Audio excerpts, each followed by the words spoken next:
understand that the Democrats right now are a bunch of idiot buffoons.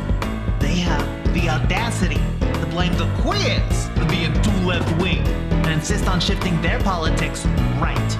Now, I ain't saying they's all bad. Cause that Mamdani guy, he's pretty slick. And AOC even endorsed his ass. I know what a wise guy like you can do. Get out there and protest them fascist dingrods. No kings, no problem, am I right?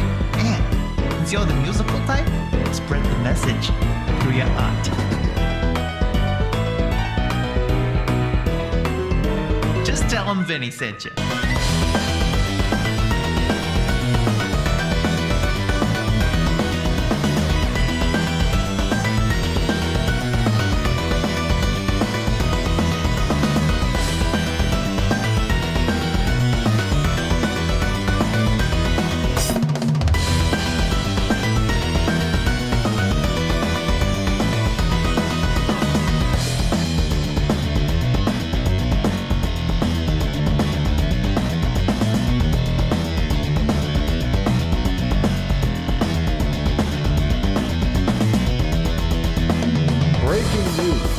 New York City Democratic mayoral candidate and Muslim Zohran Mamdani has gone over 24 hours since last condemning Hamas, therefore implicating him as a terrorist against Jews.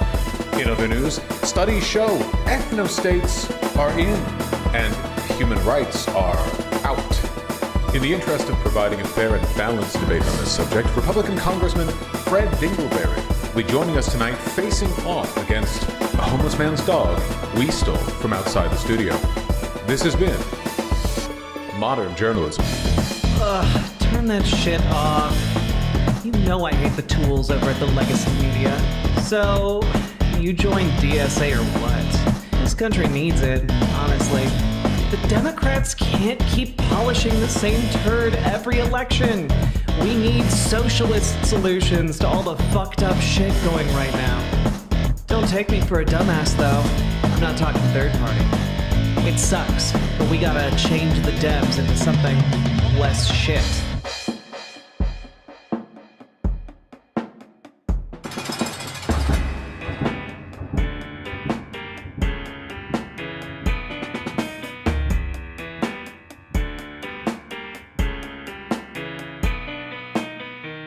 I had hoped that the white moderate would understand that law and order exists for the purpose of establishing justice, and that when they fail in this purpose, they become the dangerously structured dams that block the flow of social progress.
YouTube is swishy streams. All that content is bursting the seams. Politics, gaming, and plenty more. Your sense of fashion, you'll adore. So grab your stuff and hop aboard. We're going straight to Jack's Discord.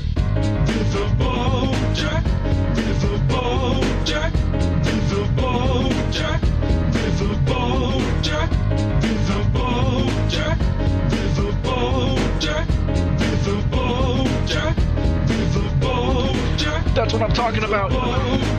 First time singing the songs for Riverboat Jack. Shout out. I don't know what I'm doing really, but I got passion. And that's what it's about. It's all about passion.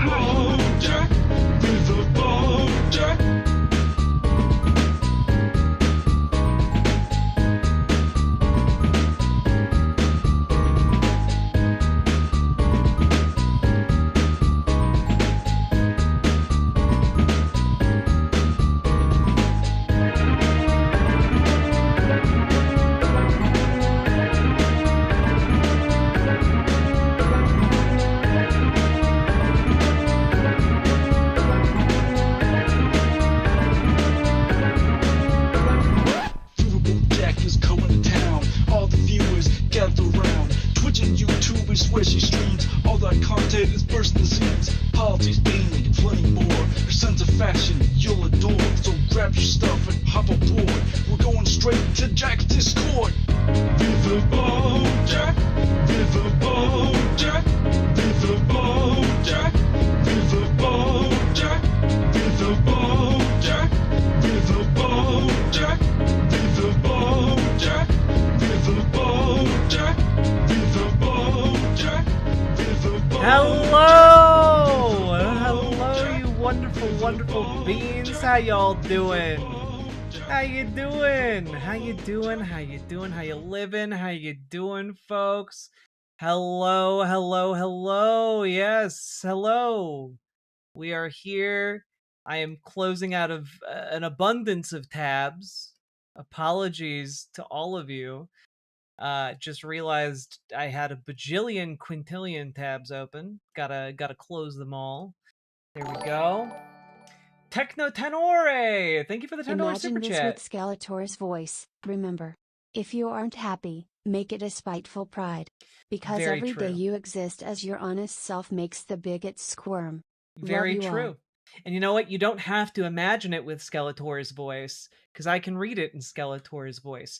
Remember, if you aren't happy, make it a spiteful pride, because every day you exist as your honest self makes the bigot squirm. Love you all. Yeah. All right. I don't know where that came from. I don't know what happened to me. Oh no. All right. Thank you very much. Happy Pride Month, everybody. Hello, hello. I'm just gonna say hello to everybody, and then we're gonna jump into our first segment real quick, okay? Hello, T-Lafe. Hello, John Bainbridge. Hello, Banana Brains. Hello, Captain Lissa. Lissa. Hello, Techno Tenore. Hello, Fresh Out of the Asylum. Hello, how we doing? Hello, Sage. Hello, Sweet and Sour Serena. Hello, B. Parker. Hello, Crochet Whimsy. Hello, the jazziest dog you know, aka Jazz Dog, the jazziest dog you know. Hello, Mabs Alicorn. Hello, Christina. Hello, Blake Gunnels. Hello, how we doing? The Rust Bard. Hello, Tyrion Rogue. Hello, Draconics. Hello, Sonia Sluss. Hello, Ransom Ballard. Hello, Cesar V. Hello, how we doing, everybody? Hello, Conjure Gay Frogs. Ran out of spell slots. It's cantrips today. That's okay. Thank you for the $2 Canadian. I've been a mod for 5 years. Everyone, congratulate Erica on being a mod of 5 years. That is some intense dedication. Thank you so much, friend. Hello, Limes Floofy Otaku. Hello, How to Be Epic. Hello, Sapphire Rose. Hello, the Stegocephalian. Hello. Dave Rubin made a mistake. A mistake? A singular mistake? You know, sometimes when people say a mistake, they mean a whole tapestry of mistakes.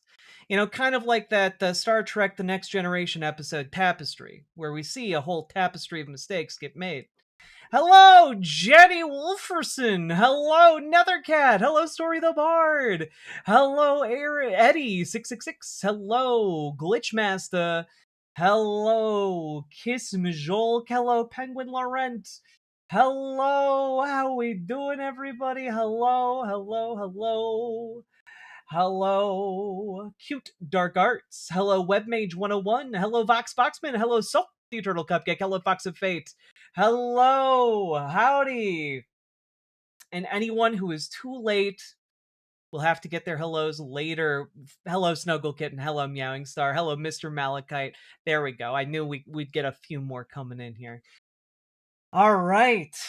Well, folks, we're going to be talking with Progressive Victory today to talk about how to get organized, how to contribute to specific campaigns. Because for a long time, I've been telling you guys, hey, get involved with your local Dems, get involved with your local DSA. Some of you don't feel comfortable doing that for different reasons, but all of you can get involved with a campaign that has a candidate with a face, presumably, who is willing to go to bat for the little guy, which is all of you. You're all little guys, all right? Who are those guys? Never heard of them. I've worked a lot with Progressive Victory in the past, and you know what? We're gonna jump on in here, and I'm gonna pull them into the voice chat, and then hopefully we'll get video working. Let's do that. Here we go. Boop. Boop. Oh, It's not. It We're just doing keeps it. saying it's. oh, We're hello, doing it we're in. live. Hello, you're in. Hi. Hello. Let me get this show on the road I've- here. I have no idea what's going on with my camera, so Oh, I guess Oops. you're just gonna have to get a whole look at we Jenny, get and then involved with Benjamin's a just gonna be campaign out with a there on his view? own, unfortunately. oh well.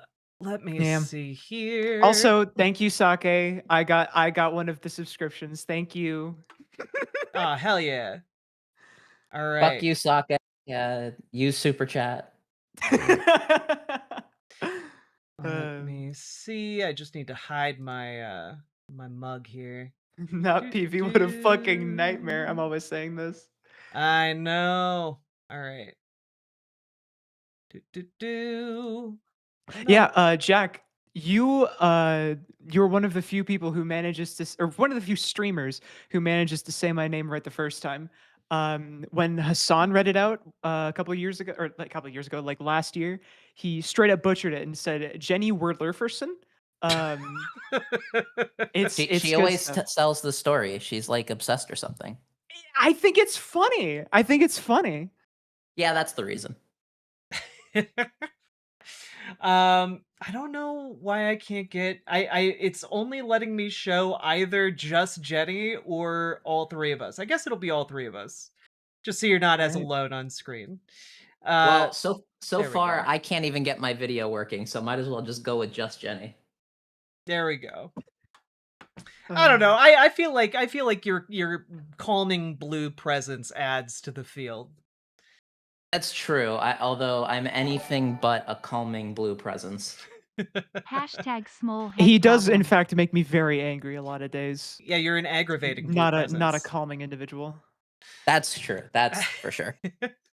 Anyway, it's good getting a chance to talk to you again. Absolutely. Yeah. What's PV? I've never heard of PV before. Benjamin? Yeah. Have what you is ever it? heard of this thing called Progressive Victory before? Yeah. What is this thing? Yeah. It's a slush fund for Destiny. It's very true. No, but for real, we have actually been working together for quite some time. I go back with Progressive Victory back to when the original founder was like just kind of testing out these ideas in like the streaming space. We did like I think you can still find it on my channel, like a very small, like Medicare for all type rally way back in like 2022, maybe. That sounds about right. Ooh, one of the Yeah. OG streamers. One of the Yeah. OGs. Yeah. Yeah, and then we worked together on what was it? We did a trans group kind of for political organizing. I believe it was called the Transel Culture Squad or Yeah, something like it that. was like Transel Culture or something like that. The name probably could have workshopped it a little bit more. But you know what? But I think you should have called it transgender for everybody, personally. Well, that it was before transgender for everybody. You could have been Uh, ahead of the game. You I could have been ahead of the know. game, really. pioneer. We could have been the ones that they're talking about. The branding Damn it. opportunities. Um, but we then worked together over the years to like organize people for midterms and for the general election around 20 2024-ish. 2024ish. Um and worked a little bit together during like the ice siege of Minneapolis. Mhm. And now we're here gearing up for the midterms. And yeah, can you guys just tell people what's up this time? What are we cooking? If Oh, anybody we has got a seen lot. PV's Twitter page, you'll know that we have far too many endorsements. We've scoured the entire political landscape and found only the most progressive and interesting and sometimes deranged candidates that we can find, and we say, hey, we think you should be in office. That's what we've been getting up to. But in all seriousness, we've been doing a lot of stuff. By the way, for people in chat who don't know who we are, we didn't really introduce ourselves. Yeah, please do. um, I'm Jenny. In chat, I'm Jenny Wilferson. I am the community manager for PV. I regularly run our candidate AMAs where we bring in political candidates from all over the spectrum. We've had Abdullah Sayed, we've had Katie Banzel, we've had Analilia Mejia on our stream several times. Hell yeah. And then this blue form to my left, I guess. I don't know. There's mirrored screens everywhere. Is Benjamin. Some of you may know him. I know some of you know him because you're in frequenters of Vosh chat. Yeah. Was- Hey, I'm Benjamin. If you watch Vosh chat, you know me as the Benjamin that Vosh is always yelling at, or BGL. I'm the deputy executive director for Progressive Victory, and I joined in around 2024, like many others in the org, off a whim after Vosh pitched it. Yeah. Yeah, I was one of the first that joined PV, but I didn't really get that involved until like summer of last year, where I finally had the personal capacity to get a little bit more directly into the whole thing, and now I'm here. Well, and what exactly, like, Progressive Victory, as I've seen it, has historically been an org that works broadly along left-leaning lines to get people out to vote, to get people phone banking, text banking, door knocking, kind of operating as like a way to mobilize people online to take real-world action that isn't necessarily confined in the same way to going to your local Democratic meetings or going to your local Yeah, DSA meetings. This is kind of like a third, I don't want to say a third way. That's not a third exactly, space, if you yeah. will. A third space might be a much more accurate way of putting it. In a Essentially, very real way, In yeah. a very real Yeah. way, we are trying to create PV into like an actual like digital third space for people that they can go out and like you And say, like not this and like build one or the community. other, like going to your DSA or going to your Dems, where it's like this kind of like very like we're doing stuff, we're this, we're that, we're the other. But no, we're trying to create like an actual community that is politically minded, politically oriented, and willing at most often to go out and do a lot of work for people, or do a lot of work for like volunteering for candidates and volunteering for various causes. Yeah, But I guess the best way to sort of explain it is sort of to just do like a 1 minute run through of sort of the history of PV. I think that sort of illustrates it the best. You know, it started out as a sort of experiment by our founder Sam Drzmala as a we're Dr. like Zamalis, as we yeah, sometimes call him. still obsessed with that Hassan moment. I I think see. it's funny. Um, as a sort of way to say, hey, there is real power to these content creators and their audiences. How can we get them to engage with the political process? And it took off in a way that I don't think Sam saw coming or could have predicted, especially considering it launched as PV22, something that was supposed to end at the end of the year. and the community that built up just wouldn't let it die, despite the best efforts of people there to make mistakes. Yep. So because of that, it sort of naturally leaned into a more organizing mindset.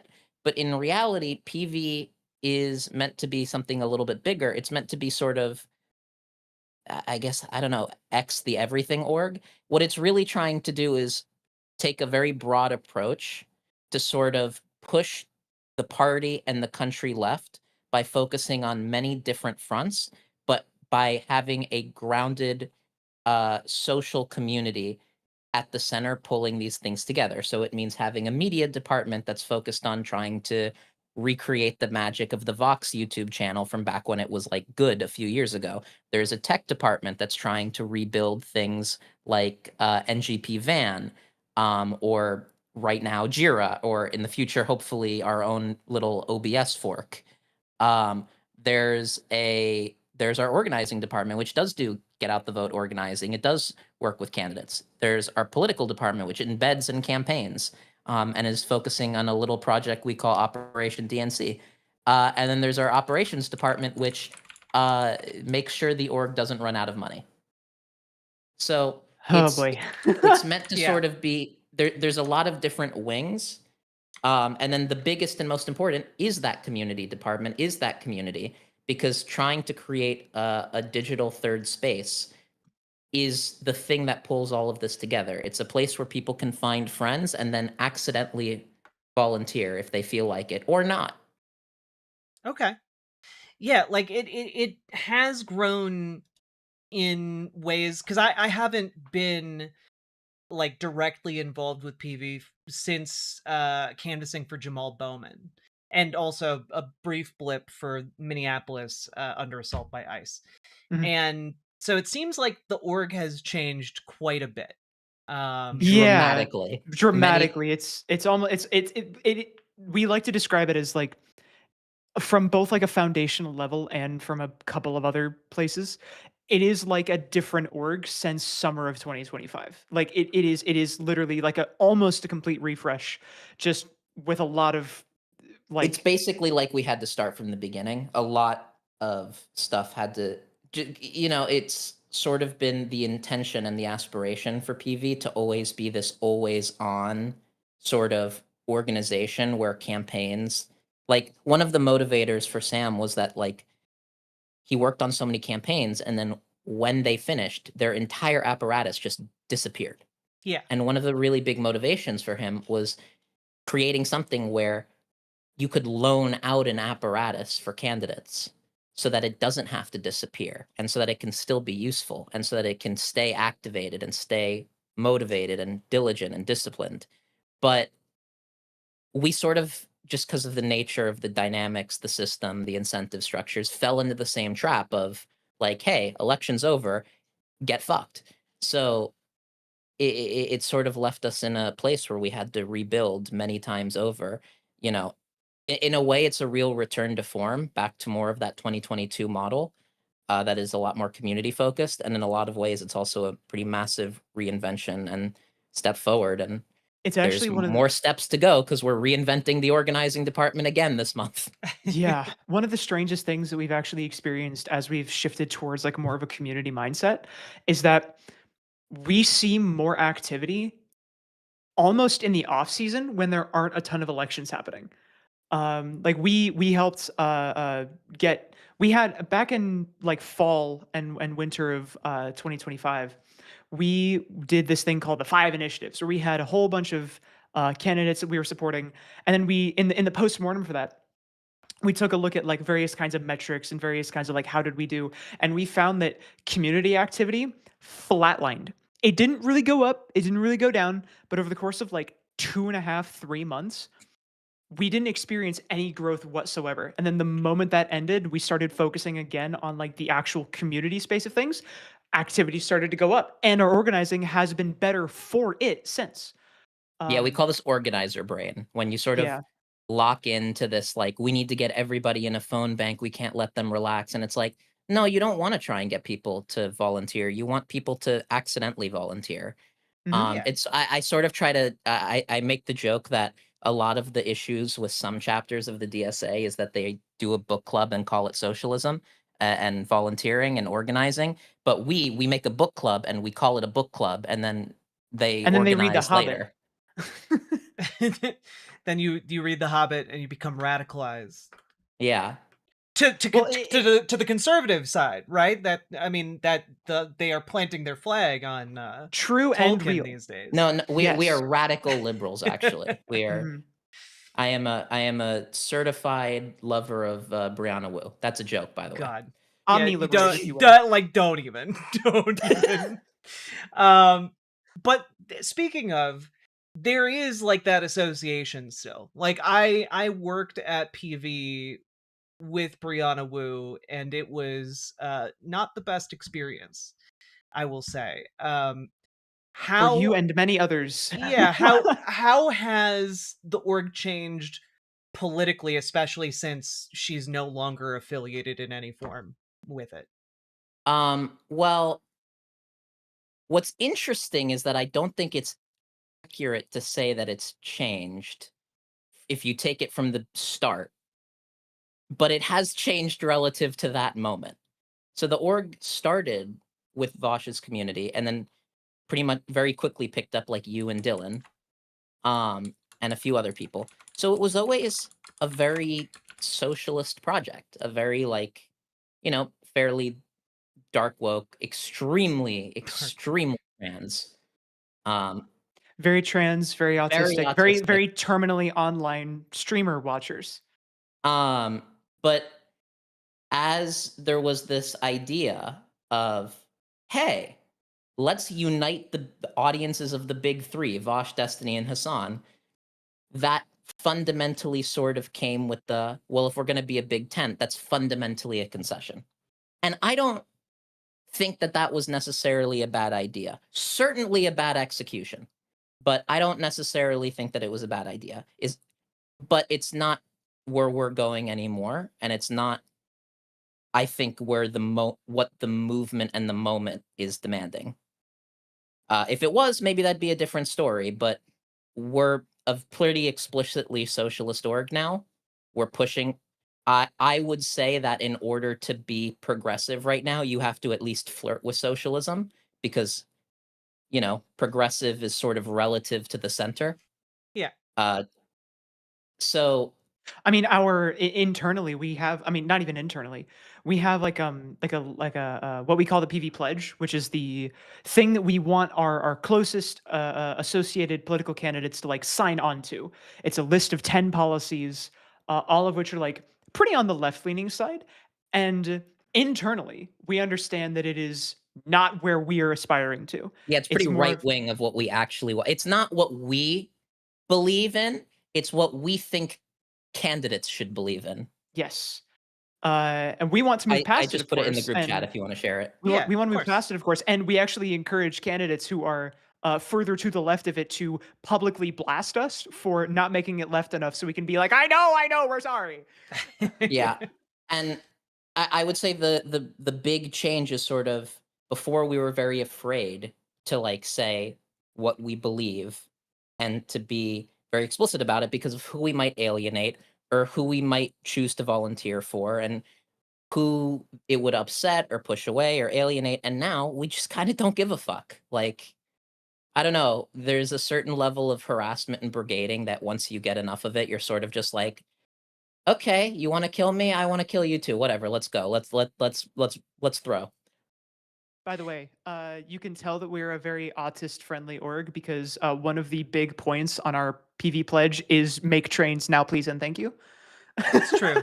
It's true. We love a good transit.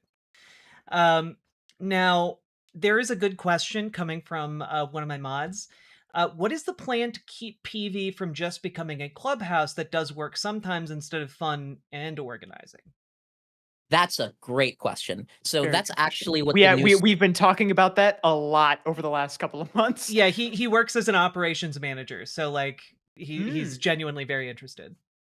So a lot of what we spent the last year and a half, sort of, no, not year and a half, just year, concepting is our new structure for organizing that we call it community first digital organizing. And the reason we say community first is because our model relies on having a thriving digital and national online community and then in-person local communities, and utilizing those to create safe politics-free friend groups that are adjacent to volunteering and are associated with the internet personalities that they relate to in order to keep them informed about the politics in a way that is a little bit separate from the org itself. But the main, but what we've done is we've sort of created this separation between our state teams, where before it was just sort of like a single organizing team, which would end up taking from the community and sort of harming activity because of, organizer brain. But now we structure the teams to have a political wing, a organizer wing, and a community wing. Mhm. Um, With and like kind of the foundational base being like a community focus that gets people to like enjoy themselves in like person. Sorry, that came so, out a little bit weird. yeah, so Don't enjoy yourselves publicly in that way. Just enjoy each other's company, you know? That's I, what I, I we like wanna do. enjoying myself both in public and in private. But I'm surprised you've not I been arrested. Holy shit. there's I mean, you I've do got live in Florida, so it does make sense. But uh, it kind of sounds like a systematized. You have it's people about come incentive in. structures. Yeah. It's that you'll have organizers who are super attached to organizing, and you'll have political people who are super attached to interacting and engaging with candidates. And then you'll have people who are extremely attached to not being anywhere the fuck near that. And the tension and balance between those three things creates a really healthy dynamic that keeps a really healthy social space, a really healthy organizing space, and a really healthy fleet of political operatives. So Or at And least that that's the tension, theory. just yeah, to that's really hammer home the that this is by and for autists, it sounds like you've just recreated like the Fire Emblem weapon triangle, but for political organizing. I you've hate that you're. we've recreated rock, paper, scissors, but for organizing. So Okay, it's funny that you that's mentioned more that, because accessible. one of the first things that I implemented when Ugh. I joined leadership was something called this triangular Hmm. structure. And it's that every team or group of volunteers had to be led by either one person with two deputies or two people with a shared deputy. And the idea for that being just the incentive structures and balances. And I get made fun of for this a lot, despite it being objectively correct. You don't get made fun of by anybody in PV anymore. It obviously works. You'd be surprised. I have no idea who'd do it. It's been very helpful for me. She says while pretending not to be one of the people who does it. I don't make fun of you for it. He's literally fucking losing his mind. Okay. So what? I make fun of you like, for other stuff, just not that. what like we're kind of talking in like some broad strokes about a lot of the elements of this. What does it actually look like when someone like comes into PV and wants to get involved? Maybe we can go down like the pipeline. What does that Uh, look Yes. like? uh, what the fuck are all these channels? That's what it looks like. Yeah, that's Yes. what it looks like. There's a We're lot of working channels. on that, but ideally, what it works on is you join the org and you see sort of activity in a VC or activity in a channel, and you think to yourself, "Wow, that's interesting." And if you're like a lot of the people in PV, that's also, "Well, that's really intimidating. I hope there's a place to join that doesn't have that many people." And right around that moment, you'll get a message from someone on our welcome team, basically saying, "Hey, welcome to PV. What are you interested in?" And then you'll go through this welcome pipeline where you have a person who will communicate with you and sort of give you a soft onboarding into PV, and then direct you to your state team in order to learn more about the org and build some relationships that can help figure out exactly where you are most interested in either volunteering or just hanging out. Yeah, because you also mentioned like this connects people to like people in their states so that they can form both an online and an offline kind Mhm. of camaraderie. Is Yeah. that Yes, like that is what does the offline what do offline activities look like? Because I'm trying not to like volunteering. paint a picture for folks who have no point of reference here. Going to an arcade and spending like $20 and having fun with people. Like it's just Doing hanging an out. MTG drafts game and you just happen to all be people from PV that you just met. It's so there are obviously like canvas events that we do and local canvassing, but what we're really trying to do is make it so that we have these things called state initiatives. But there's something that is something that the whole team agrees on to do the initiative for, and it's something that is the state's big organizing priority. And like, sure, there's canvassing for that, there's phone banking, but that's not everywhere. You can only canvas where you need to canvas. So most of what we want the IRL activities to be is just building friend groups that can be resilient in a time where community is needed and important because every institution is about to blow up and die. And Yeah. hopefully those friend groups are also activatable for a cause. Yeah. A Um, part of the reason that we are investing in this is like some people may be thinking, but like, why aren't you're a political org? Why aren't you doing like political organizing and activism? We do, but here's the big thing that we've really noticed, or one of the things that we can really notice. It's easy to just kind of describe. If we are a big political org, who's one of the things that we do is we take live stream and like live audiences and like gamer brained people, and then we say, hey, here's a volunteering opportunity, and then we serve as kind of a conduit for that. If we primarily say like a bunch of people in state X, if they're all kind of focused really hard on this campaign, and that's kind of why they're all there, when the campaign loses, or even if they win and the campaign like dissolves, what are they going to do? And what often happens is they get quiet.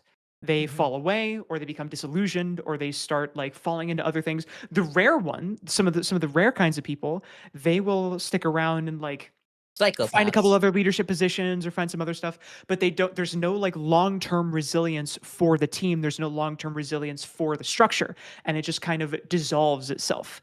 Yeah. Yeah, it was So what we political want to do is we want to idolatry. It create we want to wasn't making create it part of your life. we want to create friend groups that are themselves more resilient to each other than they are to the like the campaigns that they get associated with. So that way, Yeah. when the campaigns win or lose, we still have a community and we still have people there who can do work or like have a good time regardless. Yeah. Also, Yeah, we know it who kind we're of recruiting from. I It's mean, it's it's content creator audiences. Like you have to have a certain healthiness before you can start getting involved with candidates and talking to them. So we need people to have friends and maybe learn a few social skills first. yeah, I mean, politics and relationships are inexorably linked. Like they have to be linked, and it's actually really brilliant to then view kind of forming these friend groups that are real as Mhm. vehicles that then carry forward political action, not just for one campaign, but for a longer term movement. Like I think that that's actually a really I think that's a great idea. It's actually And we've seen like we've seen parts of this play out with and I'll just say it here, our California team. Our California team. that's not Um, going to cause any issues later. no, I don't think it will, and here's why. Because what happened is that the California team, we had Shoikat Chakrabarty. Have you heard of Yeah, Shoikat yeah, here? Okay, he's great. yeah, Um, the Shoikat Chakrabarty, very well run campaign, very structured, and it's very easy to volunteer for them. So what people in California, kind of everywhere, but especially in California, they realized, oh shit, we're becoming a Shoikat Chakrabarty team inside of PV as opposed to PV. And so they have deliberately taken steps to pull back a little bit from the campaign so they don't all get lost to it and also pull into their own friend groups. So that way, when the campaign wins or loses, they have each other and they have the broader PV community to kind of fall back on. Like that process is still kind of ongoing and the election is tomorrow. yeah. But that like seeing that happen and seeing all of them be a lot more Big committed phone to a bank for him long tomorrow term. too. Come Yeah, they join. do. Yeah. Seeing We them do. be committed to like the more long-term goals of sustainability of the project and also of like their own friends, seeing those kind of come together has been very, very fascinating.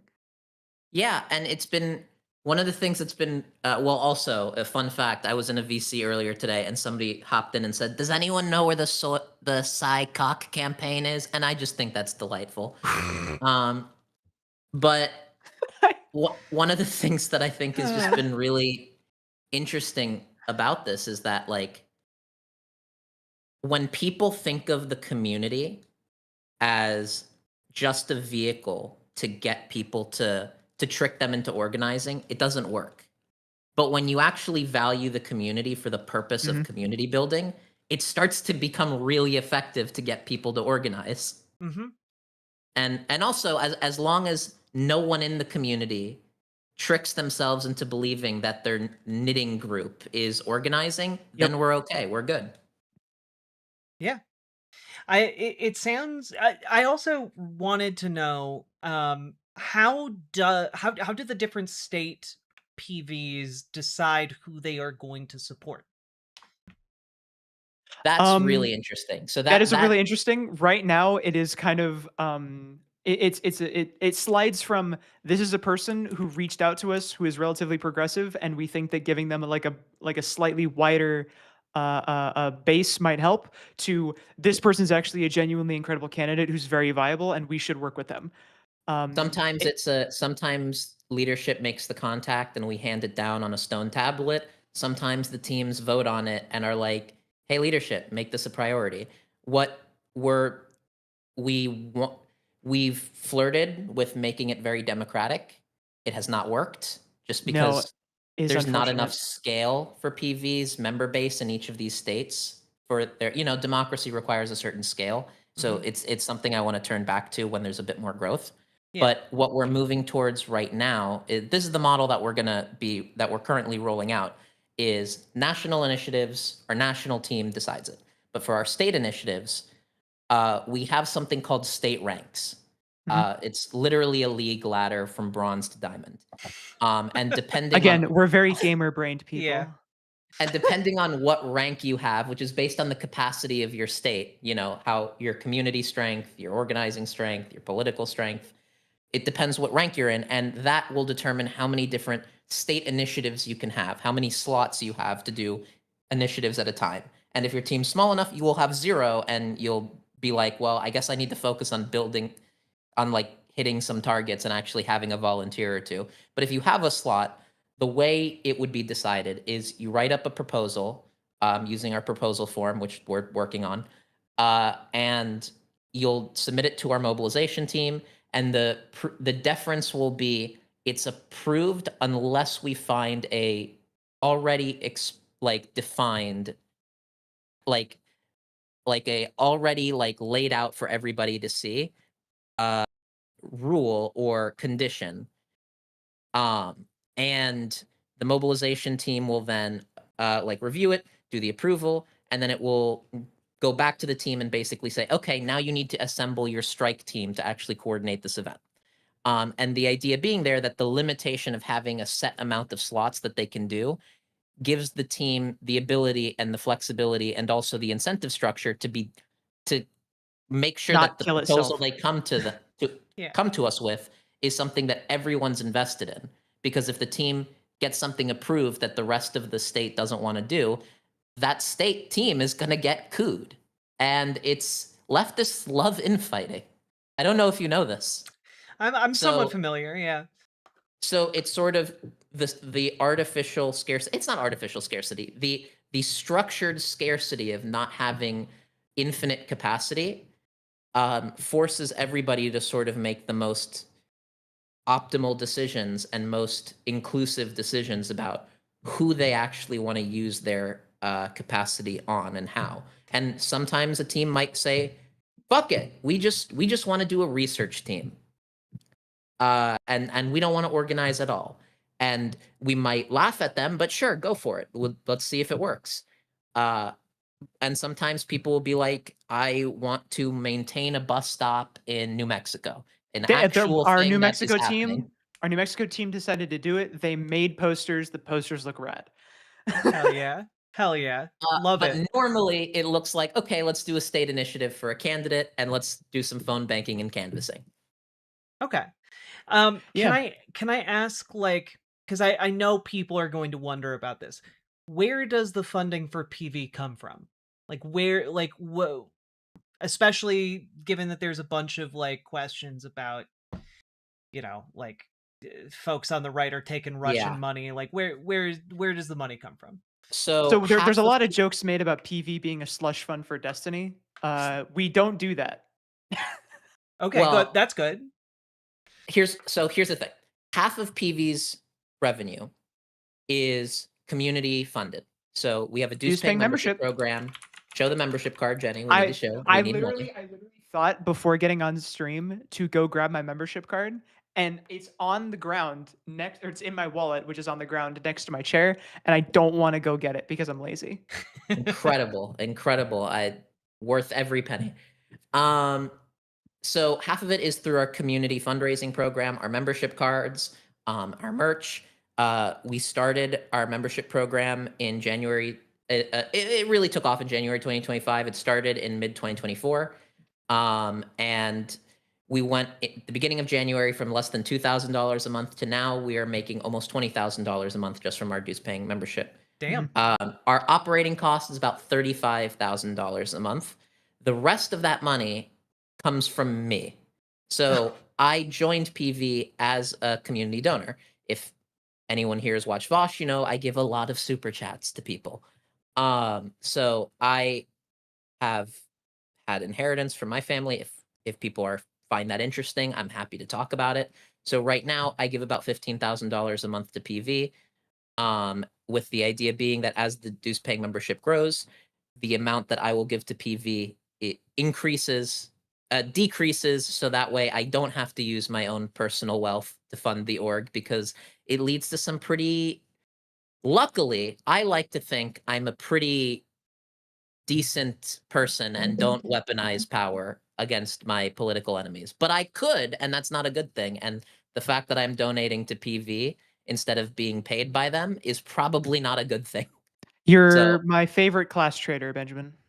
As for how PV was funded before we did this, yeah, there were donors. Some were community donors like me. I know I donated about 100,000 to PV for the Wisconsin event we did. We did the big fundraisers with Vosh and Destiny and a few other creators. But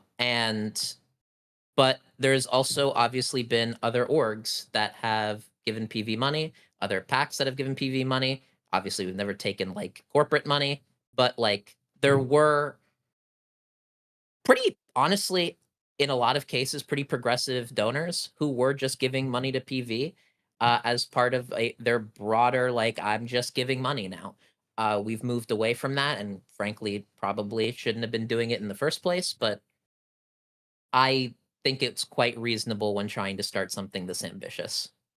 So, By the way, go for speaking of memberships, Benjamin, we should get Riverboat a card. Hell yeah. Yeah, we should. We should do that. If she becomes a dues paying member, we should totally do that. Yes, I will. Hello. It's $5 a month. So, another question from the chat. Is this org affiliated with Destiny? People are asking that. No. No. Like, is that a meme? It Mostly- is. So PV. We used to have ties. We cut those ties very deliberately. So PV in 2023, as part of that strategy I mentioned before of let's unite the audiences of the big three, we had Vosh, we wanted to get Destiny, and we wanted to get Hassan. And that's actually why we brought in Brianna Wu, because at the time, just red flags aside, she was quite well liked in the space, and had a lot of connections that Sam just did not have. And especially for Destiny, she was able to set up those connections. And what it led to is the burgeoning and developing Destiny canvassing program sort of integrated into PV. It has since extricated itself from PV and has become its own org, which a lot of people there who I absolutely love and respect. And if you're a DGGer, please go organize there. and not PV. But Or that maybe do organize PV. We'll fix you. that's true. So no, we don't work with Destiny anymore. We beef regularly. We don't represent really that political project. We are not liberals. We do not want to be thought of as liberals. We want to be thought of as like socialists who are politically effective. We want to be thought of as people who actually can accomplish something instead of smugly pretending that we're the people who can accomplish something. Fair. Another question, and I'm not entirely sure how to. I'm just going to read it verbatim since I'm not entirely sure exactly the question. Why transit to state capitals? Many states, the most important cities are not the capital. There's a Oh, I really good love this reason why. question. There's a I really love this good reason question. why. So the reason for this is because we need transit every. No, fuck you. I'm the autistic train boy here. Okay, I take this one. The reason for that is because if we're going to get mass high-speed rail infrastructure, if we fund the capitals, they're obviously going to do the big cities. But if we don't mandate the big cities, they will never get it. Or just the capitals, they will never get it. Yeah.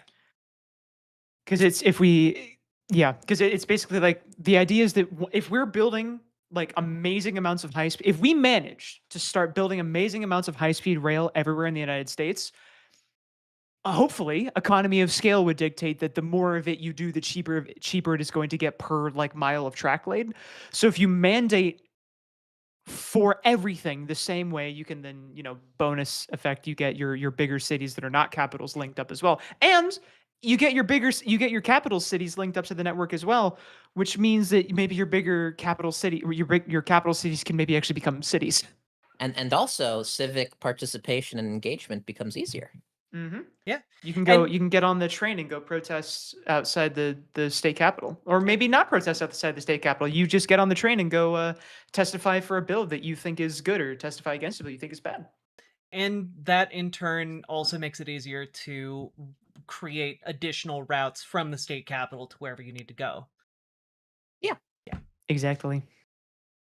I love that is on the that's on the agenda, because honestly it We genuinely makes sense. No, you go. Sorry, you go. Oh, I was just saying it makes sense. Like the need for high speed rail is real and there, and it's just so damn efficient. Yeah, it's Not a enough people big talk about it. country. Yeah. It's a big country. It's I hear one of the biggest.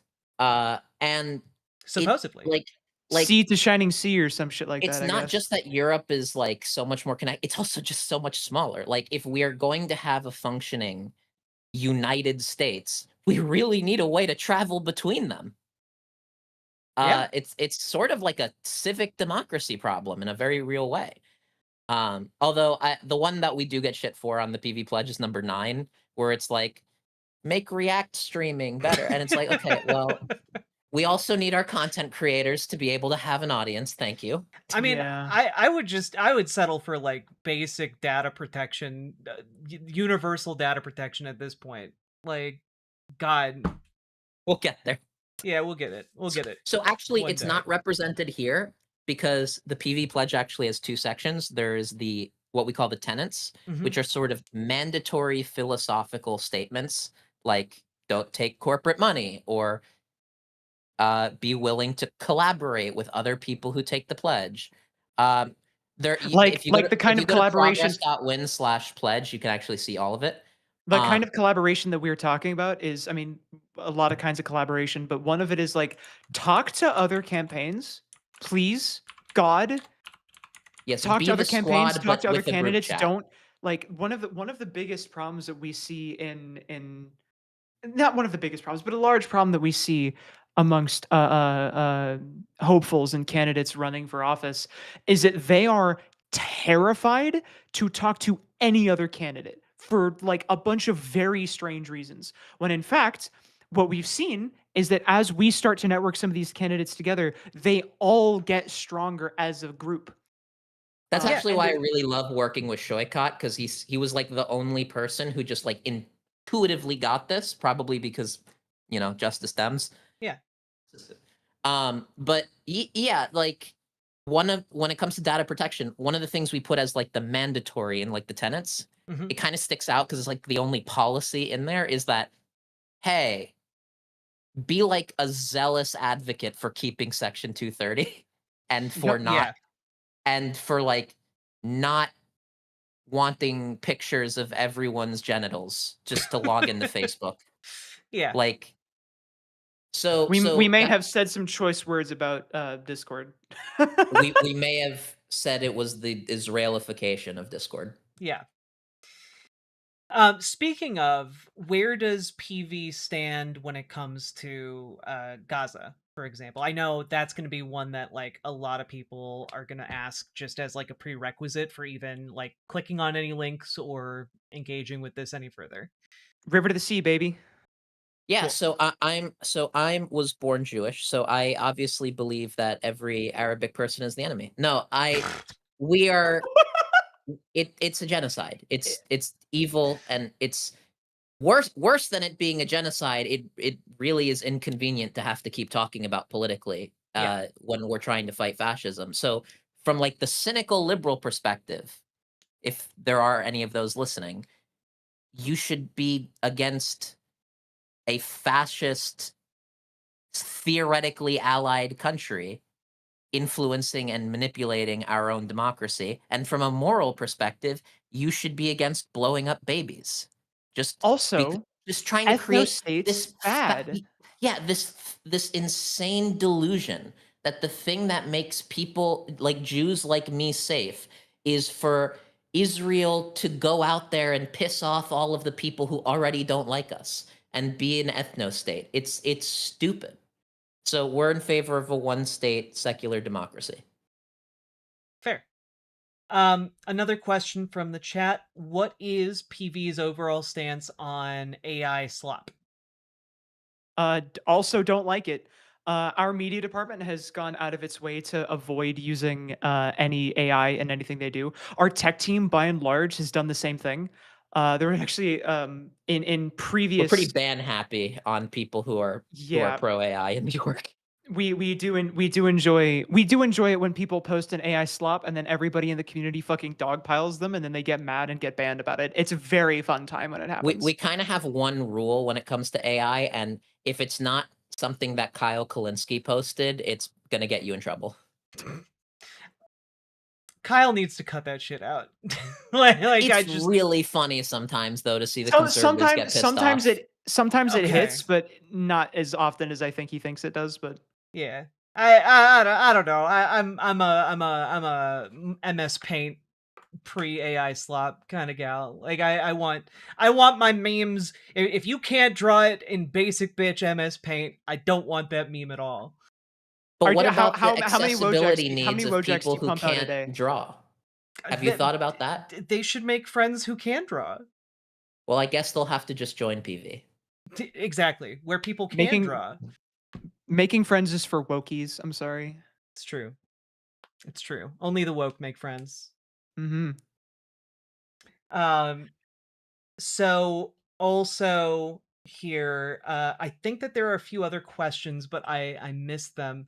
So I am also just going to ask, when it comes to folks who would be interested in like doing the volunteer work of Progressive Victory, because like it's basically almost entirely volunteer run and maintained, right? Yes, As far as I vast Yeah, majority of it there's is volunteer run and we maintained. just got our first employees because of the growth of the Deuce Peg membership. Mhm. So Jenny is one. Right now, it's just our director class and then one Not even all of them programmer. either. Not even all of them. With the goal that we're trying to raise our revenue, so that way the people who are currently being Running the volunteer fucking thing. leadership, doing like full-time work to help run these teams and to help manage these things, can make a living at PV. And we kind of want to expand that as much as we can and see how big we can go. But I kind of forgot what the question was. Fuck me. Okay. like The question PV is largely volunteer organized and made up of like volunteers. So like if somebody were interested in like getting directly into that organizing structure, like is it basically they join the Discord and then just say that's what they're interested in and then Yeah, they're yeah. tried out? Yeah, You join the Discord and you either go to it's very the I'm gonna speak over a man now, I'm sorry. how dare you? It's very dependent on, like, what a person wants to get involved in. Like, if they wanna get involved in, like, various phone banking efforts, they can absolutely do so. If they wanna get involved in, like, research efforts where we're like, "Hey, there's a candidate that we wanna look into. Let's see if we can dig up everything about them that we can, their policies, their stances, their history, so that way we can have, like, various things on them." That's also a thing. If they have any media savvy skills, AV skills, design skills, music, like we have a team working on preparing like a lot more content in that space. um just hosting events, like if you're like a personality and you like presenting stuff, we have an entire team whose job is to coordinate events throughout the org because we have a lot of them. Yeah, um and like it's obviously really whatever people want to contribute, we almost certainly have a spot that you can contribute. yeah, when you join, just look for the channel that either is the skill team name, so like programming or audio video or researching, or just look for your state chat and be like, Mhm. this is what I'm fucking interested in. And trust me, there will be a lot of people who are like, Yes. we could use you. Yep. So Uh, there's a lot of and if you get into the big server and you feel a little intimidated, that is okay. There is a after some amount of time, you'll receive like a ping in the server from like a welcome post where there's someone on the welcome team whose job is to like have a semi-private conversation in a forum post to give you like directions on where you can go. yeah, So and question, we will how always have. Oh, the yeah, oh continue. I was just gonna ask how, because we all exist on the internet. We all know like there are bad actors out there, either intentionally or otherwise. And like how does PV kind of prevent bad actors from like going deep, I guess, into the org and like fucking shit up? Gonna be honest, they just there's a lot of people who come in and try to fuck up things. A lot of the time, the community deals with it for us, and Yeah, they like leave. But it for is the people who are truly malicious and wanna do like a psyop, I'm not sure if we're gonna catch it right now. I'm gonna be Okay. I'll be if you're a bad actor, don't use that as an excuse to fuck us over. Don't do yeah. it. No, Don't join our org, say a bunch of sweet Do nothings, not and then do get us it. all killed. like we have a good moderation team. It's really strong. We catch a lot of shit.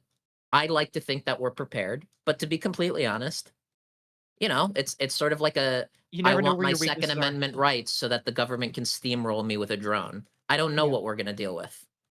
Yeah. So for people who are really, really paranoid, I'll just be honest. Like, I think you're fine, and I think genuinely, having been one of the moderators of like the autism subreddit, like having been moderators of a ton of different communities, I think we're one of the best when it comes to this. Okay. I also wanted to Guarantee it ask, because this is kind of maybe a very basic question I should have asked earlier. How big is PV? Like, what is the like how big is like the base? uh, Membership is around like 10,000 people in the server. and about Uh, 20,000 people in general. yeah. And in terms of our active volunteer base, because PV's been around for a while and has changed a couple of times, we're kind of in the process of, as you can tell probably, rebuilding and building up a lot of our systems to like handle a lot of volunteers and just start reaching out to people who were previously involved in PV or who joined and got intimidated and kind of sank back into the distance. We're reaching back out to a lot of these people to re-engage them, and we've had a lot of success in doing so. Yeah, uh, but I can give the exact number because we have StatBot. I can just open it and see what the the exact number of active unique server members is each week. It's about Yeah, God, my internet is With slow. Otro in your chat is saying those sound like good numbers. The numbers are good enough that when all the PV directors went to the Democratic National Convention meeting in New Orleans 2 months ago, um, everyone knew who we were. Yeah, Yeah. Not I had time to talk to Ken Martin, which by the way, Boy, was that a fun convo. Um, about 631 unique people who participated in at least 30 minutes in the VC in a That's wild. VC in the last week. And that's at least 30 minutes, 600 unique people in voice And chats. and That's one of the higher bars of interaction. that's also within a relatively closed ecosystem. Like I remember maybe like a year ago, I took a look at what the main Democrats were doing on their YouTube channel. And that's just on the open internet. And like I get better numbers. And I'm not a big content creator. And like the fact that you have that level of participation in a closed ecosystem is incredibly impressive, especially when it comes to the fact that these are all people who are the most primed to get involved in Yep. like different political campaigns. Because Yeah, and also you have to give quite a lot of info. You're basically registering to a political party to join. You're giving basically all but your address. You're Yeah. giving your like name and phone number and email and zip code just to be able to join that server. So The zip code is so that if weird shit happens, we can and we suspect that people Well, are in danger, we can maybe get it's wellness for a checks few involved. things. It's for wellness checks. It's so we can, if we need to. It's for moderation. But most importantly, it's so that way you can be assigned your state role, and so that you can be engaged. And it's also a way that we can anonymize it and then create like a heat map of that you see on the website of how many people per state. This actually brings up another question to me. What does PV do with that data? Because I know a lot of political orgs will like sell that or share it We will not around. sell it. Like We will not. I sign up for No. one petition and suddenly I get, text We messages from 50 different candidates in the Democratic Party that I have no idea who they are and do not give a fuck. We have will put never farm out information of our volunteers yeah under any if circumstances. in not any circumstances. There will be specific circumstances where we ask each individual, hey, a candidate wants list of volunteers in their area. Would you like your name to be sent? And you will have to opt in on a specific basis, but we're not even fucking there yet. Yeah. What we do with the data is we've put a lot of work to make sure it is as secure and air gapped as possible. The main thing that it is that for a very small number of people with access, it can be seen. What it's going to open up a little bit because we want state leads to be able to see some of it. So, for example, the ability to just make lists of who's there, but depending on what permissions you have in the database we're making, you'll only be able to see some information about some people. We have a lot of really, really passionate and really, really knowledgeable volunteers and security people on our engineering team that have done quite It an is amazing. shocking. It It's is shocking how shocking. many of them have cybersecurity backgrounds. It is Yeah. shocking. So, and they are very, very passionate about keeping people's data secure, especially in an environment where lists like these are being fucking shared all the time. So, question from the audience related to that. What if someone wants to join but they don't have like a real phone number? They only have like a Google number or something like that. That presents an issue right now. Part of the way the answer is you probably won't be able to join unless you email us specifically and we find a way to, and like we manually enter you, so it's really laborious, and we'll do it when it comes up. But right now, because of our security concerns, our system is so specific that if you didn't it like to be able to include Google Voice numbers, which is something we've looked into, it would open up such a can of worms in our current state that we couldn't trust that we could keep everything safe. I will admit that I do not know what I'm talking about here when it comes to this. I'm just Yeah. relaying what That's I've been fair. told. What's the elo that if people are interested and they don't have a valid phone number, what's the email that they can send that to? Is that at hello? Hello at Progress, community at Progress. There's a million. It'll be on the intake form. Yeah. When you go Okay. to the volunteer page. But also we're going to be reworking it in the future as well, so that you don't need to give a phone number to have an account on the website and to show up to different events in person. You'll always need a phone number to get into the server in some way. We need to have people's phone number. It's both just because, you know, as political parties, you have to give information to register, but also specifically in that, like, if PV were operating like a political party, we would need that information for registering because we need to be able to reach out to people to inform them of stuff. But also just like we need it as a security gap. Like if you are willing to give your number, you are significantly less likely to like rabble rouse and be a shithead. And if you're looking to try and It's break partially a into our method of system and leak yeah. it, then at the very least you're going to be leaking yourself too. Yeah, So Yeah, it's it's also also a partially a way of security preventing. management system. It's yeah, getting all that information is also partially a way of preventing like brigading and raids. yeah. Because why would We're being 1,000 people way give us more their phone number when transparent they're than we just all should going to be, get but banned? whatever. So additionally, I was just kind of wondering, like, what kind of numbers have you seen PV be able to turn out for, in particular, in the lead up to, I don't know whether PV is actually like engaged in door knocking yet, or if it's still too far out, or Oh no, we do it all the time. yeah. So like, what kind of numbers for different candidates have you kind of been seeing? Like, just a Ooh. few examples, because I'm curious, right? Because when I These are first started getting involved with PV, like, it was kind of like, oh, like 20 people working together can like change like, Oh you know, yeah. state level politics in Oh, some yes. cases. We So have like, some phone banks that have gone up to 40 or 50 people for a 1 hour shift. For Mamdani, we did about 70,000 phone calls. phone bank dials. Deja Fox, we did about 20. I think it's like I 20, think we did 30. 50 for Afton Bain.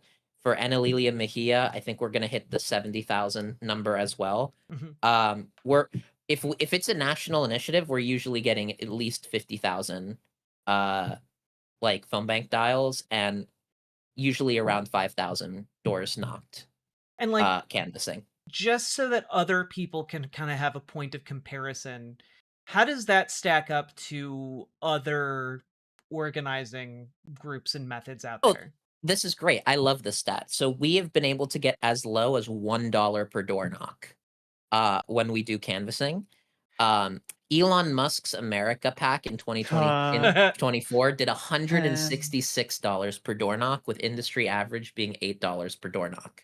I once said that $1 Jesus. per door knock number to Van Jones, and his jaw fucking dropped.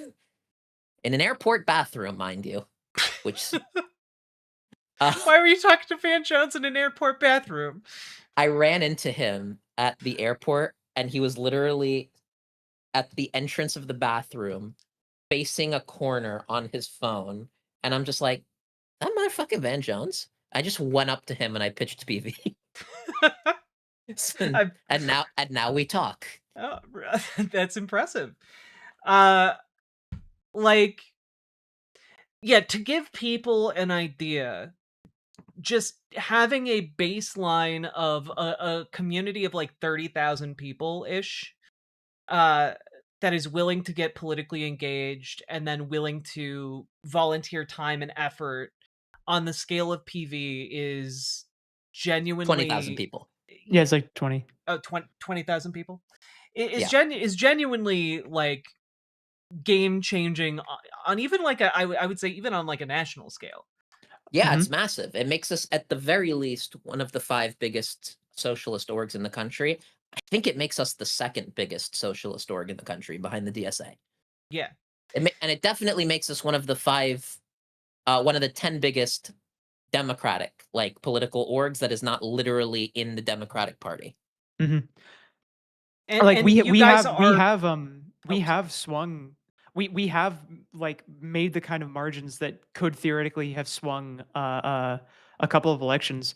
The one We that know we've the swung a few. the two that immediately come to mind are Katie Wilson out in Seattle. Mhm. Like the amount of just the amount of doors that we knocked could theoretically, like that on its own could have swung in her direction. One that we're a little bit more firm on is Analilia Mejia out in New Jersey. We basically like the amount of votes that were contributed.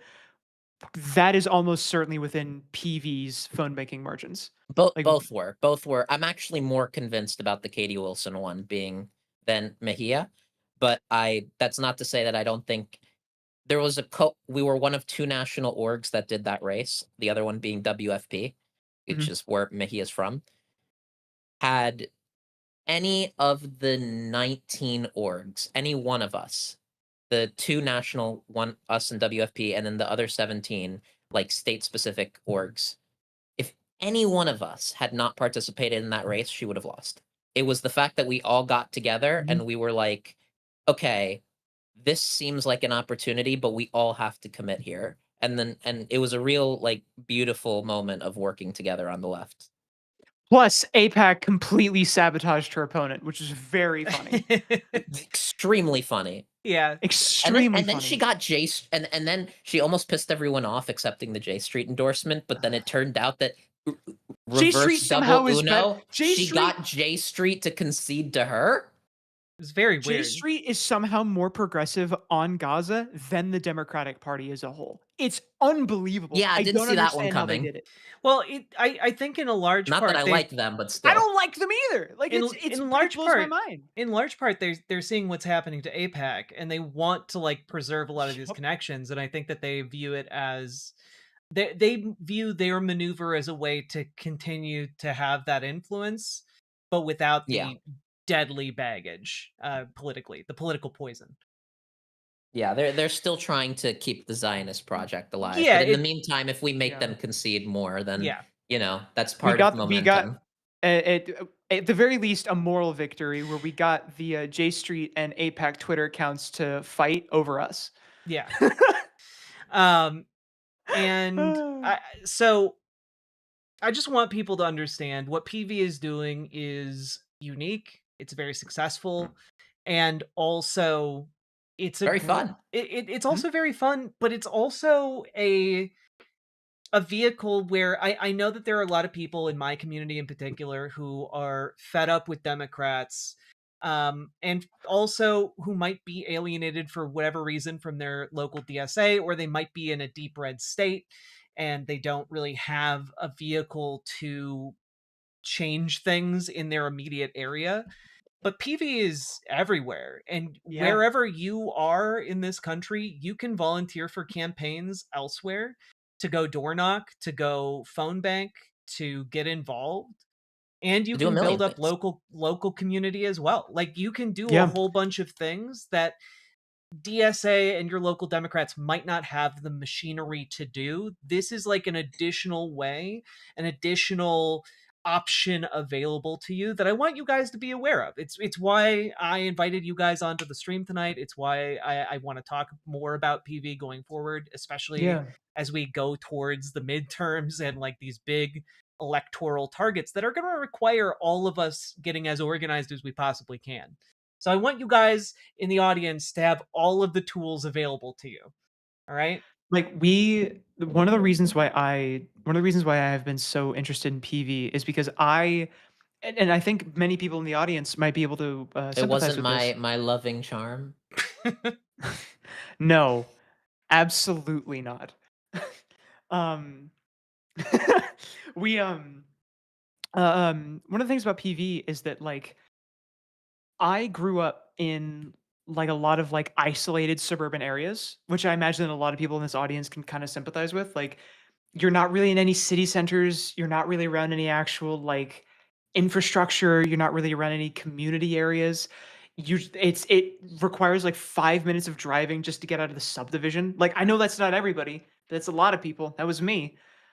It made it extremely difficult and there was a lot of a lot of roadblocks and barriers to getting involved with any political action whatsoever because you'd have to drive halfway across town to get to a thing, or you have to drive to like a different town to get involved with the thing. PV allows you to like at the very least experience that national community, and even if there aren't a ton of people in your area, you can still get involved nationally. We have a ton of national stuff that's going on everywhere all the time, even if it's not There are directly electoral. Even like you can get involved kind of anywhere. there are We like to think of two it as a digital third space because yeah. it's not at work and it's not at home. It's a digital place to hang out. This is really recent. Like all of 2025, it was like one initiative per month. But But now we are at a point where we are so connected with campaigns and have such capacity that every day of the week there are 2 national initiative phone banks that each last 3 hours from 5 p.m.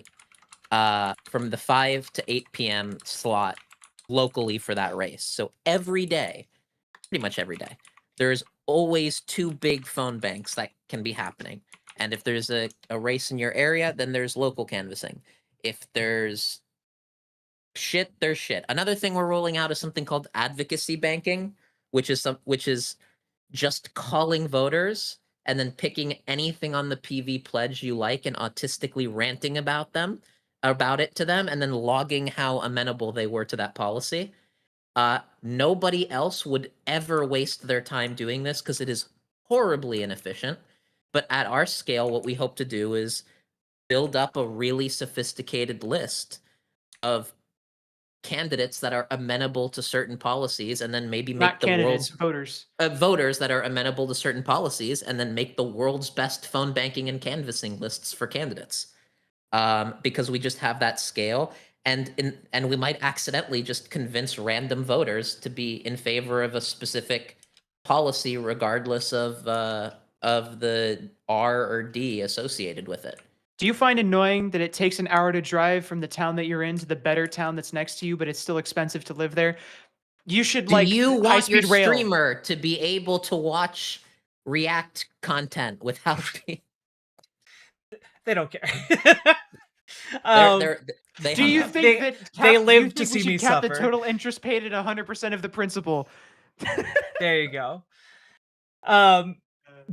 But I do you told me about this when we had our meeting last week, and I just think that that's such a great idea to basically build up a cache of information about what people in different geographic areas actually do give a damn about, what they care about, how they react to different things, because typically you don't get that if you're a local or hyper local campaign, and like Yeah. that is some really valuable How did- intel.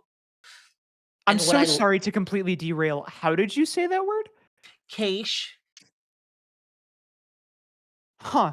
I've heard it pronounced a couple different ways. That's the first time I've ever heard it pronounced cache. I've heard it pronounced Interesting. cash and cache. I pronounce it cash, but I'm from cache is I'm from the interesting. Midwest. It I'm has from the quiche Midwest. vibes. It has quiche vibes. I don't know what to tell you. I have an English degree. What I say makes it more valid somehow. What's really funny about It's the cash. idea... I agree. Whoever in chat said that it's cash. What's really funny about the advocacy banking is when we started trying to come up with it, we were like, we need some low level... I don't give a fuck. I don't care about your linguistic battle over here. We were looking for some low level, entry level task that would be really easy for somebody, that would just always exist for people to just 24/7 volunteer, some easy task. And we genuinely did not care if it had any impact whatsoever. Like, we were like, as long as it feels like people are volunteering, that's okay. We just need something to get... And then we accidentally stumbled into probably one of the most valuable things that we were going to end up doing. Yeah, absolutely. In addition to So all the technology that we want to make for making organizing easier. so thank you both for coming on. We got to move on to our other topics, but I do Oh want shit, we've been here for over an hour. Oh my god. But folks, if you want to get more involved with PV, go to progress.win. If you want to like join up, you can go to progress.win/join. And I'm sure we'll see more of one or both of you in the future as we Hopefully tackle different campaigns and get involved and put this community to work in the upcoming electoral battles. And I'm sure I will get absolutely roasted for like the next 30 minutes to an hour over pronouncing cache incorrectly. Oh, it's Yeah, probably it's almost certainly incorrect, but I am going to get roasted for it. I love that Uncle Simric tried to help by saying it's pronounced and then typing exactly Literally, the word that I am saying incorrectly. It's like pronounced cachet. Oh, it makes so much sense. so much sense. Uh, Kayesh, yeah. I mean, I just Done. got a tier 1 subscription from Sake Tanuki. I might as well be annoying in your chat on occasion. Hell yeah. True. And folks, just in the community, will have different members of PV kind of progressive victory mods in our Discord. And if you have questions about PV or anything like that, you can always hit them up and ask about what is going on. So there you go. Yeah. We'll be doing more cool stuff, but I just wanted to introduce you guys to PV and give you guys an opportunity to ask questions. Yeah. Thank you so much for Absolutely. having us on. And if you're in tomorrow or today, based on if this is if this you, I We have actually don't know we if have a you big clip. push for a couple of really big Yeah. candidates. We have Hamaway phone banks tomorrow, Shoycott phone banks tomorrow. I think there's a Katie Banzel phone bank or canvas tomorrow or something. New Jersey, California, South Dakota, a bunch of other fucking states. If you live in any of those states, please go vote tomorrow. And if you don't live in those states and you want to volunteer, there is so many ways to volunteer. We are starting our volunteering tomorrow at 3 p.m. Eastern, and we are going all day. And then me and Jenny are going to be on camera fucking around while watching the polls. And if none of you in chat are like, I don't care about Adam Hamawi, legendary doctor that saved people's lives in Gaza, or Shoykat Chakrabarti, organizing royalty, who's like one of the most interesting candidates to run this cycle. Yeah, and he's running for Nancy Pelosi's seat, right? He is in fact running for Nancy Pelosi's seat. Yeah. It looks like a dead heat. It's going to be an interesting time tomorrow watching those polls roll in. But if any of you are like that with the RuboJack, have you ever met an individual by the name of Josie Caballero? I have. We co-host the Transatlantic Call-In show together. That's crazy. It's almost like I knew that beforehand, and I was using this as an opportunity to bring her up.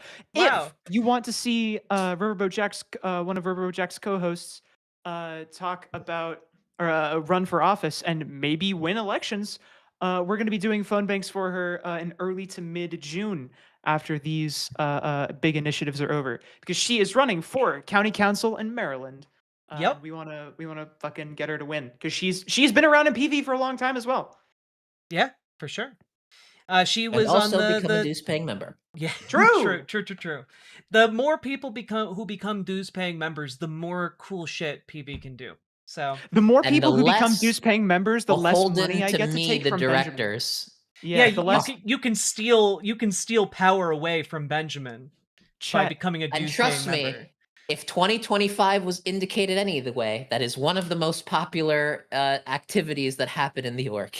Chat, I don't think many people or anybody here knows this.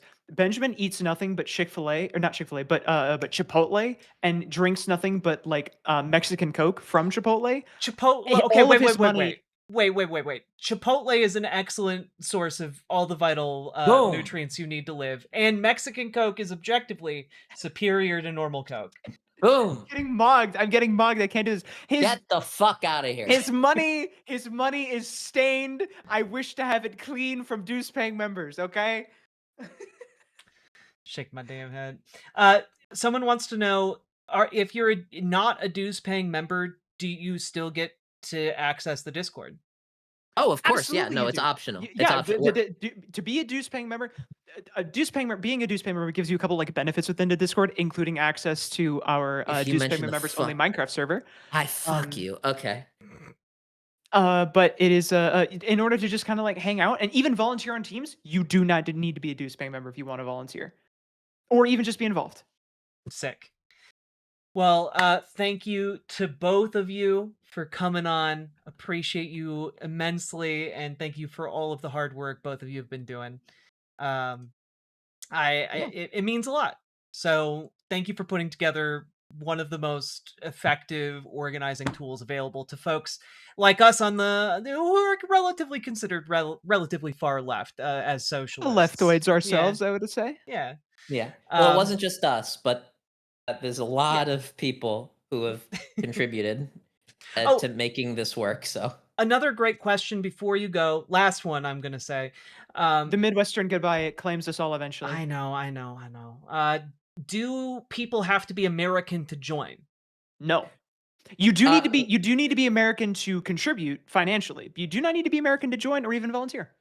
There you go. Well, legally, that is the case. However, right now, if you are not a U.S. citizen living abroad or a U.S. resident, you will have a little bit of difficulty joining the Discord server because you need a North American phone number. So, Okay. Send emails to wherever the onboarding form says to send Yeah. emails to. Yeah. But it is possible. it is and possible. They'll try and get you sorted. We'll figure it out. Jenny and Benjamin from PV, thank you both for coming on tonight. You both have an excellent evening. You too. Thank you so much. Yep. Have a great night, everybody. Farewell.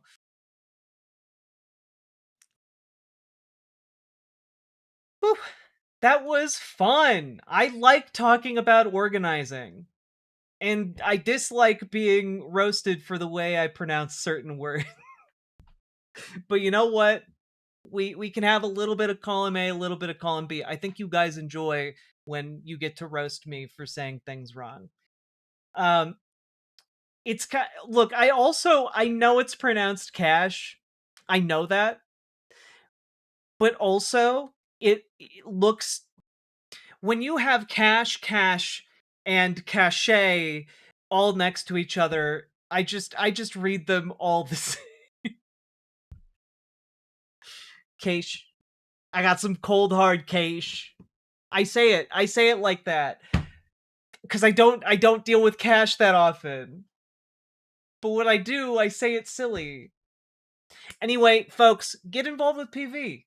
Okay, we're going to be doing a lot more cool stuff. We're going to be doing a lot of like fun organizing, etc., etc., etc. All right? What's next? Will we have some Quiche Patel? There we go. This is the kind of roasting that I knew was coming and I crave. You're all just giving me what I want. Excellent. Well done. Well done, everybody. Anyway, folks, progress.win. Go check it out. Go get involved. Or progress.win/join to join up. Do the things. I'll throw the links down in my video description. You can find it there. Join your local Dems. Join your local DSA, obviously, and also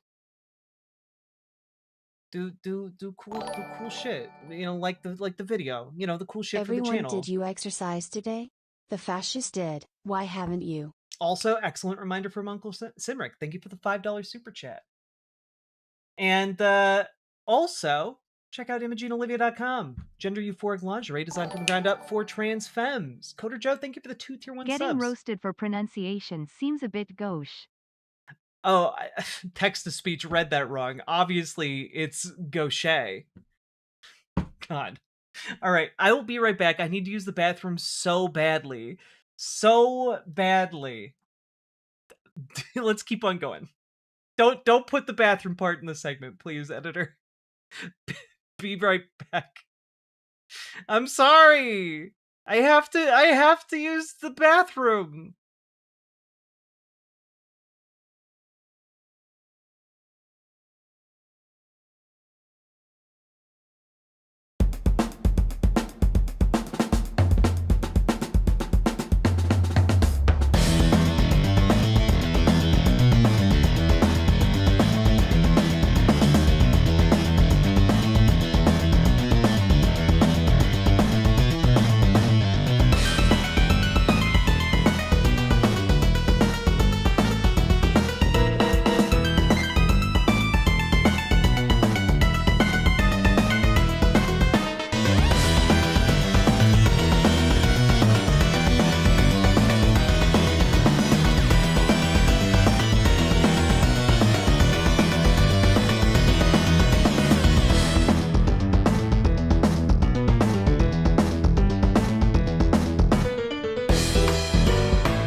insist on shifting their politics right. Now, I ain't saying they's all bad. There's that Mamdani guy. He's pretty slick. And AOC even endorsed his ass. I know what a wise guy like you can do. Get out there and protest them fascist dingrods. No kings, no problem, am I right? And since you're the musical type, spread the message through your art. Just tell him Vinny sent you.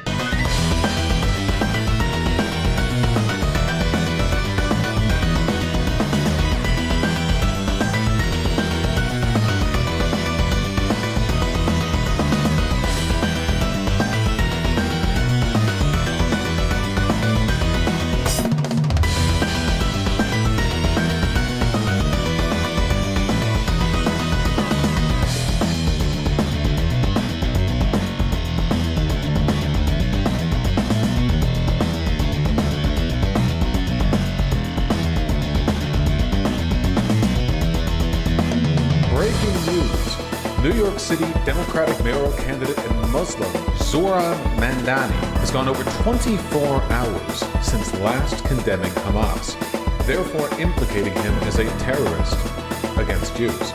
In other news, studies show ethno-states are in and human rights are out. In the interest of providing a fair and balanced debate on this subject, Republican Congressman Fred Dingleberry will be joining us tonight facing off against a homeless man's dog we stole from outside the studio.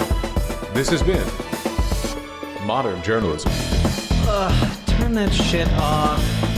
You know I hate the tools over at the legacy media. So, you join DSA or what? This country needs it, honestly. The Democrats can't keep polishing the same turd every election. We need socialist solutions to all the fucked up shit going right now. Don't take me for a dumbass, though. I'm not talking third party. It sucks, but we gotta change the Dems into something less shit.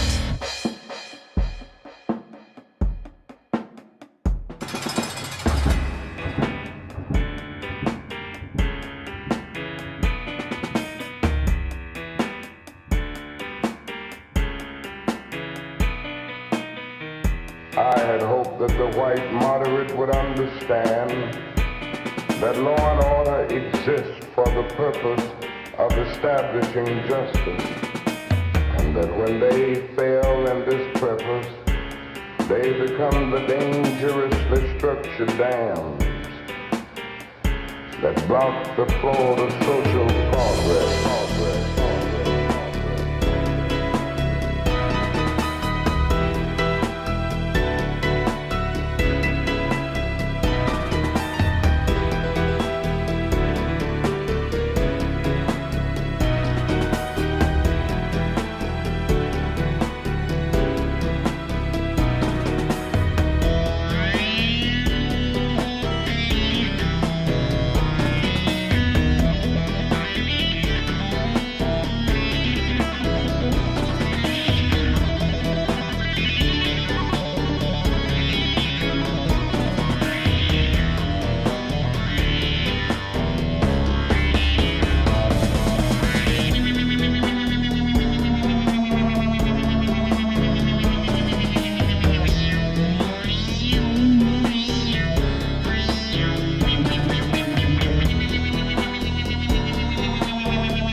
Welcome to America's best radio show, Patriot FM.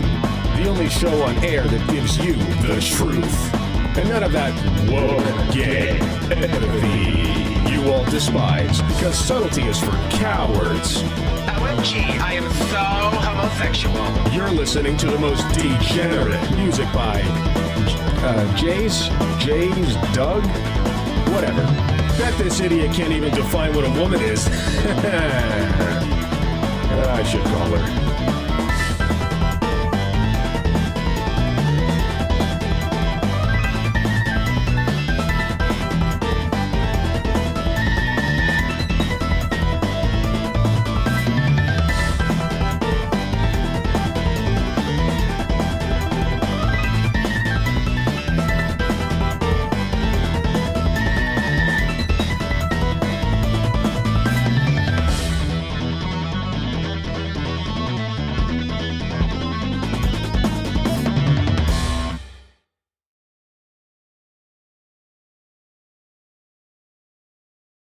Hello. Thank you for being patient. Hello, everybody. How are you doing? We finished a segment. Have you been eating your vegetables? I don't know why I'm doing this. This wasn't. I had nowhere to land that bit. I don't know why I decided to fly it. How is this pronounced? That's pronounced the L is silent. It's pronounced cock. It's spelled CLOCHE. It's pronounced cock. Did I get it right? That's a cool shirt, Jack. Thank you. It's a button-up that I made more fashionable by tying it together because I'm gay.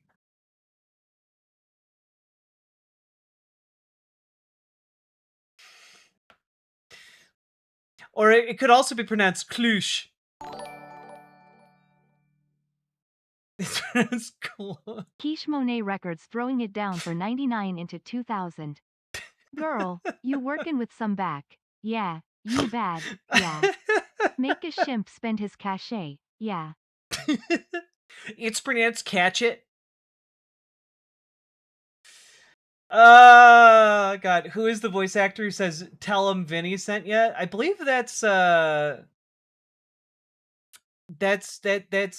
I almost said Jay's Doug. That's not Jay's Doug. That's Gay Fesh, friend of the show.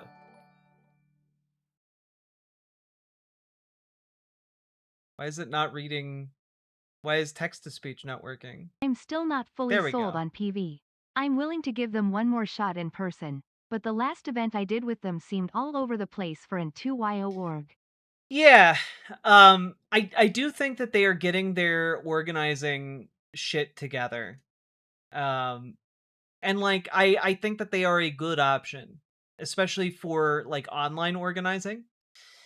But like I noticed some people in chat were like, you worked with Brianna Wu? Yeah, like a couple years ago during like the Jamal Bowman stuff. 0.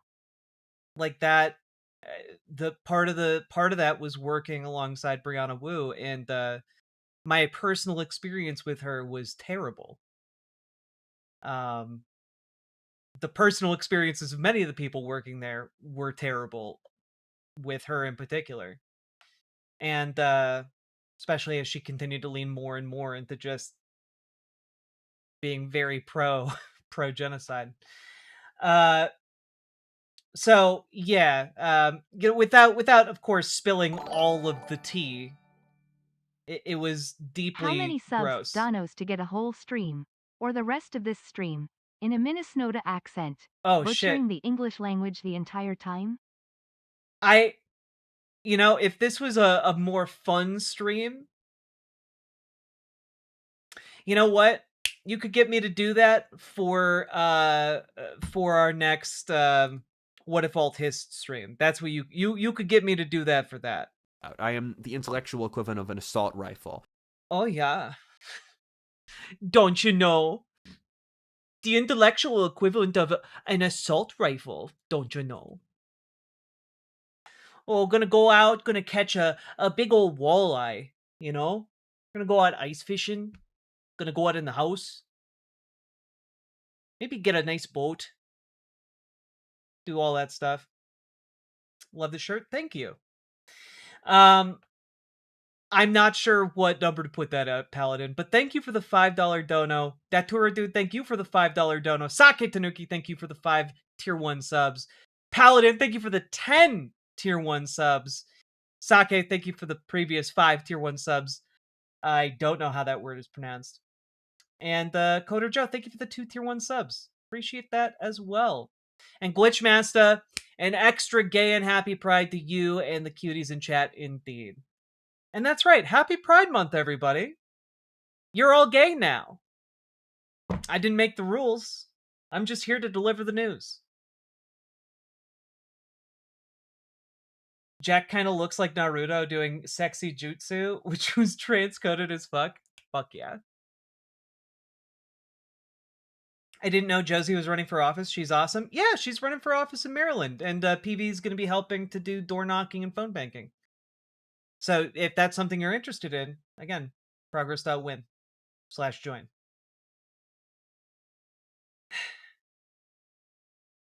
But yeah, it's have you any mayonnaise heavy recipes to share? Oh, I'm sure I could provide some. Sexy what? It was called sexy jutsu. That's a real thing in Naruto, where Naruto turns into a sexy lady and then bamboozles his enemies.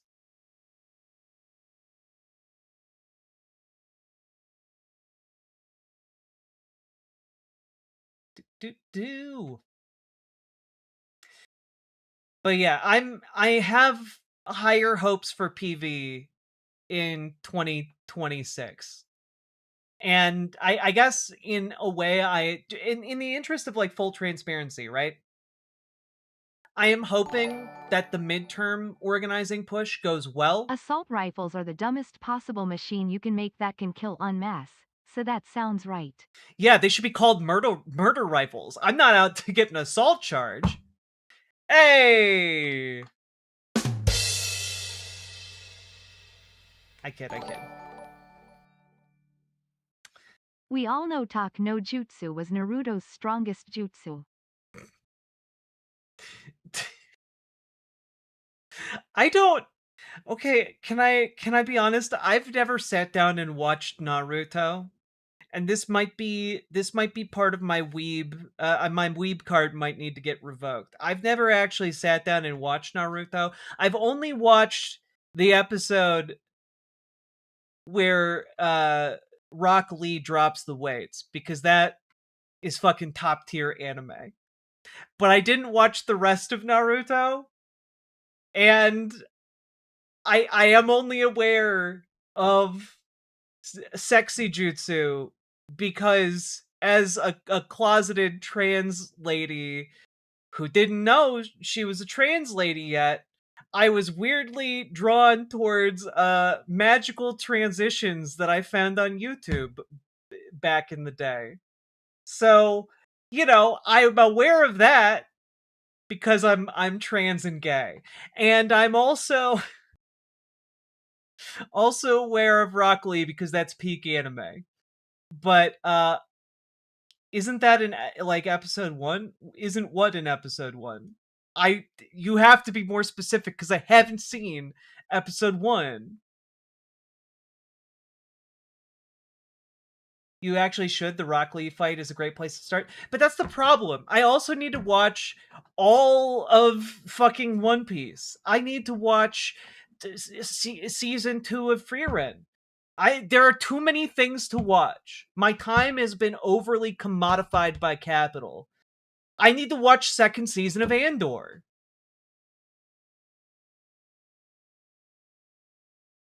Read One Piece, it's better. I can't. The problem of time.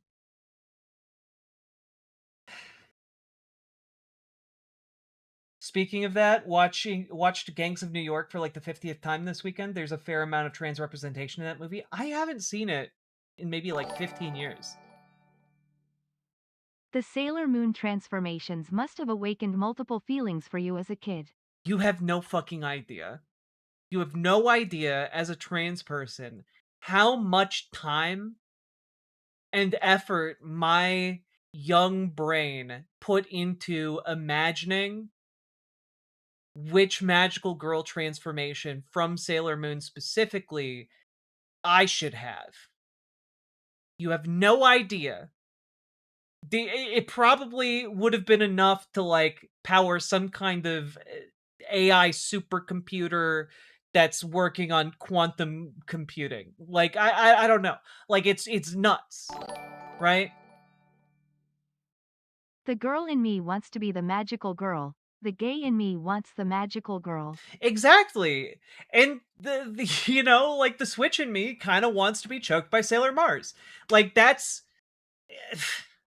you know, that's just the way the cookie crumbles.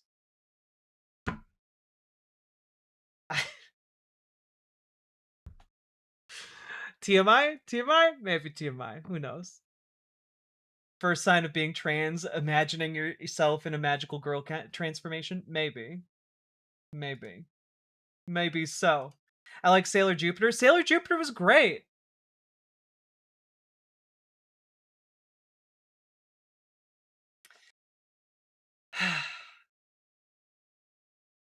I'm working on a video essay. Oh shit.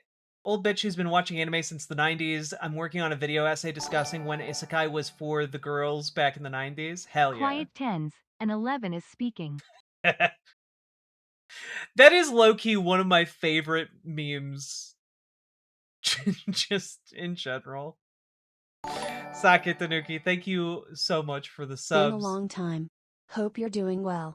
Happy Pride. Derby Yank, thank you for the 1,000 yen? Question mark? Also, that just reminded me. I need to ask a question real quick.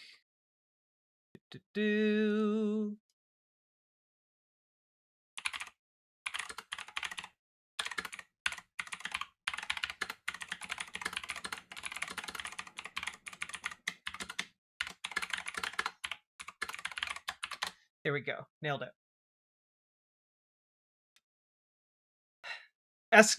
Fucking Escaflowne is peak. Escaflowne, more people need to watch it. All right. How we doing, folks? How we doing, friends? And that's right. In case you guys haven't ascertained from the title of today's stream, we are going to be diving in to a man making one of perhaps the worst decisions of his life. Are we about to dunk on Rave Dubin? Oh, you fucking bet your bootstraps we are. I need to like step away to blow my nose for like 2 seconds, and then we'll start the segment and jump into Dunking on Dave. Another episode of Dunking on Dave. Insert new show graphic here with Dave Rubin going into a dunk tank. I know my editor is not going to make that, but you know, you guys made it in your minds. So that's good enough. Be right back.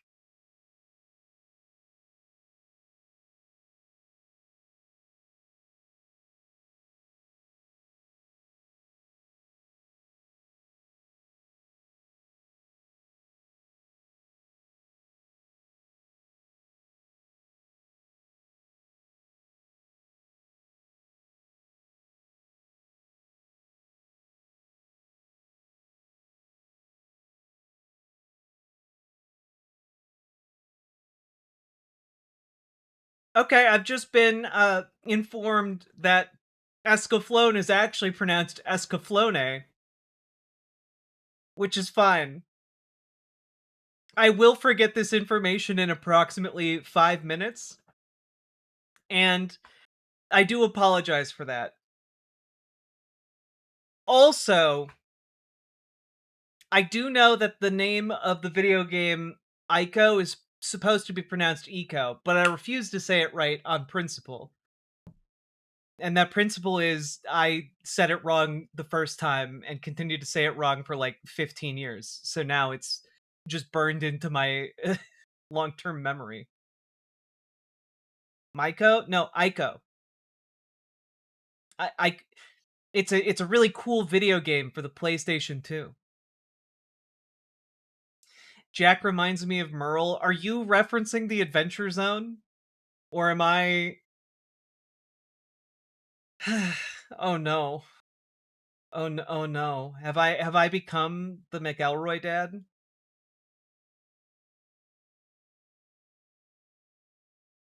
Project Aco? Yeah, you got it. Merle the cat girl? Oh, Marl the cat girl. That's fine. I'm making too many deep cuts, and I'm very sorry to all of you. That will not stop. The deep cuts will continue. Adventure Zone referenced. I just introduced my partner to the first episode today, and I'm very excited. Jesus is real. Repent for your sins. I want you to demonstrate Jesus Christ to me right now. Summon him. Summon him! Bring him forth! Repent that ass. There we go. Nailed it. Jazz Dog, 10 out of 10 response. Is Adventure Zone a deep cut? Absolutely. If you are into anything that isn't Critical Role, it's a deep cut. Okay? Critical Role has like television shows now. It's not a deep cut. Or as deep a cut.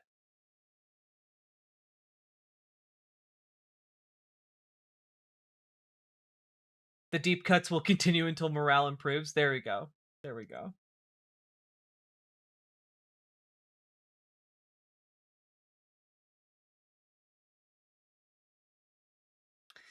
All right. Are you guys ready to do this? Because I'm not. Now, I do want to be very clear, okay, before we jump into this. Also, wait a minute. I'm now recalling. Okay, I got rid of the Okay, I got rid of the different things. Okay. So, folks, today we're gonna take the measure of a man who has made too many mistakes, a man whose life path has been dictated by poor choices since the very moment he was conceived. And that man's name is Dave Rubin, purported inheritor of high-level ideas, and also noted classical liberal and MAGA man. And here he is on the latest episode of Jubilee. And you know what? It's not often that I can say with certainty, sight unseen, haven't watched a single second of this at all. But I can tell you guys, this man is about to be mogged, manhandled, and absolutely maltreated by a group full of young up-and-comers in the political space. All right? He's about to be let me put it this way. Around 20 liberals in this room are about to be incredibly ableist towards Dave Rubin simply by treating his ideas as if they are as valid as theirs. Now, that might be a big claim here, but I think we're about to see someone who is completely and utterly out of his depth.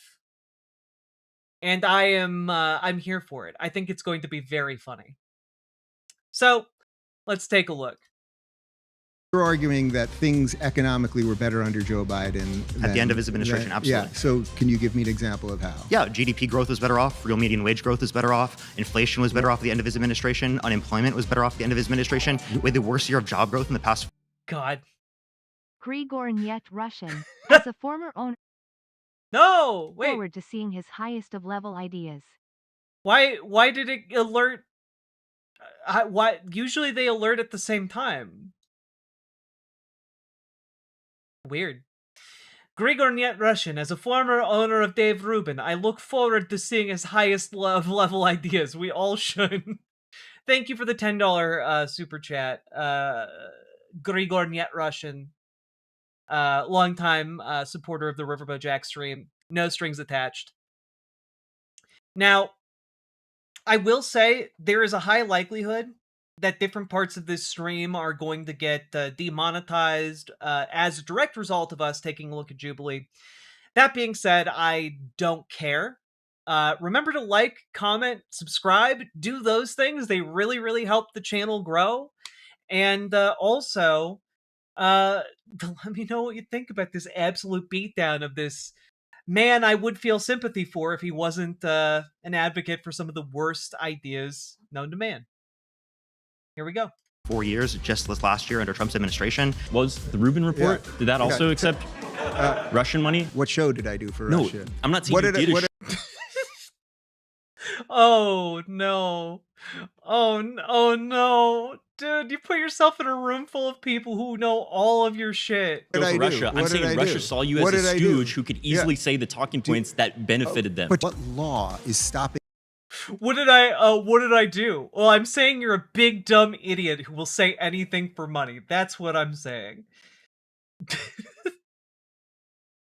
He's just setting them up to be dunk. He's setting them up to dunk on him. You from doing anything that another person cannot do. Laws are not protecting trans people. If they were, trans people would not be disproportionately unemployed, unhoused. What would you like the law to do for you? Again, the law can guarantee equality. It can't guarantee protection, right? So. Yes.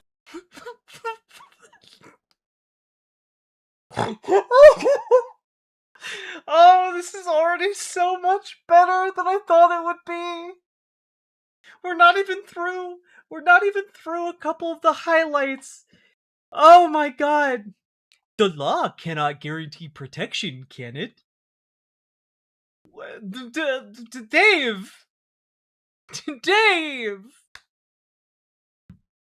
What the fuck? Guys, this is abuse? Yeah, this is what I mean.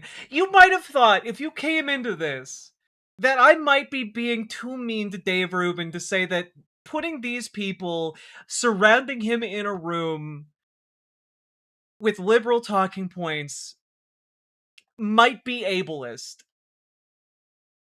And I think you're seeing exactly why I said that. It certainly can. So has wokeness pushed America past the breaking point, or is the progressive movement the only answer to MAGA? I'm John Regalado, and from Jubilee Media, this is Surrounded, where one brave soul faces a room full of disagreeers. Today we're unpacking what it means to be far left, the backlash to wokeness. A John Regalado sounds like either a type of sandwich that I don't want to eat at a deli, or the type of some kind of artisanal coffee beverage that I also don't want to drink, but it sounds like some kind of consumable food. And what your vote stands for in the upcoming midterm election. I'm here with our featured guest, conservative commentator Dave Rubin. Welcome. It's good to be here. Are y'all ready to debate Dave? Let's begin. Oh my god, they're gonna murder him with their words. Again. I'm Dave Rubin of the Rubin Report, and today I'm surrounded by the far left. Oh, Dave, this was such a mistake for you, my guy. This was such a fucking mistake. Oh, no, Dave. I don't know why I'm, like, concerned for him, but, like, I feel like this is gonna be, like, Omni-Man just beating his son from that show, Invincible.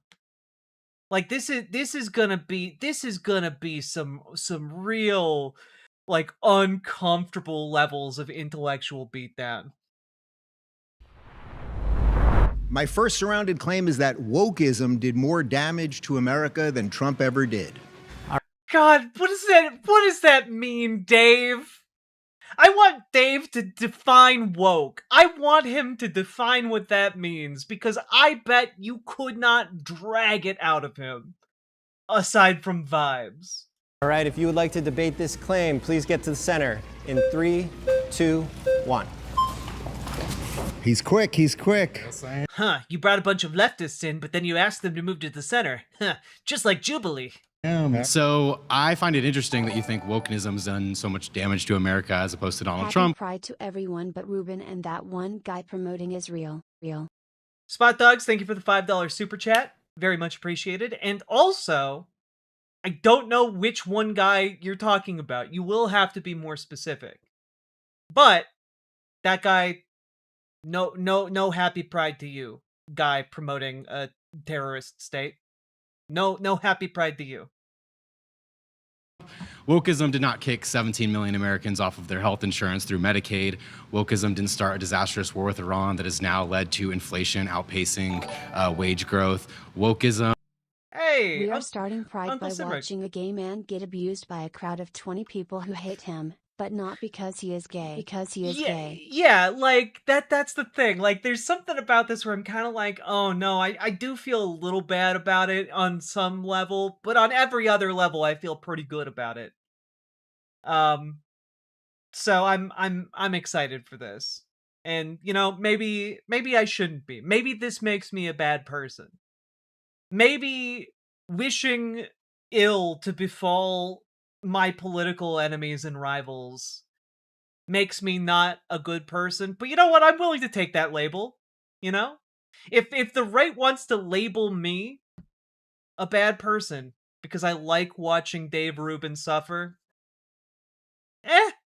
that's fine.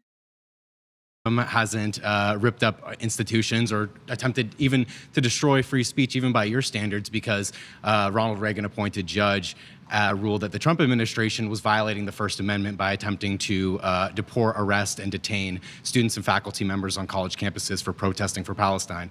Wokeism, to me, Fact check, Reagan-appointed Judge William G. Young of the U.S. District Court of the District of Massachusetts ruled on September 29th to 30th, 2025 in AAUP versus Rubio that the Trump administration's ideological deportation policy, arresting, detaining, and seeking to deport non-citizen students and faculty for pro-Palestinian campus advocacy violated the First Amendment. Huh. Yeah, it doesn't even have remotely as disastrous as a track record as Donald Trump. Well, how would you define wokeism? I guess we should. Dude, you're defining it. You're the guy who's making the claim. The people who are debating you aren't the ones defining terms. It's you. I'm gonna lose it. Start with I think wokeism is a pejorative term that's used to describe left-wing cultural politics. Right. And what do you think left-wing cultural politics are? Man, don't play this game with him. Just ask Dave to define his own fucking term. I'd say left-wing cultural politics include just the broad attitudes towards social justice, especially for minority groups that have faced persecution in various ways. Okay, so I think the simplest way to define wokeism is There we go. basically collectivism on steroids, and usually as it applies to race and gender, meaning that you should be judged. Oh, I know this lady. This lady's been on like multiple other Jubilees.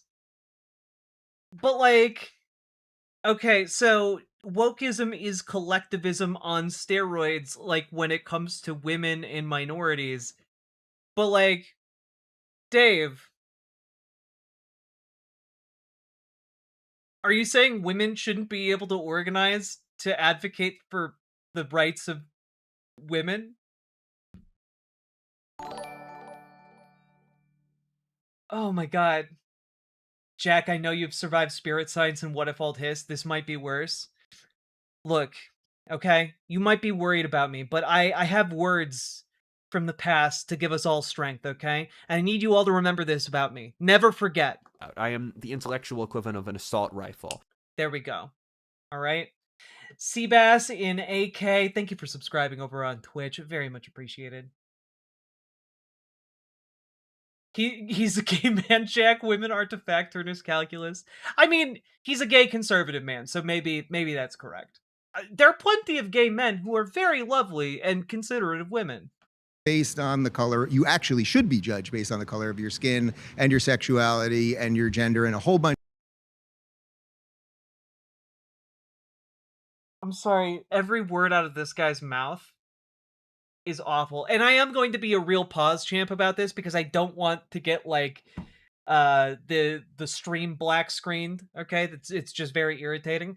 But I am going to say right here, like, the idea that he thinks being woke means that you should judge everyone based on the color of their skin is genuine insanity.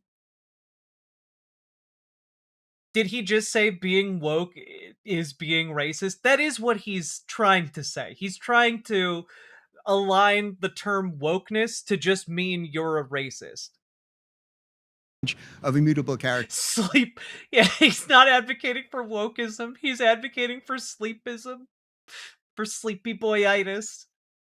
Characteristics, and depending on where those fall on the left's kind of hierarchy of importance, that's kind of how you can parse out where people should be and how important their ideas are. So even assuming your characterization to be an accurate characterization, which I don't necessarily take, right? Can well, you give me, we're going to have a lot of trouble getting can to you a fair actually agreement demonstrate on that wokeism. wokeism has, for example, skyrocketed inflation to outpace wage growth the way that Donald Trump's war of aggression on Iran has done? Can you demonstrate that wokeism has violated the First Amendment by arresting students and faculty members on college campuses? Okay, well, yes, I can. So let's start. Well, first off, Oh God, they're already all laughing at him.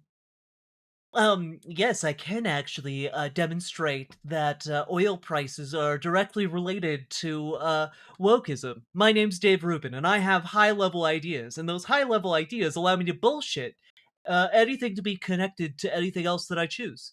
You see, when you imagine two things being connected, you can imagine an infinite number of connections between them. Disastrous war, the quote-unquote disastrous war that you're talking about. You're talking about a 40-day military operation that stopped an apocalyptic regime from getting a nuclear bomb and exporting terrorism throughout the world. It's not done yet. We are still in a state of war with them. Well, then we're now in an economic embargo of them, right? We've basically we have military units dispersed across the region and are actively bombing them. Done a blockade of the Strait of Hormuz. So to say it's a disastrous war, we've done a blockade. We did lose. Hang on. We did lose 13. It's not an active war to do a blockade in Dave Rubin's world.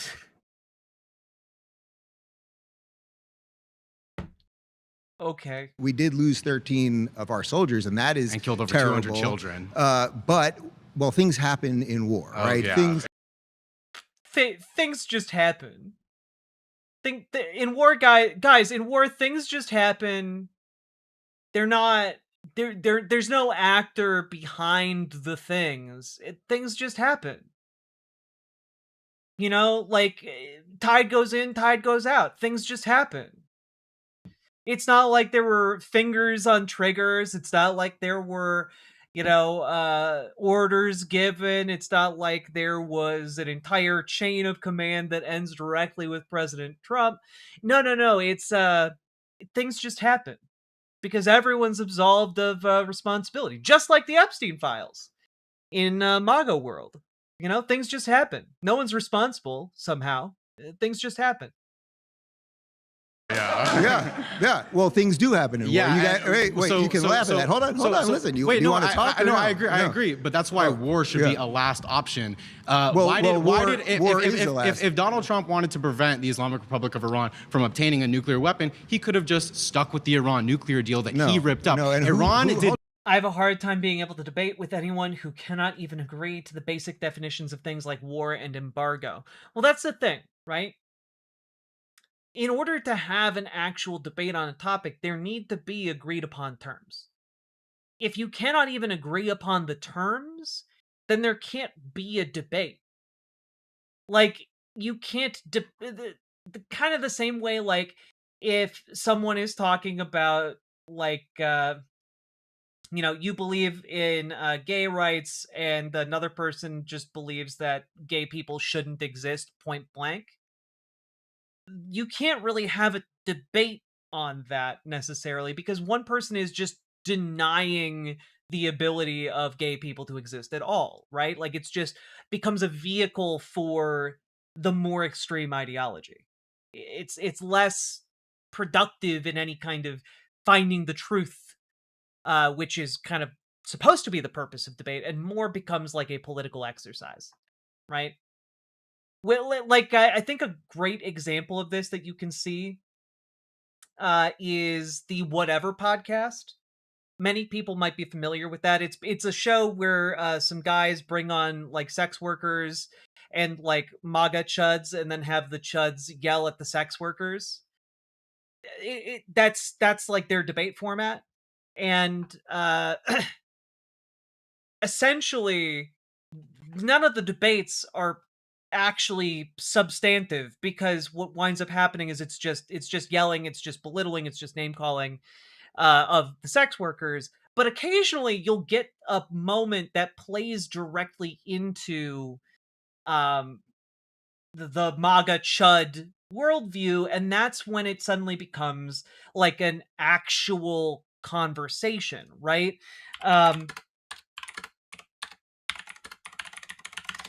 A great example of this would be this particular clip. I think it's this one. Is it? I'd like. Here we go. All right. Thank you. Okay. I need to find like the actual. Here we go. Okay. It's just too fucking greasy. Yeah, you know what? You'll get the same thing. Come in here, Jake. You think? Come on, you'll see for yourself. You can't get your fucking hand on it. Try it. Nah, you fucker. That was bullshit. Bullshit. Like this moment with a pickle jar where he's trying to say men are big and strong and can open pickle jars. Women are too weak because they're the inferior ones. Like, and then he can't open the pickle jar, and instead another guy from offset has to go and open the jar for him, and it immediately you see him fucking get upset and kind of lose it, because he knows that makes him look like a big dumb moron, right? It's very funny, of course, but also it's kind of like that's the level at which a debate without really any substance or agreed upon terms, that's the level that it can really get to. It just becomes a political show, politically advantageous or disadvantageous, depending on like how people comport themselves. Which is why in a lot of like far right debate circles, you just get MAGA people shouting at like liberals and calling them slurs, because in their circles that's just kind of what makes them look good, right? Yeah.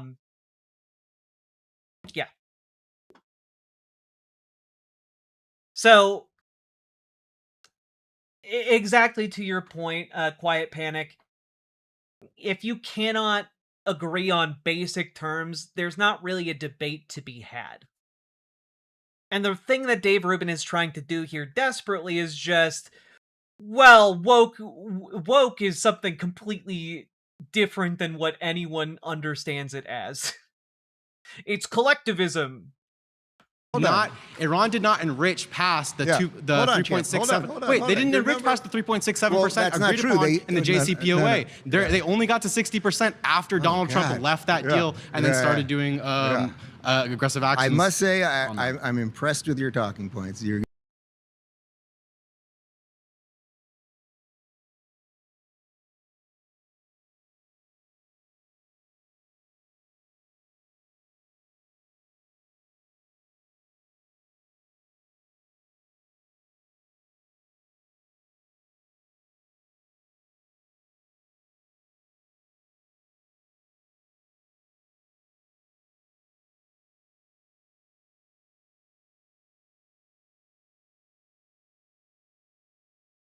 Chat, this is almost 2 hours long.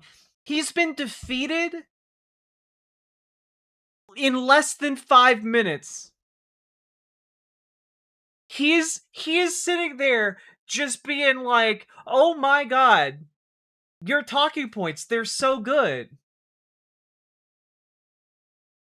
I cannot believe this.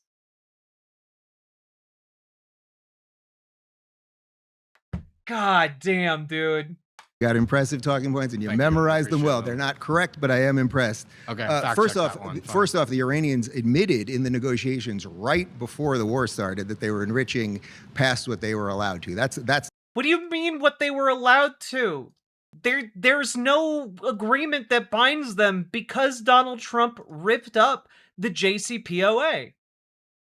When Donald Trump ripped up the JCPOA, suddenly there was no diplomatic document restraining or stopping Iran from enriching uranium.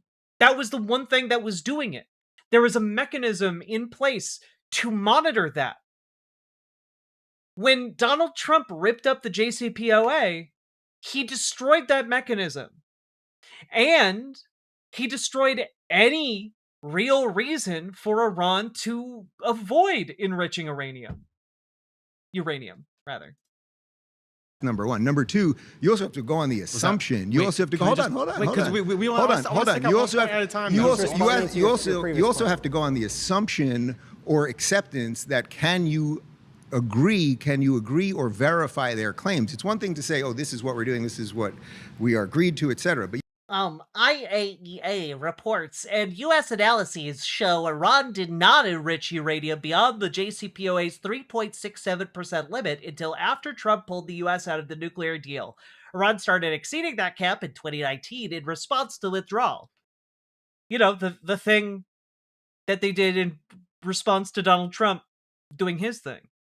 You have to be able to verify that. And the idea that we have people on the ground or the UN or some third-party organization that can verify what they're actually doing with underground nuclear sites and a whole bunch of other things is I would say, quite a leap of faith, right? You want to oh man.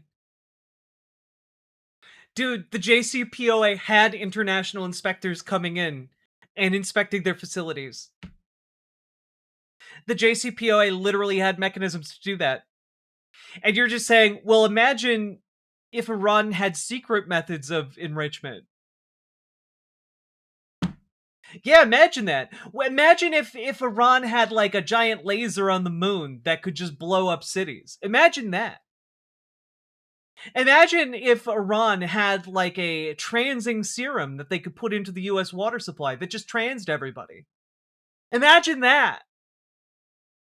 Imagine that Iran had just a gigantic egg, and we don't know what's inside it, but maybe one day that egg will hatch, and a world-devouring serpent will emerge. Imagine that!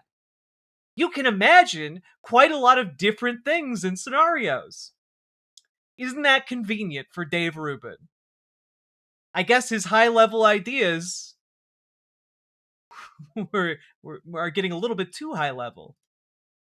Trust but verify. Can I respond to that? Sure. So the IAEA and U.S. intelligence said that Iran did not enrich past the 3.67% prior to Donald Trump ripping up and stepping out of the Iran nuclear deal in I believe it was 2017, 2018. So again, when he did that. in these negotiations, because Donald Trump ripped up the Iran nuclear deal to begin with, that's the only reason why. Let's try it a different way. I'll try it a different way. The IAEA assessments agree with me, and Tulsi Gabbard, our director of national intelligence, testified in front of Congress last year, and according to the entire intelligence community, Iran did not have a nuclear weapons program. Okay.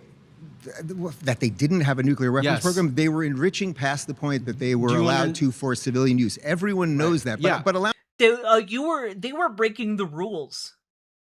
What rules, Dave? What rules exactly were they breaking? My rules.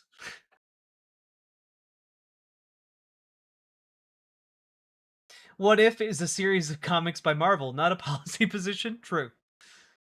But do you understand a weaponization process is different than just enriching? Do you think the Iranian regime... Also, yeah, there are like I love the modern conservative movement, you know? Like it used to be that I would have to like do research, like in-depth research instead of just being like a well-informed person who understands the news and reads the news and like just is constantly devouring the news. It's me, the news serpent, here to devour your news. But Dave Rubin is just so full of shit that like anything he says, even at face value, is bullshit, right? Like obviously enriching uranium does make it easier to weaponize that uranium. However, just having enriched uranium on its own doesn't make a bomb. Like I don't know how to like more succinctly put it, right? Which is like it's kind of like just having a bullet doesn't mean you have a gun. Like you don't these things are not the same. Like if you were trying to invent a gun from scratch and you made a bullet, you'd still have to make the entire gun. Before this war, the Iranian regime that has oppressed the people of Iran for 40 years. In her March 2025 intelligence testimony, Tulsi Gabbard said U.S. intelligence agencies concluded Iran was not currently building a nuclear weapon and had not restarted its pre-2003 nuclear weapons program. She later clarified that Iran's highly enriched uranium stockpile could produce a nuclear weapon within weeks to months if the order were given to build one. Do you think that was a good regime? Would you say that was a good government? Would you like to live under those people? Were they progressive in any way? Do they hold any of the values that any of you guys hold? No, but we don't just start wars on countries whose politics we disagree with, or who more like just having gunpowder. Sure. Are oppressive to their own people. We were actually an ally to Saudi Arabia, and Mohammed bin Salman ripped up. That I agree with. You don't do that. Okay, we got something. All right, we got something. Oh man, Dave, you're so out of your depth. It's crazy. Something Israel that has committed gross human rights violations in Gaza. I'm shocked that Israel came up. Israel, the only place that has any of the progressive values that any of you guys share. Really? And any of was he about to say any of the PragerU values? Place that has any of the progressive values that he was. Any of you guys share. Really? This is actually, this is perfect. This is perfect because one of the things that you told me in the beginning of this conversation was that wokeism was judging people based on characteristics and collective thought. Israel is literally centered around the prioritization of the Jewish people as a matter of policy. That is literally collectivist thought. So you must hate Israel too. You must think that that's the ultimate Let me ask you something. form of collective identity. Dave is having a really bad day, guys. Dave, look. Dave woke up that morning just like you and me, all right? Put his pants on, one leg at a time, had some coffee, moseyed on over to the set, and thought to himself, this will save my dying YouTube channel. And, I think it might be at this moment that Dave realized he fucked up.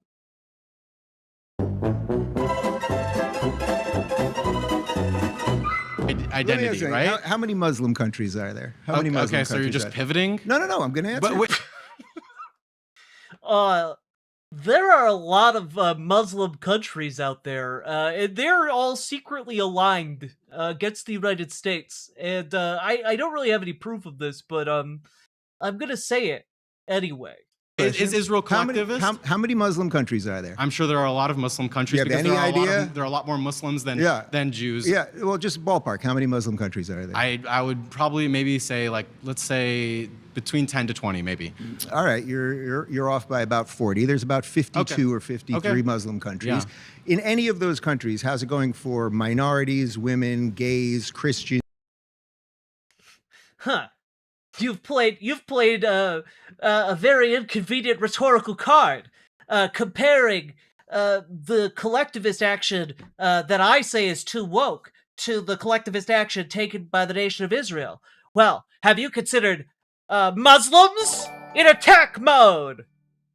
Like, that's what I he's love doing a good here. It's lambasting of crazy. right-wing trash, but Surrounded needs to go away. I agree, and I really, I've been good. I've avoided talking about Surrounded,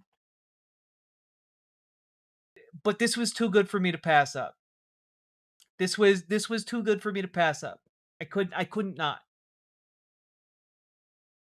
Jews. Yeah, I can say that other nations, it's extraordinarily repressive. But like I said, we got to pause there. We got to pause there. You've been voted out by the majority. Okay. Please return to your seat. It's been fun.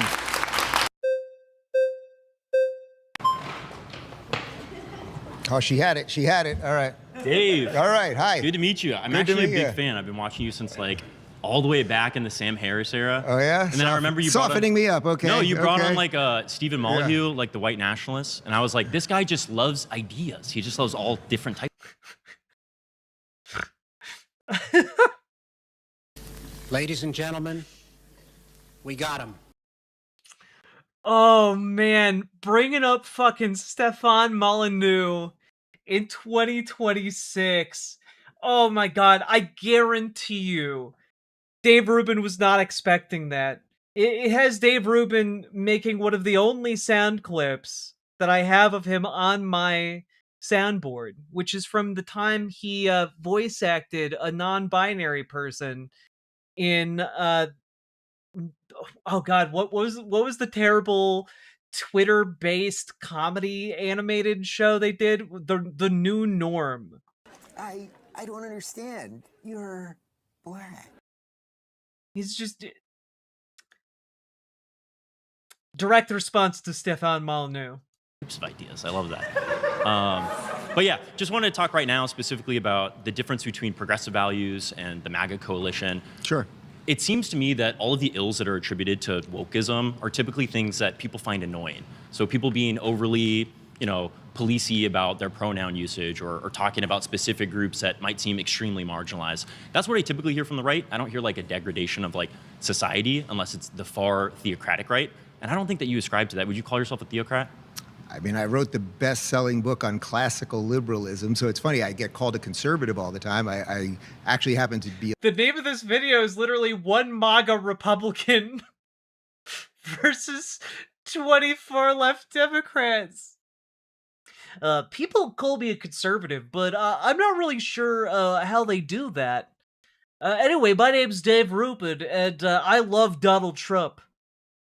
A liberal in the truest sense of liberal. You should join the circle. Progressives are not liberal as a general rule of thought. Yeah. Yeah, for me, I just feel like that. I'm Dave Rubin. I'm holding the line against the far left progressive scourge. That's right. I'm a better Democrat than any of you here. My name's Dave Rubin.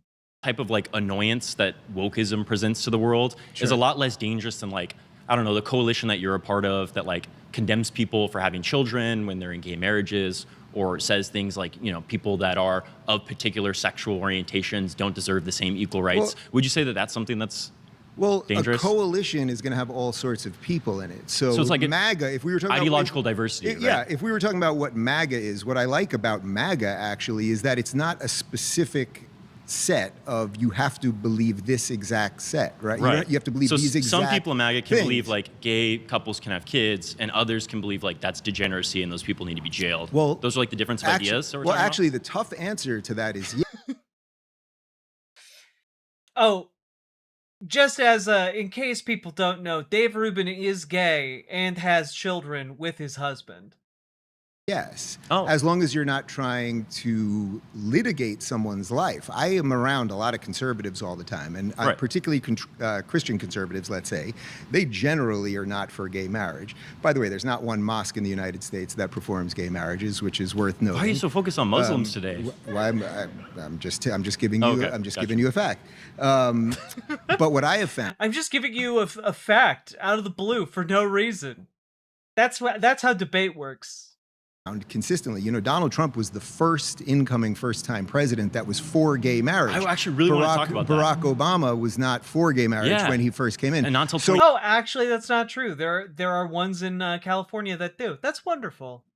So what I would say is the MAGA movement, I mean, look, Scott Bessent, who's the Treasury Secretary, is married to a man and has kids. Peter Thiel is married to a man and has kids. Douglas Murray is one of the greatest voices we have in conservatism, happens to be gay. Yeah. I don't, for the most part, people on the right actually believe in individual rights and don't really care. But that doesn't mean that's where you've lost me, though, because that doesn't mean that everyone has to have the same religious perspective on everything. But you've been around the block for a long time, and just like you alluded to, in 2016, Trump held up a flag that said LGBTQ for Trump. He was asked in a CBS interview, would you let Caitlyn Jenner use the bathroom that she wants to in your hotels? He said absolutely. He didn't have a problem with that. He actually gave a better answer than that. He said, I'm a hotel builder. If you told me I had to build one bathroom, that would be fine with me. I think it's a great answer. But that's what's crazy is that evolution has changed so much to the current MAGA movement. The MAGA movement today, Donald Trump would absolutely not say that somebody could use the bathroom aligned with their gender identity. He specifically banned that. And not just that, but he's also just called for, he specifically wrote an executive order that classifies far leftist groups like pro-transgender groups. I'm feeling a little called out, feeling a little targeted right now. Can't imagine how Dave Rubin feels. I'm sympathizing with him. It's disgusting. As a danger to the country, which often the entire military can go after. That is insane. That is absolutely a violation of people's individual. On May 6, 2026, the White House released its new U.S. counterterrorism strategy, which explicitly names violent left-wing extremists, including anarchists and anti-fascists such as Antifa, and radically pro-transgender groups as security threats alongside cartels and Islamist terror groups. That's right, folks. If you're too radically pro-trans, you might be a terrorist. But it's wokeism that's gone too far. It's wokeism that's gone too far, not, you know, the ever-grasping arm of an authoritarian state. No. It's trans people wanting to use the bathroom. That's going too far. It's crazy. And the argument against trans people, I just don't like their vibes. That genuinely, for conservatives, they don't have a good reason to hate trans people. None of them do. It's all just vibes. It's all just vibes. It's why, like, every single stream I do, I get, like, a deluge of conservatives constantly telling me that I'm not a real woman, or I'll never be a real woman, or whatever, because it's all just vibes. They don't have arguments. They're not actually trying to make any points. They're just going off of vibes, and they want to ruin my vibes and our vibes in the process, right? They want to be vibe dominant, never realizing, of course, that they're all vibe submissives. I know this because I just blocked them from the chat, and that steams their hides.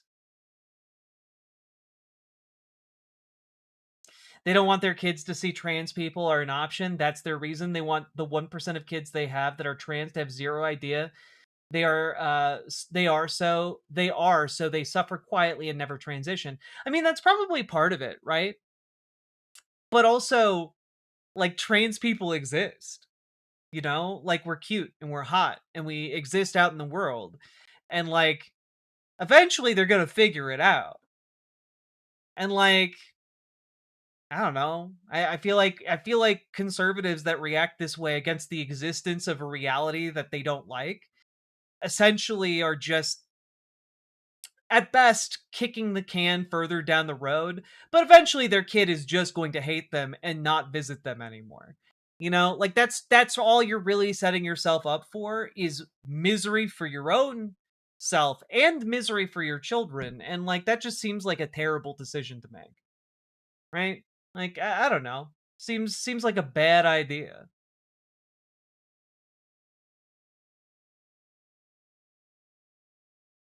A lot of nasty, rude people in chat tonight. That's vertical chat, baby. rights. All right, so you want to talk about the trans issue sort of broadly, I want to talk about the MAGA coalition what I that can claims tell you, to be what I can tell you, pro-individual liberty, right. yet wants to police the way that people express But what are they themselves, doing? That also wants to police people's bodies, that want to go after... Well, that's it. Oh, my God. You nailed it. Katali, you nailed it. They see it as zombie rules. Can't get bit by the trans bug. That's literally it. Conservatives have bought into, and this was popularized, by the way, in the US around like the queer rights movement of like the 60s and 70s and 80s and 90s, right? Which is the idea that conservatives pushed that this was a social contagion. Now, that might sound familiar to folks who've been paying attention to Republican arguments over the last several years, right? Which is essentially gay and trans stuff acts as a social contagion. This is why they think like drag queens reading books to children or like a trans character in a children's television show. This is why they react so negatively against that, because they view it as a vector for infection. They view it as something that could make their children sick. And I find it fascinating that they apply this to LGBTQ stuff, but not to actual infectious diseases that they are getting infected with at a far higher rate because none of them believe in vaccination anymore, right? So they think of it like a gateway. Yes, but I want you all to understand this is all a very old phenomenon. The idea of social contagion goes back to Nazi Germany. It was part of the fascist underbelly and undercurrent of it. And it comes out of the eugenics beliefs, right? Which, again, if you start following that thread back, it kind of brings you back to America. So we kind of keep coming back home here in America with this idea, right? And that idea is essentially that if someone is gay, well, that means they can't have children. They can't have biological children. They can't procreate, the normal way. And if somebody is trans, they also might not be able to procreate the normal way, right? And for conservatives, that deviation is viewed as an unacceptable violation of eugenics ideas. And most conservatives wouldn't put it in that way, but that's really what it comes down to. And so when you have that type of eugenicist belief and it meets fascism, what happens is an authoritarian spin on that eugenicist belief, which is essentially we need to take the gays out of the population, otherwise they are going to infect the rest of the population. They're all going to become gay, and then our people will die out. Right? And this is also part of the reason why you also, in the modern era, have this rising up of this belief in great replacement. It's and the concern over birth rates. And it's also creepy and weird because it comes from that fascist eugenicist place. Right? And Peace Earth writes, social contagion theory is part of the Nazi slaughter of the disabled. Exactly. Yes.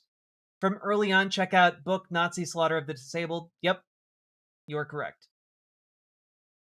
So it's scary to conservatives on several different levels. And that's why they are just so virulently anti-trans, anti-LGBTQ, etc. So I find it fascinating to watch this this interplay. For people specifically because of their ethnicity, right. None of that should be so tolerated. Donald Trump is in the middle of his second term. Gay marriage is here. It's passed. It's a just Then cause. why are I so believe many... in individual rights. Wait, you're friends with Michael Knowles, right? Yeah. So what's that coalition again called? I think it's like Less Equal, that's trying to actually get rid of Obergefell and overturn gay marriage rights. Does that not concern you? Well, first off, I've never heard of that specific organization, but what I can tell you... You're friends with them! Michael is part of. I just don't know what you're talking about. But what you I can would look it up right but now. what I would it's say called is Less Than. no. And it's Lila Rose, Michael Yeah. Knowles. I think it's what's that guy's name at the Daily Wire, the head one? Okay, but that's not Donald Trump. I understand they want to go away no, from this. No, that's not topic. Donald Trump. That's not the head of the party. I have friends well, first off, Michael and I are friends, but there is a cap on our friendship. There actually How are you is. friends with someone who doesn't want you to be in love, my man? He doesn't want me to be in love. He's had dinner at my house with his wife. My husband cooked for him. Yeah, look. There's no way a bigot could ever be bigoted against their friends. It's not like a bigot might have an idea that Dave is one of the good ones and individually find him palatable as a useful stooge for their ideological movement. But like Dave can't even conceive of a world in which Michael Knowles would succeed and remove Dave's ability to marry his husband. You know? Like that's pretty pathetic. It's pretty pathetic to just live in a world where you just think people say things and it has no relation to reality. You know? And that's effectively the world that Dave Rubin has built for himself. He just says things and there's no real world implication for that. And he believes that of his friends. You know, it's similar in my mind to what happens in Washington, D.C., right? You have lawmakers on the left and the right who go and they argue against each other on the floor of the Senate or the House of Representatives, and they will wheel and deal. They will fight tooth and nail politically, and then at the end of the day, they all go and have drinks together. You know? Now, to be fair, my understanding is that has dropped off in recent years, but it's still, especially among older members of Congress, a pretty common thing to have friends that are explicitly bigoted in their aims. Because at a certain point, for the people who are in this all day, every day, in the weeds of politics and policy, like, it stops being as real, I think, to a lot of them.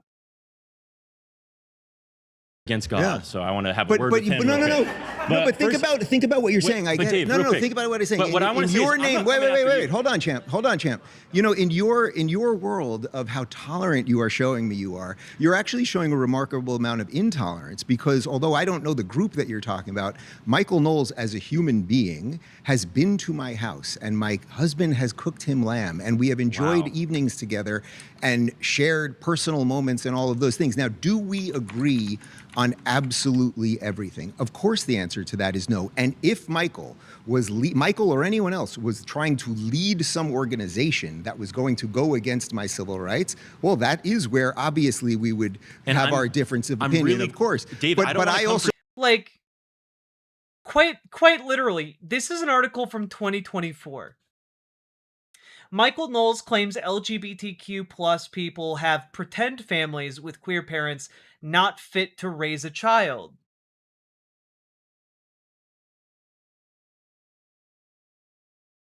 On Wednesday's episode of The Michael Knowles Show, he argued that same-sex couples are unfit to raise children, calling their families pretend and claiming they undermine traditional family values.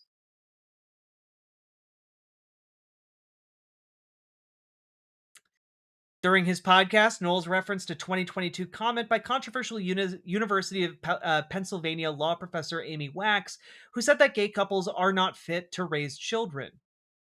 Quote, "That's just obviously true," unquote, Knowles said in agreement with Wax, adding that because same-sex couples cannot biologically produce a child together, they are inherently unqualified to parent. And he further criticized LGBTQ families who use assisted reproductive technologies such as surrogacy and in vitro fertilization, arguing that these couples are pretending to be legitimate parents. So, that would be Dave Rubin's great friend he keeps cooking for. What about adoption? Well, in Michael Knowles' world, you gotta have a mommy and a daddy. But, you know, they have to be opposite genders. Or I guess opposite sexes? Maybe it's okay if they're like the same gender, but they are opposite sex. Whatever. He hates trans people and gay people. It doesn't matter. It doesn't have to be ideologically consistent because no bigot is. But I also respect people's religious beliefs. They're allowed to have their religious beliefs. They're rigid. Yeah, no one's saying Michael Knowles isn't allowed to religiously hate you. No one's saying that. But what they are saying, Dave, is that you are eating and aiding the political movement that seeks to strip you of the rights you have enjoyed with your husband and to be parents to your children. God. Religious beliefs are not allowed to legislate my life. This is all very separate from the trans thing, which obviously I sense is going to come up a few more times today. I'll just say real quick, like, I'm not trying to come after you. I believe that you should have the full liberty to have the family of your choice. But what I will say is I'm glad Michael treats you with respect individually when you guys are together. But when he goes in front of his platform and says that a video of two gay men having a child is the most disgusting thing that he's ever seen, which is a quote, you can look up the tweet. Michael said that that child is in one of the most dangerous situations he can think of, which is crazy to think of all the abusive parents that actually live in this society, regardless of sexual orientation. And you're going to look at a happy family. On April 16th, 2026, Michael Knowles posted on X that a clip of two gay men in Nashville with the baby they had via surrogacy was the most horrifying video I've ever seen in my life. On April 17th, 2026, he released a YouTube video about the couple titled, "This is the most horrifying video Michael Knowles has ever seen." Yeah, also, he's been consistent about that. He's been consistent about this idea for years. Like, this isn't new information. And say this is disgusting. That should feel like a violation. Okay, so I didn't see that video, but if what you're asking me is do I agree with, if let's just say what you said is true. Like, I'm sorry, but like, I'm not inviting anybody into my home who thinks that like me having a partner and us being gay together is unacceptable. I'm not inviting someone like that into my home. Because I have something called self-respect. Either Michael Knowles is just full of shit, and Dave Rubin secretly knows this and is willing to tolerate Michael Knowles in his home because he's like, well, he didn't really mean it. Or Dave Rubin lacks any and all self-respect. And honestly, might be a little bit of column A and a little bit of column B. Do I agree with Michael's point on that? Of course, the answer is no. But that is the MAGA coalition. No. That's what I'm saying. No. That is the ideology. No, that's not the No, that's dude. Some have their fur singed off from the act. Oh god. Sorry, that was Legends of Adventurous in another tab. You should all check it out. Anyway, not a sponsorship, just a technical difficulty. The issue here is that like the Republican platform is explicitly anti-gay marriage.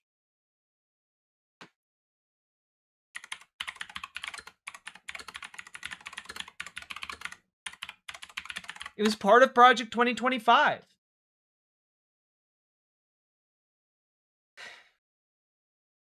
Like,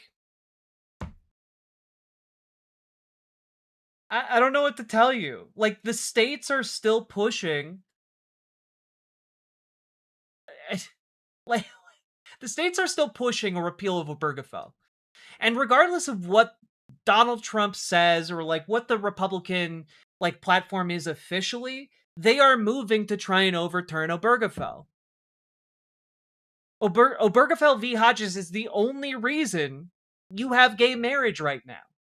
And they're trying to undo it. And Dave knows this, unless he's a complete and utter moron. And I'm willing to give him the benefit of the doubt that he does know this and is just disgustingly throwing himself and everyone like him under the bus. Fun fact. Dave Rubin is so bad that he started my drift out of the right-wing pipeline. I remember watching his show in 2015 and thinking, wow, his interviews are awful and he asks no questions. What, you didn't like it when Dave Rubin was suckered into becoming a conservative by Larry Elder. You didn't care for that episode of Dave Rubin's show? Are they just self-haters? I don't think Dave Rubin is a self-hater. I think Dave Rubin saw an enormous pile of money waiting to be made and thought to himself, I'm gonna get that bag. I think he probably does hate himself for sure, but I do think he's doing it very specifically for the money. Not the coalition. No, that's not the coalition. That is what the administration is pushing you're taking towards. a very specific person and you're saying... Is it a small specific? Oh, is it absolutely, French? yes. No, it is not. Yes, oh, it is. A majority. No, that's completely absurd. That's is completely not. absurd. It's Okay, completely absurd. We got to pause there. You've been voted out by the majority. Please Give me return two. to All your right. seat. Just out of curiosity, what is the gay marriage support among conservatives? Let's take a look at a Gallup poll from 2025. Do we have good data here?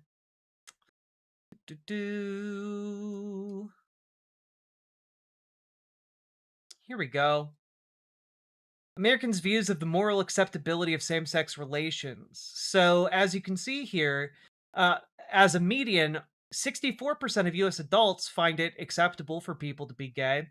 69% of independents, nice. And 86% of Democrats think it's fine to be gay. Whereas 38% of Republicans think it's not fine to be gay. Or, sorry, rather, 38% think it's okay to be gay. Meaning that a solid 62% of Republicans hate gay people. And, wow, it's so strange here. You can see support going up and going up and going up, and then suddenly Republicans found a wedge issue in 2022 around trans kids in sports, and boom, boom, boom. Yeah, it's weird. It's weird how that goes.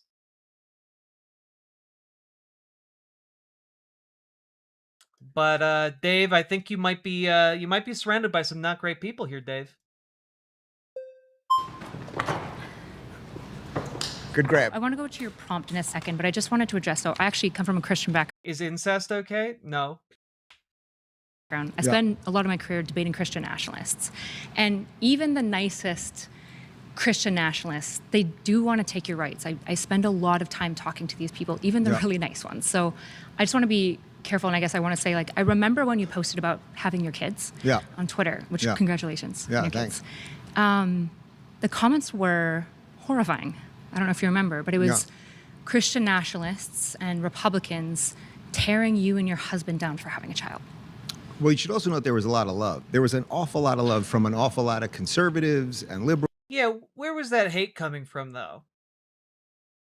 And people across the board and everything else. The way the internet operates is people only focus on the negative. So was there a whole bunch of nasty Which comments? side did it was come there a from whole more? bunch of nasty? Do you guess? Let's be honest. Let's just be honest. Which side supports for it that? If you're asking me about for that specific post, it was and no. liberals. For that specific post, it was mostly people on the right, for sure. It was. Who were attacking him? Yeah, I Of course. fully acknowledge.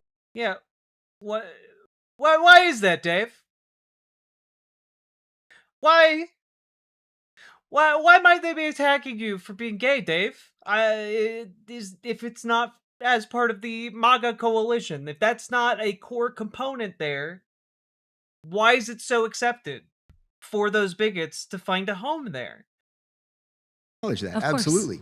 99% of the hate that I get is from people that are in this circle. Sure, So but I it's want- definitely so- not for being gay. What? It's, No. It's Well, for supporting. no, going back to the prompt. No. It's for supporting. It's not for being gay, like an the act authoritarian of gay. desiring. Yeah.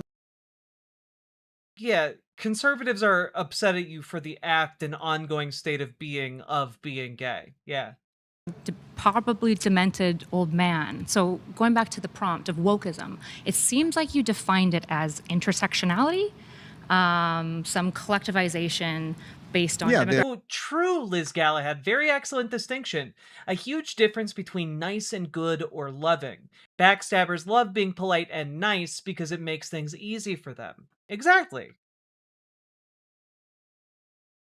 And Dave is kind of like that, right? Like, Dave here is essentially trying to act as like the last true liberal, you know, like that's kind of been his brand, which is obviously died completely here because he's just going on a show as a MAGA Republican. But like, he's basically trying to say, no. It's okay. Michael Knowles is nice to me. There's no way he would be a bad guy if he's nice. Right? Like, and he's trying to do the same thing. He's like, I'm just a swell, nice guy. Why, how could I be perpetrating a bigoted movement? I'm just a little birthday boy. You take, yeah, we could basically So go with that. wokeism is intersectionality. It is a piece, well, intersectionality is a piece of wokeism if you're going to group people on these immutable. Intersectionality is a piece of wokeism. Recognizing that things are connected is woke to Dave Rubin.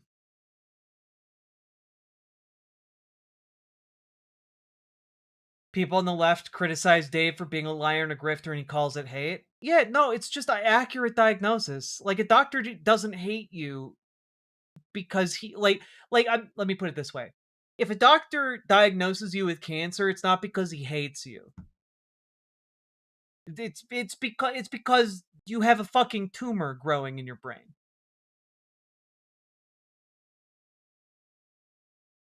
Characteristics, and then you decide based on this, we got to put black people up here, we've got to put white guys down here, gays are going to be above the straights, trans will be above the gays, you know, you have this endless hierarchy. Policy harms have happened? I mean, quite literally, the easiest one would be college admissions. I mean, we guys, Donald Trump might be crashing the economy with an endless sea of tariffs, starting wars across the world that we had no reason to start, causing international catastrophes by suddenly cutting off like a sizable portion of the world's oil. You know, sowing discord domestically with men in masks kidnapping Americans out of their homes. But, you know, on the other hand, when it came to being woke, college admissions were a real bitch. So, you know, on the one hand, untold amounts of economic turmoil and like geopolitical destabilization and thousands upon thousands of dead bodies, and on the other hand, you know, college admissions were kind of rough for some people. Know that Harvard and other colleges were discriminating against mostly white and Asian students because they wanted more diversity, and they were allowing students of color with lesser grades to get in. As a general rule, if we're worried about universities, who's cutting? This, by the way, is not accurate. Just as an FYI. Let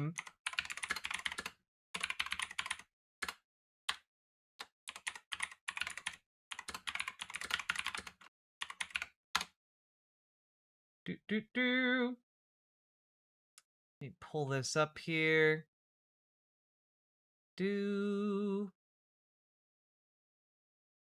Yeah. Essentially, folks, white women and white men heavily benefited from DEI programs. So if your entire thing was, well, DEI discriminated against white men and white women, it made it easier for them to get into college. Like, DEI programs were heavily utilized by white men and white women. Not exclusively, but it was heavily utilized, right? It is genuinely baffling to me.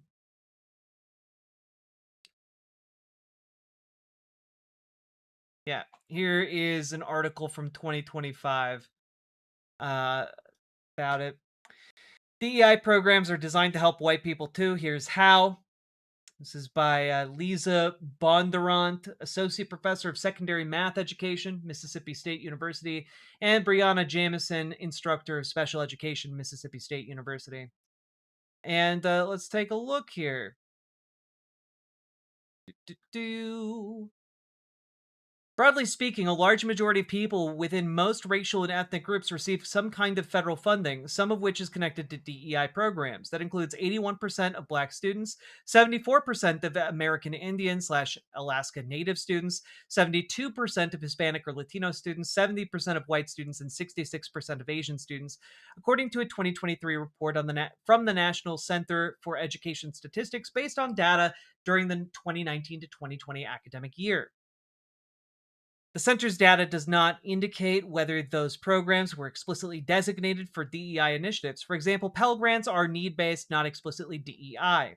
That said, DEI initiatives encompass a broad range of programs that support various underrepresented groups, including first-generation college students and students with disabilities. They often benefit women and veterans. Each of these groups invariably include many white students.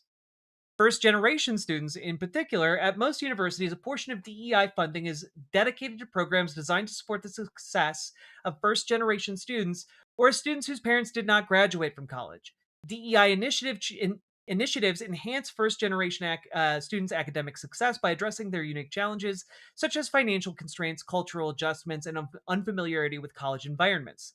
They do this through tailored support programs, including inclusive learning communities, and mentorship opportunities. National data shows that 56% of college students are first-generation attendees, and white students represent 46% of that group, more than any other single race. Oh.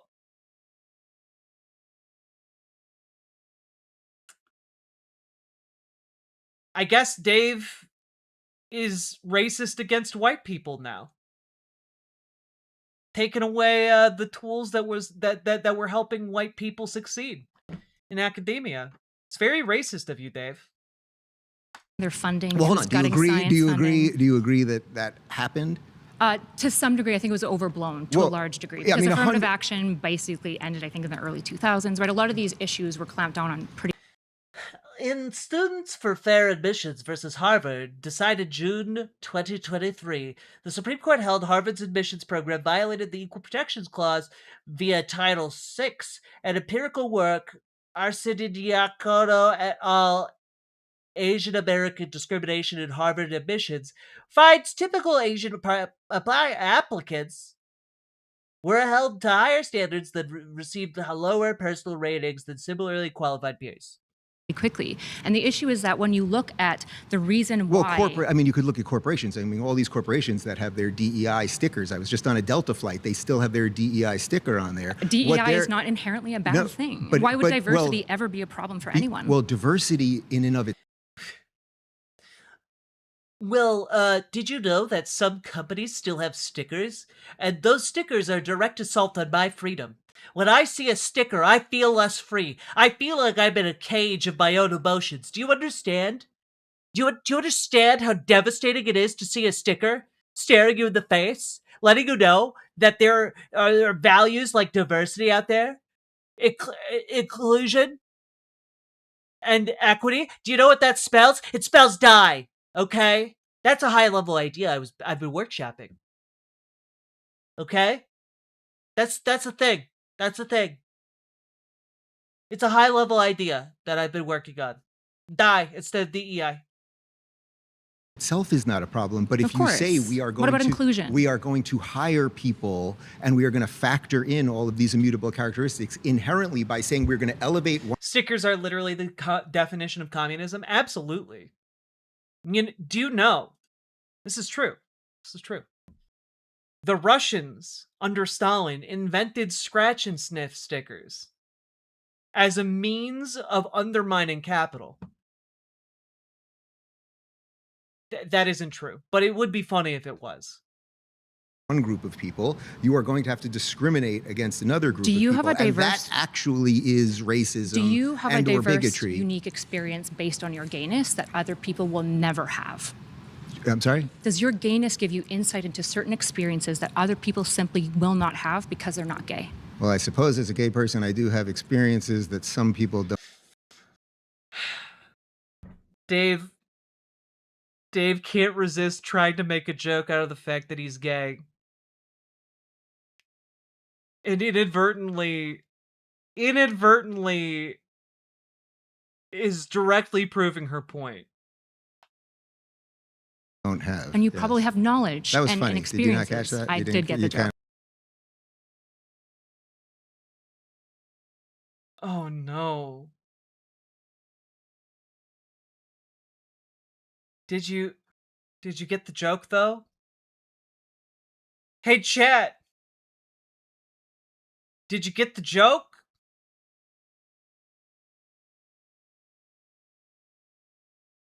Chat. Did you get it? Did you get it? Did you get it? You got that? Okay. I mean, lots of people do all sorts of Yeah, crazy okay. sex. Yeah. All right, yeah. But the issue is that what we're talking But- about here when we come to diversity. But I wouldn't want that is to a have benefit. anything. I wouldn't want that to have anything to do with me being I hot. didn't get it. He was talking about butt stuff. He was talking about sex.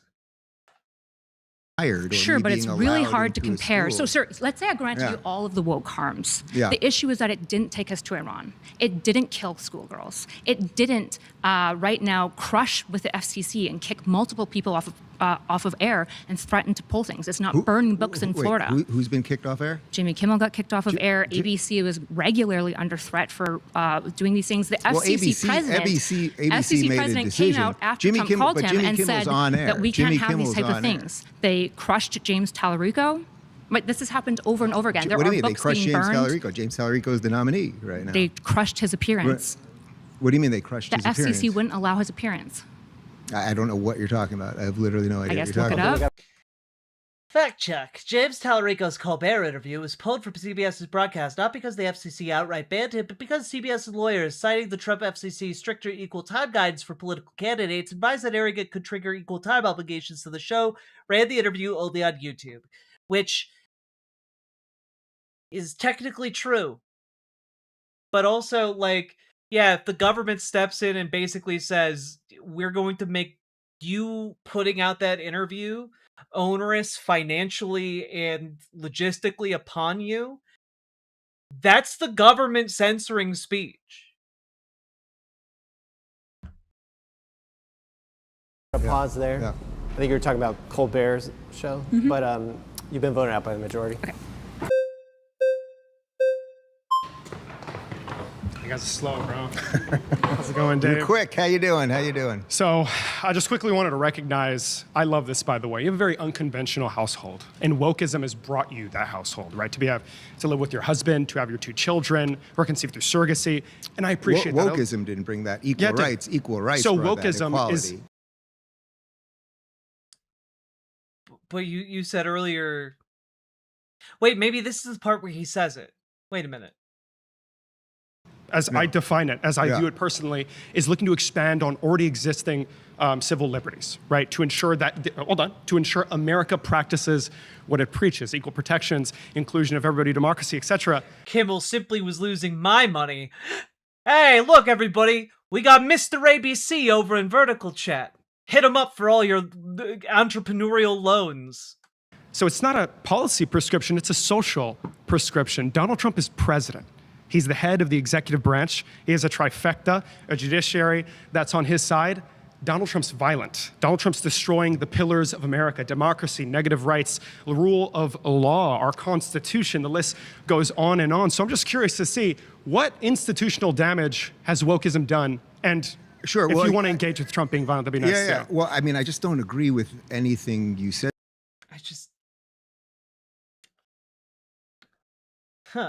Well, you see, you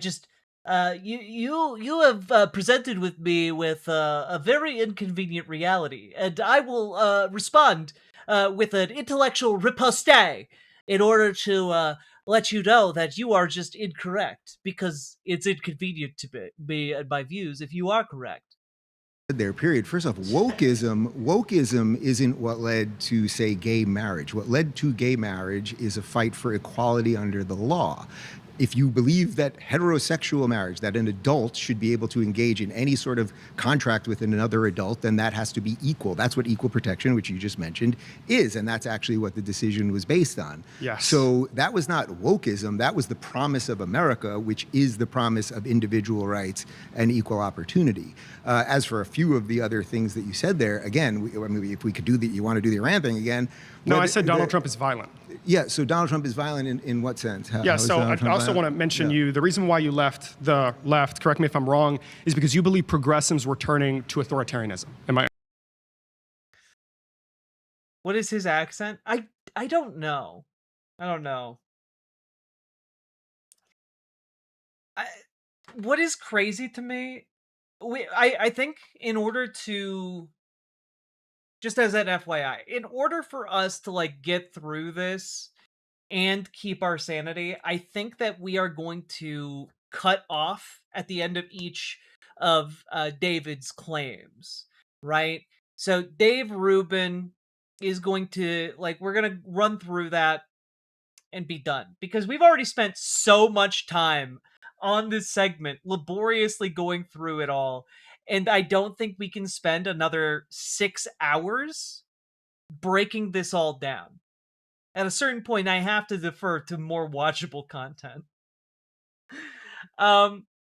So let's finish this up, okay? Am I correct there? I mean, that was your PragerU video. You said it. You can't deny it.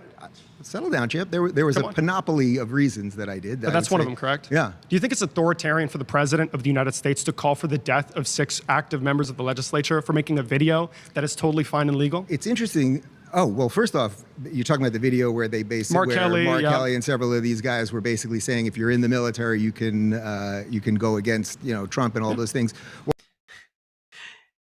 Dave is trying to buy himself desperately more time. Whoopsie.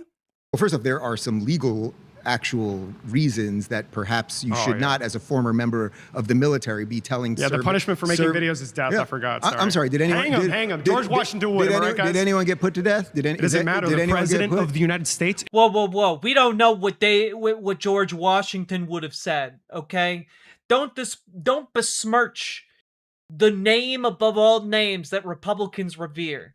All right. Obviously, instead, we would go to Glenn Beck's George Washington necro technology device and consult it. His George Washington Oracle, painstakingly recreated with an AI facsimile of George Washington. That's the real George Washington now. He is your new god. And long live, and long may he reign in the floating city above us all. Named, not Rapture. Fuck, I forgot it. I forgot what the name of the city was in BioShock Infinite. Damn it. Is actively calling for the death of members of the legislature that oppose him? Is anyone in trouble? Is anyone in trouble because of that? You're missing the difference. No, you're saying Donald Trump. Okay, hold on. Hang on. Let's just understand the prompt here. You said wokeism has done more damage than Donald Trump ever did. So explain Can you tell the me damage. a single time wokeism is doing something remotely similar? So remotely similar as Donald Trump want damage? Being slightly sarcastic. I can give you damage. Let me Guys, you don't understand. The president, look, all right? Donald Trump has a long history of being slightly sarcastic, okay? All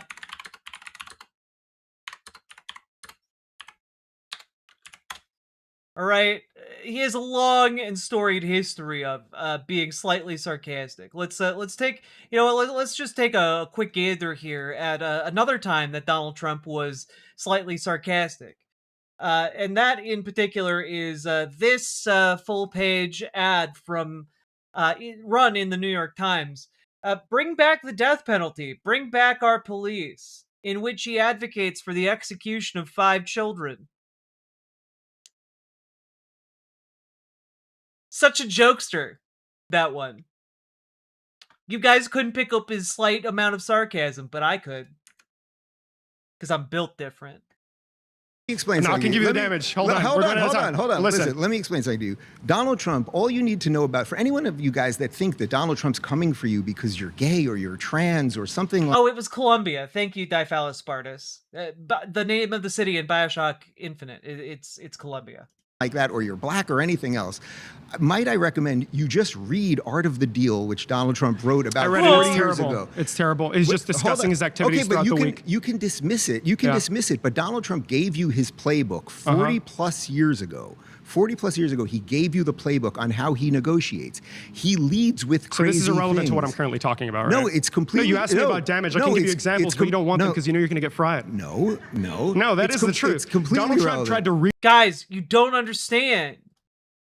When Donald Trump wrote, "What has happened to our city over the past 10 years? What has happened to law and order, to the neighborhood cop we all trusted to safeguard our homes and families? The cop who had the power under the law to help us in times of danger, keep us safe from those who would prey on innocent lives to fulfill some distorted inner need. What has happened to the respect for authority, the fear of retribution by the court, society, and the police for those who break the law, who wantonly trespass on the rights of others? What has happened is the complete breakdown of life as we knew it." You know, classic jokes. It's a classic joke. You would know it if you read Art of the Deal. He's such a jokester. He likes his japes. He's just a little imp. Rewrite the Constitution via executive order with Executive Order 14160. And it was followed up by... Oh yeah, also it goes without saying, Donald Trump has never written any of the books attributed to him. He has ghostwriters. 14161, where they use this to target individuals for pro-Palestinian speech like Mahmoud Khalil. And this was already ruled upon, by the way. All right. I'm sure you know about this, correct? Yeah. Okay, first but they off, try to rewrite the Constitution via executive order. Can the president do that? There's a difference. Can the president do that? Hold on. There is a difference between... You don't understand, David. It was just a really good joke. When Donald Trump was saying, "I'm going to rewrite the Constitution via executive order," that was just a really funny joke. Like, when he said it in the Situation Room, everybody laughed. It was just a good guffaw. You're being too serious, David. Between exercising free speech, there's a difference between exercising free speech and closing down a campus and not letting students get... Fact check. Executive Orders 14160 and 14161 are not orders trying to rewrite the Constitution to target pro-Palestinian speech. 14160 is a birthright citizenship order, and 14161 doesn't exist. The Trump administration instead used Executive Order 13899 2019 and Executive Order 14188 2025, both billed as combating anti-Semitism to justify investigations, visa cancellations, and deportation efforts against pro-Palestinian campus activists, including citing Executive Order 14188 in connection with the arrest of Columbia graduate Mahmoud Khalil. Huh. Checkmate, liberals. You're an interesting character. Yeah. No, you seem nice. There's a difference between exercising free speech, which I will always defend your free speech, no matter how noxious it is. The president and closing down campuses. No, they weren't. No, Mahmoud Khalil and all of these masked He was Hamas almost deported with no cause, and it's literally in the documents of the case. Well, first off, Marco Rubio has illustrated the point many, many times. If you're here on a green card or a student visa or anything else, you don't have the exact same protections that. Yeah, that's kind of a problem, though, right? Like, why would anyone come here if they didn't feel like their rights were going to be respected? Why would any international traveler trust their treatment at the hands of this system? You don't. Congress shall make no law. What? No. For people that are citizens of the United States of America. What's the precedent for that? Wait a minute. Nothing. So Donald Trump tried to sign an executive order rewriting the birthright citizenship clause of the 14th Amendment. Where did he get this power?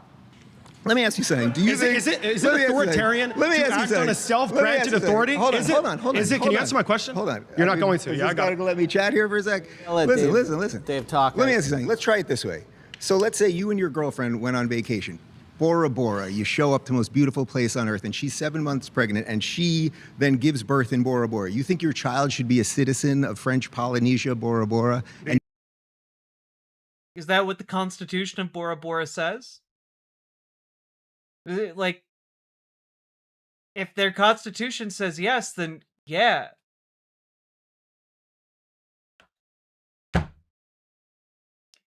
Like, I don't know what to tell you, Dave. And also, you're spending 2 months in Bora Bora. That's damn. What a great honeymoon. You United think States affirms that makes just sense? solely principle, and I'm sorry, the president cannot defy it because he doesn't like it. The president, That's how our country works. No, and you that can is an fight example it. of damage to you America. You can fight it in the courts. You can fight it in the courts. He doesn't right? like the courts. He ignores them. Prior to the Alien Enemies Act removals, Emile Beauvais... Okay, we're out of time. We got to stop there. Okay, got you. My next surrounded claim is if you still vote for Democrats in... Okay, we've made it through. It doesn't. Birthrights... The Constitution doesn't safeguard your birthright citizenship status? Huh, that's weird. How did you become a citizen? How did, like, that's my question, right? Like, if the Constitution isn't what determined whether or not you are a citizen, then, like, how did you become a citizen if not by being born here? Like, it's not difficult. I have brain damage now? Yeah, look, we made it only through part 1, right? This is a multi-part endeavor, all right? He has in total 4 different claims, and then personally does a little debateroo at the end, all right? So I guess this will be a 4-part series of us just going through each one because, you know, we deserve pain and suffering by virtue of existing in this world, all right? And I think we'll all have a good time making it through these. Hopefully, if we break it up into multiple parts. So, you know, give it a shot. Keep watching. I dare you. And let's round it out, folks. Get involved with your local Dems. Get involved with your local DSA, and get involved with Progressive Victory. All right. Incredible organization. It's good stuff. They're mobilizing on the ground in different electoral venues. You can join and find a sense of community online, no matter how isolated you are. It gets you involved in door knocking, phone banking, text banking, and collecting information for more localized races. So you can help up-and-coming folks on the left who are socialist or progressive to win their respective races on the local level, state level, and national level. Great stuff. And also, do not neglect organizing in person through your local DSA, organizing labor, and organizing in your local Democratic Party, because we need to be able to leverage the kind of movement we're building in every conceivable theater and venue. So do the work. Show up to the meetings, all right? And also, hit the like button if you got anything out of this. Leave a comment. Subscribe. Share this with your friends, your families, your neighbors, your dogs, your cats, your lovers, your other lovers. And also, last but not least, check out ImogeneOlivia.com. Gender euphoric lingerie designed from the ground up for trans femmes, also tested with cis men, cis women, non-binary folks. Go check it out. ImogeneOlivia.com. Link down in the description. And it's also non-tucking lingerie. Go check it out. Let's keep on going.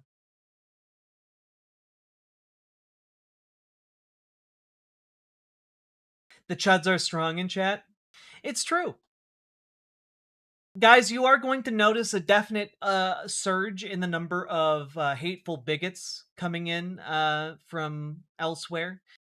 Largely as a result of the fact that it's June 1st, or I guess technically June 2nd here in this time zone. But it's first day of Pride Month, and, well, the bigots... you know, frankly, I think bigots love Pride Month more than gay people at this point, you know? Like, they love it. It gives them a thing to do. They're like getting all fancied up with their like sock puppet accounts. They put on more outfits and more hats than I do, and I love outfits and silly hats. You know? It's crazy. And they do this, by the way, to tell me that I'm gay. And it's like, obviously, I dress better than you. Like, obviously.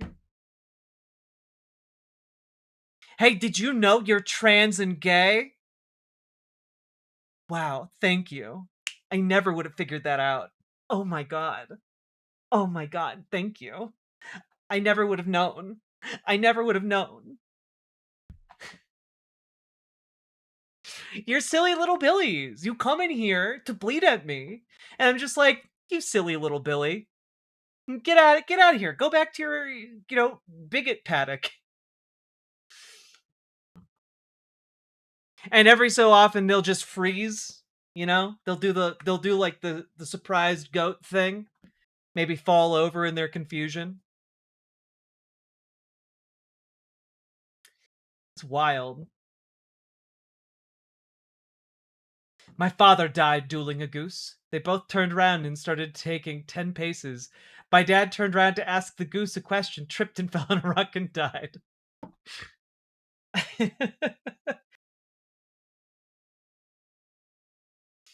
I am a conservative. No, I'm a conservative. We're all conservatives here.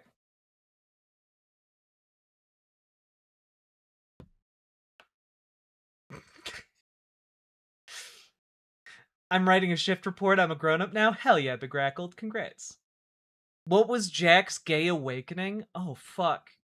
I mean, The Mummy was a big one.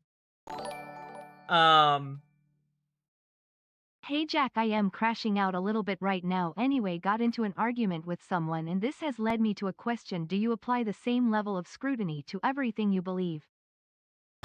I mean, well, first of all, Nathan, thank you for the $5 dono. I'm sorry to hear that you're crashing out. And second of all, I guess that was already a second thing. Third of all, I think I would say I try to apply the same level of scrutiny to everything I believe, but obviously anybody is going to have blind spots. So I do my best, but I'm a fallible human, same as anybody else. I am Sparta conservative.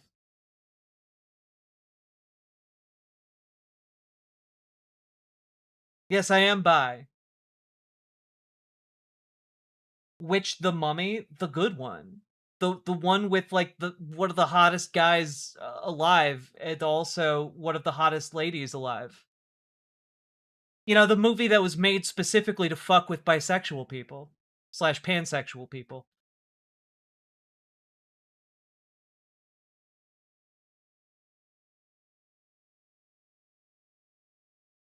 I'm non-binary and very bi, yet have zero fashion sense. How the fuck do I exist? Well, look. Fashion is something you develop. You cultivate it. You learn it. That's it. Like, fashion is a skill. And you can choose to cultivate it as, a binary person or a non-binary person. It's a process of, making yourself who you are in your heart.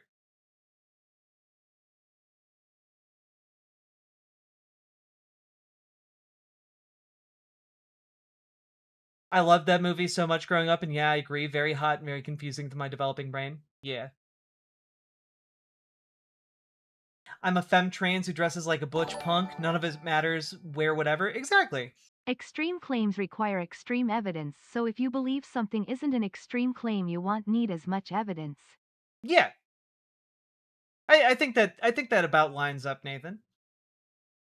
Like, I think extraordinary claims demand extraordinary evidence. And so, like, I think that there is a tendency to downplay new claims so that you don't need as many pieces of evidence to believe that, right?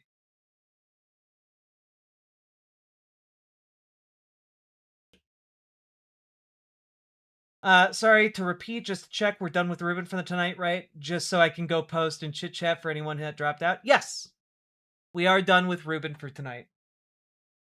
He will be back though. He's waiting in the wings, like some kind of slasher villain.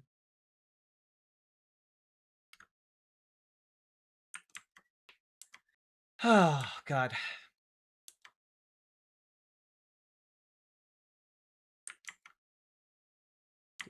Do.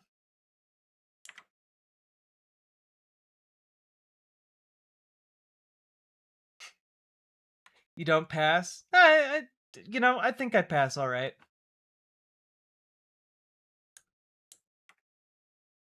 Let me see. It's nice. It's nice that all of these strangers are so concerned with whether I pass or not, though.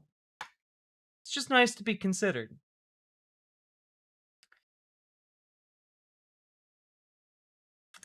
Let me see. All right. God.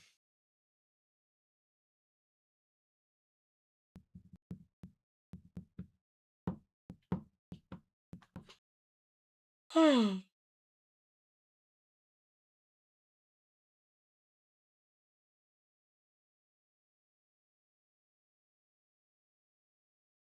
we talk about skateboards? I mean, you guys can. I can't. Mostly because I don't know shit about skateboards.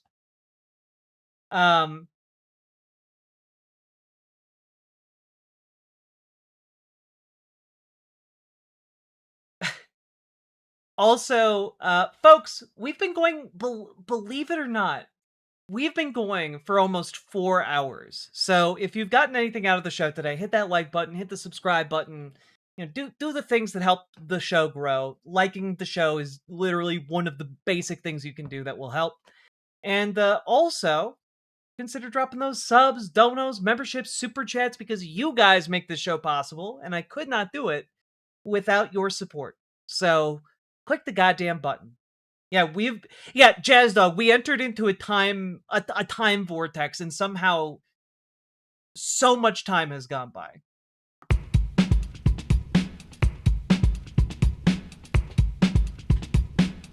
Go.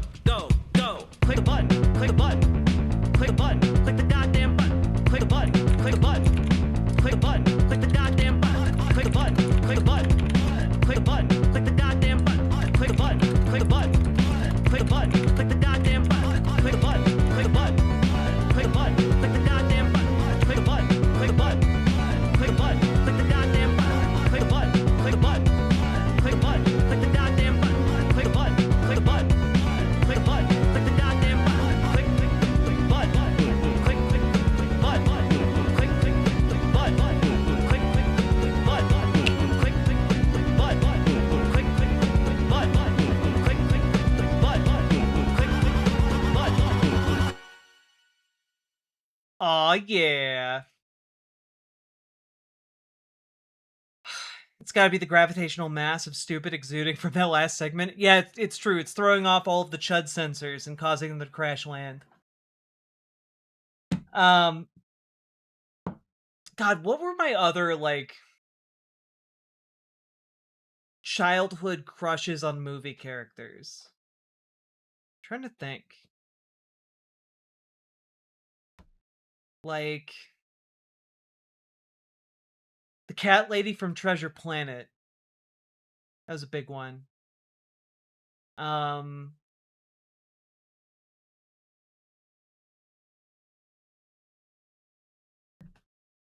Man, Meg from Hercules. God.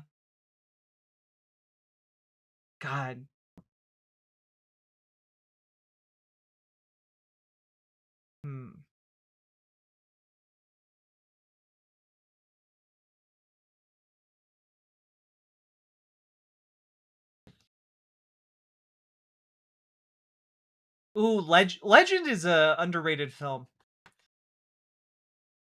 Christina Ricci from Casper. Fair.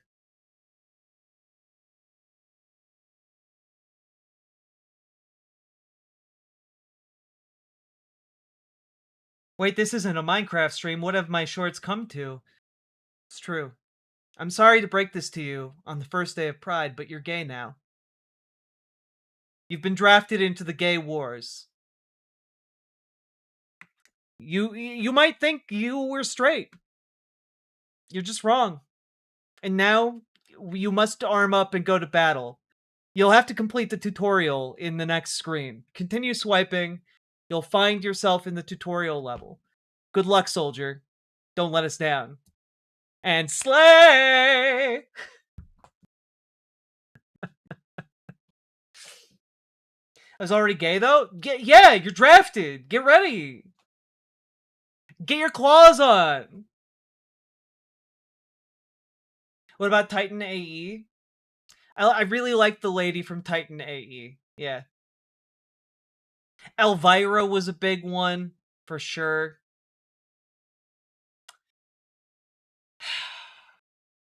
Jessica Rabbit was up there, of course.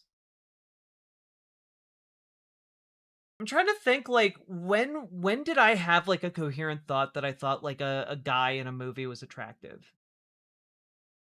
Like, The Mummy would have been an early one. Maybe, like, one of the Indiana Jones films.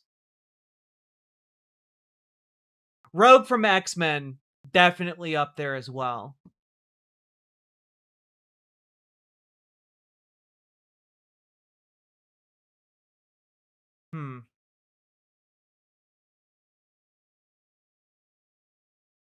Morticia Addams, yeah. I don't know. I feel like I should have a clearer moment when I thought that men were attractive. Like, I can tell you who, like, my guy crushes are in, like, movies. Jadzia Dax, yeah. Storm, yeah. Xena Warrior Princess, absolutely. Easy answer, Willem Dafoe. Never been into Willem Dafoe. Hugh Jackman, though. Like, Hugh Jackman might be up there. Do you like beards? I'm not, like, big into beards. I like stubble, I guess. But, like, I'm not, like, into facial hair, you know?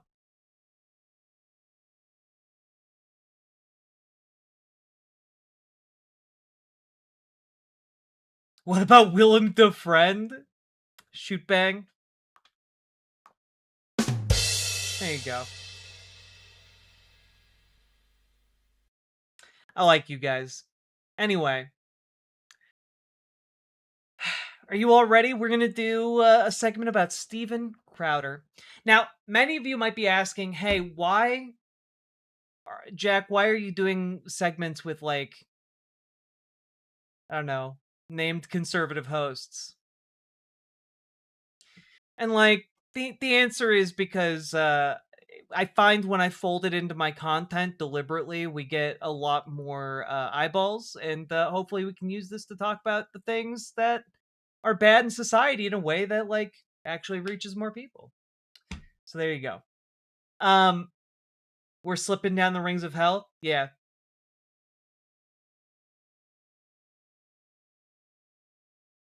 So, get yourselves ready, folks. We're going in. And you know what?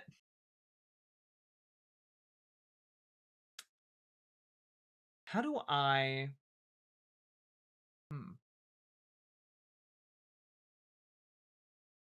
Wait, what? Is this 2016? Unfortunately, he's becoming more prominent, so we got to address him. Use your real voice? This is my real voice.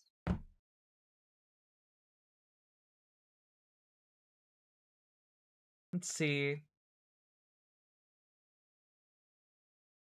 We're about to go where no one has gone before. Lots of hate here. Yeah, you know, I'm an openly trans woman on the internet who's also bisexual, pansexual, And like, I put up with a lot of bullshit to do this job. And it does over time take its toll. I'm not invulnerable, of course. But like, I don't know. I do hope you guys appreciate it. There's a lot of hatred circling around right now for trans people. Reach out to the trans folks in your life. Let them know that you care. Let them know that you love them, and like ask them if there's anything you can do for them. Because right now, fuck, it's crazy, and it will be extraordinarily appreciated by the trans people in your life. Sorry you have to deal with that, Jack. Well, you know, I'm able to do it because you guys support me with your subs and donos. And I am willing to do it because I think that what I do is really important, especially the way in which I exist publicly. I find that to be a vital component of what I do. And it is a sucky part of the job, but I think it's important, especially right now, for trans people to be more visible. And that's something that I've taken on myself. You know, I don't think every trans person has a duty to do that. I just feel like I'm positioned in a way where I can do that relatively safely. The quick draw mods help. It's true. The mods are over in the vertical chat with their fucking miniguns going, fucking melting through the gun barrels. Lori Petty and Tank Girl? Hell yeah. Oh, can I name a deep cut pick?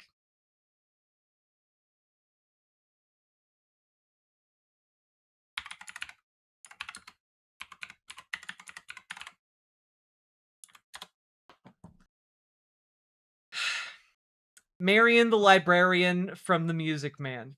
All right? There we go.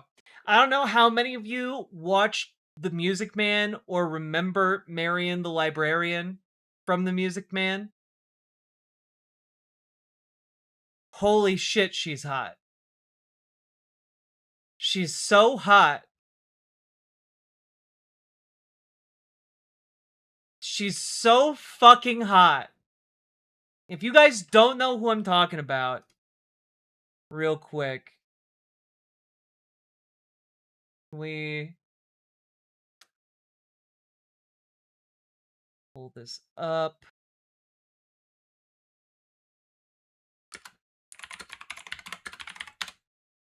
I need like a good picture.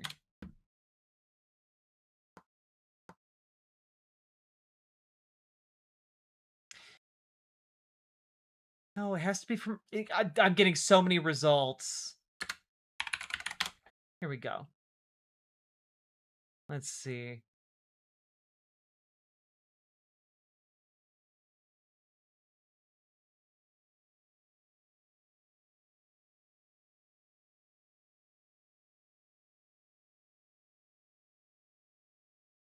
Fine. Well, if you guys don't know what movie I'm talking about, it's this one. All right? This lady was hot as hell. I will apologize for nothing. All right? Stern librarian who sings and dances and crushes men's dreams. She was cool as hell. Shouldn't have fallen for that flim flam man though. That was a bad call on her part. But you know, live your best life, girl. It's your car accident to get into.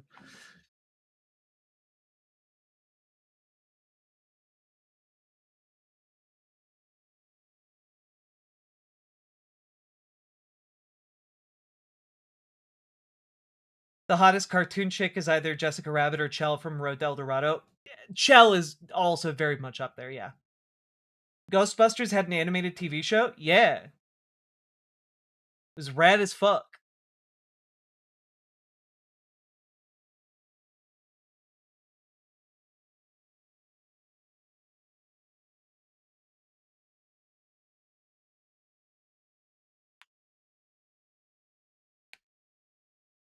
Jack, I freaking love that shirt. Thank you. I love this shirt too. It's just really fun. It's fun and colorful, and I like it a lot. It doesn't hang on me well, but I just tie it up in the middle, and then it looks great.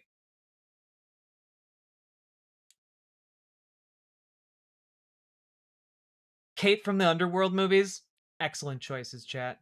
You guys are doing great. Who's the best goth cartoon girl? Shigo.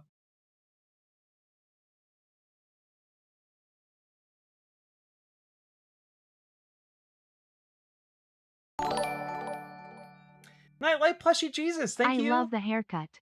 For the compliment and for the tier 1 sub over on Twitch. I appreciate that a lot. Thank you. We are passing the test. You are. You are.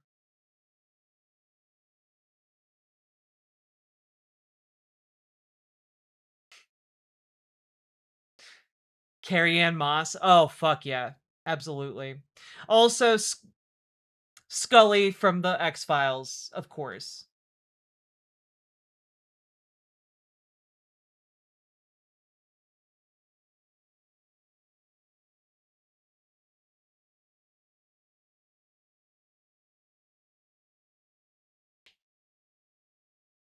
Of course, Jack likes the mean one. I do like the mean one, because I'm the nice one. And obviously they should smooch.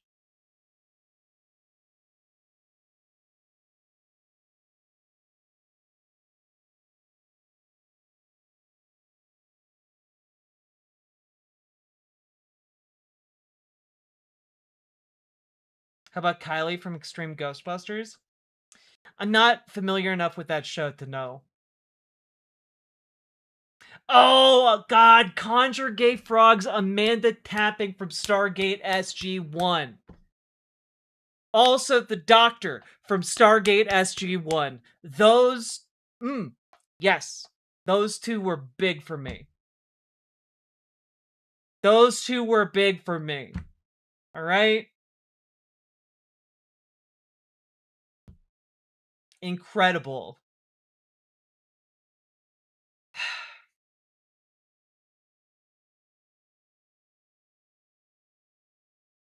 Seven of Nine. 7 of 9 was okay. The Hex Girls also great, but I did not see that contemporaneously because I didn't have cable to watch it, sadly. Is this just a sexy lady of? I guess so. Older Amanda Tapping in Sanctuary? I haven't seen Sanctuary. I'll have to check it out just for Amanda Tapping alone.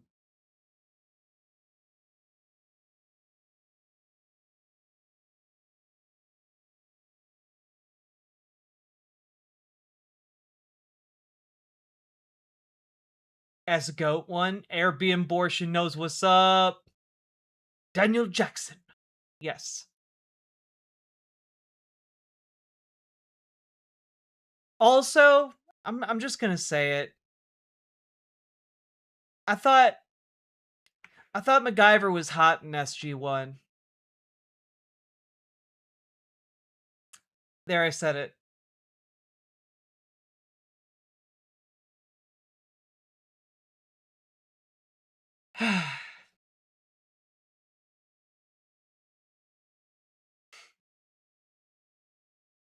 You're so right. Thank you, Conjure Gay Frogs.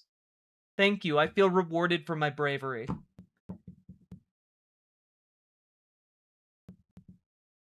Yeah, Gillian Anderson in basically anything she's ever been in. I love you guys. All right.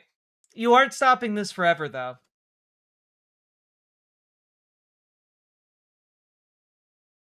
We are jumping into... We're jumping into some Steven Crowder. And you can't stop it. You can't stop it. So, folks, we're jumping into a Steven Crowder episode that may or may not actually have any Steven Crowder in it. But you know, I don't care because it's giving me the opportunity to talk about an issue that I deeply, deeply care about, and that's AI. Specifically, I deeply care about it because it's destroying the planet and making people stupider by the day, and also driving people insane. And, you know, poisoning our water supply. And taking all of our electricity. And just generally making all of our lives worse. It's enshittified the very notion of life. And I just think that's bad. And I'll go into more detail about why I think these things, but let's jump into this episode, which is titled "A Real Discussion About Data Centers." Let's check this out.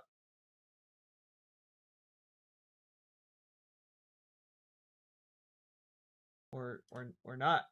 XAI is going above and beyond the required emission control. Ma'am. The data centers so that they can watch us, so that they can track us, so that they can enforce their immigration agenda. We don't need people to run to the extreme of it's going to be Armageddon because of this. And we don't need people running to the opposite extreme saying there's not going to be any problems. It's going to be utopia. Nobody's going to work and it's going to be great. And you're going to have all the money in the world. Yeah, like that's ever been a thing. Data centers to me, and I'm just going to be honest, I'm very... Man, I love when Steven Crowder's show gets hosted by this weird, deeply, deeply sad man named Gerald. Pro, potentially, AI. Pro, potentially. The potentially is that there are a lot of downsides to it that have to be managed. Otherwise, I'm not pro. It's very simple. If you're going to destroy society and you don't have a plan for that and haven't had conversations about that, I'm anti. If you're going to destroy the job market and therefore destroy society, I'm anti. If you're going to create Terminator and kill everybody, I'm anti. Does that make it clear? But I'm also understanding that there are a lot of potential benefits and a lot of benefits that have already been realized that have been brought by the advancement in AI. I can't wait until he starts talking about them.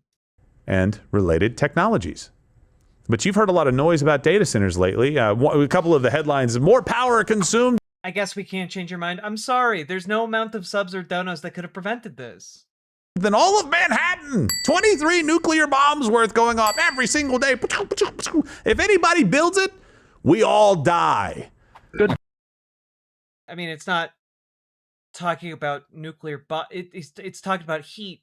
The level of heat generated by the facility. Bye. That's the doomer reaction.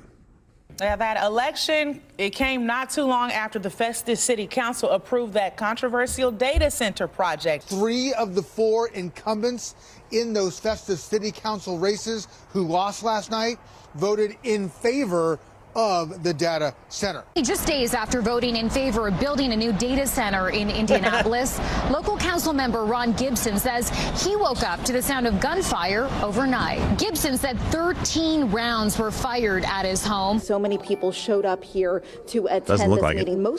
At least Gerald looks like a straight white guy, not an egg so far in the closet he's finding Christmas presents.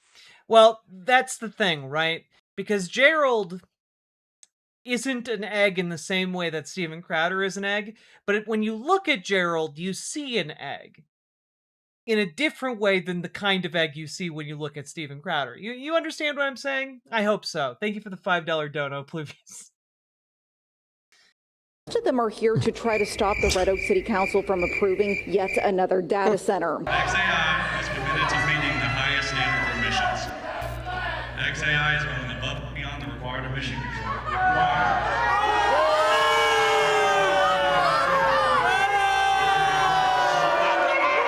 That guy's a cannibal. Eat the rich. Met with a whole lot of resistance. Wow, Gerald with the excellent zingers. Well, this guy's wearing an Eat the Rich shirt. Make sure George Soros isn't around him. He'll try and take a bite out of his old man heart. That's a joke. Can you be quiet and let our citizens hear what needs to be said, please? Multiple interruptions. Until eventually. For hell's sake, grow up. For hell's sake.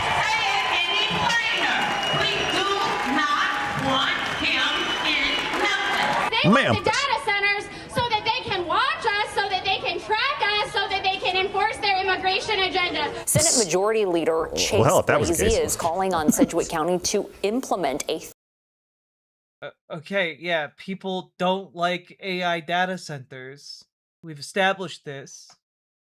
3-year moratorium. There's a lot of unanswered questions. For example, 3 months, yes. A year ago, we were in an emergency drought declaration for water, and so we just don't know the long-term consequences. Long-term, and I mean long-term, if AI is fully integrated, then there will be no reason for people to work. No work means no need to pay salaries. No salaries means everything would be free. No. Because AI doesn't work like that. Number one. And number two, human beings are made to perform certain types of labor. Like thinking. Thought is a very important form of labor. We're made to do it. We like thinking our thoughts and having imaginations and writing books and poetry and making up silly little songs. We like doing these things. We find it interesting and fulfilling. And like, I don't know, the idea here that when we're looking at what AI is going to do long term, there will never come a point at which humans are not required to do work. And I guess required here in like the most loosest sense, like the work being thinking your own thoughts, you know, moving your body around so that you can have basic sustenance, you know, looking out for one another, caring about your neighbors. These are vital pieces of work that cannot be done by an AI. And when we look at the world and who controls AI and who benefits from AI, the basic structure that is being put together is not to benefit you. It's to benefit a select few. You know, the oligarchs and their lackeys. That's it. You are not invited to Elysium. And the world that would come about, even if AI worked the way this assumption goes, would not be one worth a damn.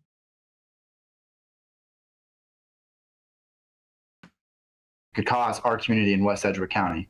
Now listen, that's a more reasoned approach to it. Is like, hey, we just don't really understand the long-term consequences in data centers in this county, maybe taking water away from farmers. Yes. Okay. 3 years? No, Lane. You think if he's asking for 3, he's hoping to get maybe like 3 months, because 3 years is an eternity in this stuff. So maybe he's negotiating down. The reason that's in there is because it's it's all over the spectrum. You're getting pushback. You're getting the people screaming and hollering, and you're getting Republicans that are saying there could be negatives to this too. So understandable. A lot of it's not measured, but some of it is. Yeah, no, and I think his approach was very measured. His time frame, if he actually wants 3 years, is a little silly, but some time to understand this. Yeah, I get it. And you've also wait, who's that guy? Oh, that guy? I have to be honest, I'm not super familiar with the cast of Steven Crowder characters anymore. I know that there was a guy on their staff called Quarter Black because he was a quarter black. You know, they've got real advanced nicknames over there. I think that guy is a replacement for him. I'm not sure. Also heard that data centers are really the link that will save mankind through the enabling of AI and the advancements of AI. Well, that's the utopian promises. We need growth. We need this infrastructure. We need How dare you? I don't believe them. We live in the physical world. And, thanks, Sam. You know, even when we're in the virtual world, as you were saying, we need like this massive complexity in the physical world to enable that. We need to make the chips and build the data centers. Finally, we have the tools to actually be able to understand them properly. That's what this is really talking about. What is that thing? Application of large amounts of compute with the reagents AWG said I don't. allows us to unravel the mysteries of the Earth and the universe. The ability to deploy data centers in space is a known ability. The question is, how do we scale that up? One of the things that's really terrific is that the amount of energy that we'll have in space is basically practically infinite. Data centers will take on more responsibilities. Yeah, okay, yeah, there's a lot of energy in space. That's true. There's also a lot of problems with heat in space. Just as an FYI, and that might, I don't know, have some kind of ramification for power generation and utilization. We all rely on data centers to do the things we do every day. So next time you're streaming your favorite show or managing your online healthcare information, remember the data centers behind the scenes make it all possible. Our personal information and our economy depends on the information that is being stored within these centers. Data centers will become part of the solution and less viewed as part of the problem. Yeah, that's good. So I know we're starting a segment here, and before you go further, I want to let you know that we actually used AI to make you a decent stinger. Really? You put some effort behind it? Yeah, we did this time, and right, cool. I think you're going to like it. All right. I shill for AI. Man, they're just doing Kirkinator. They're just doing the fucking Kirk. They aren't even doing original things with their AI. AI will not be the death of society. You're welcome. It's great. Just when I think they're going to do something nice for me, they don't. All right, fine. I am not shilling for AI, as I stated at the top. I just want you guys. That's true.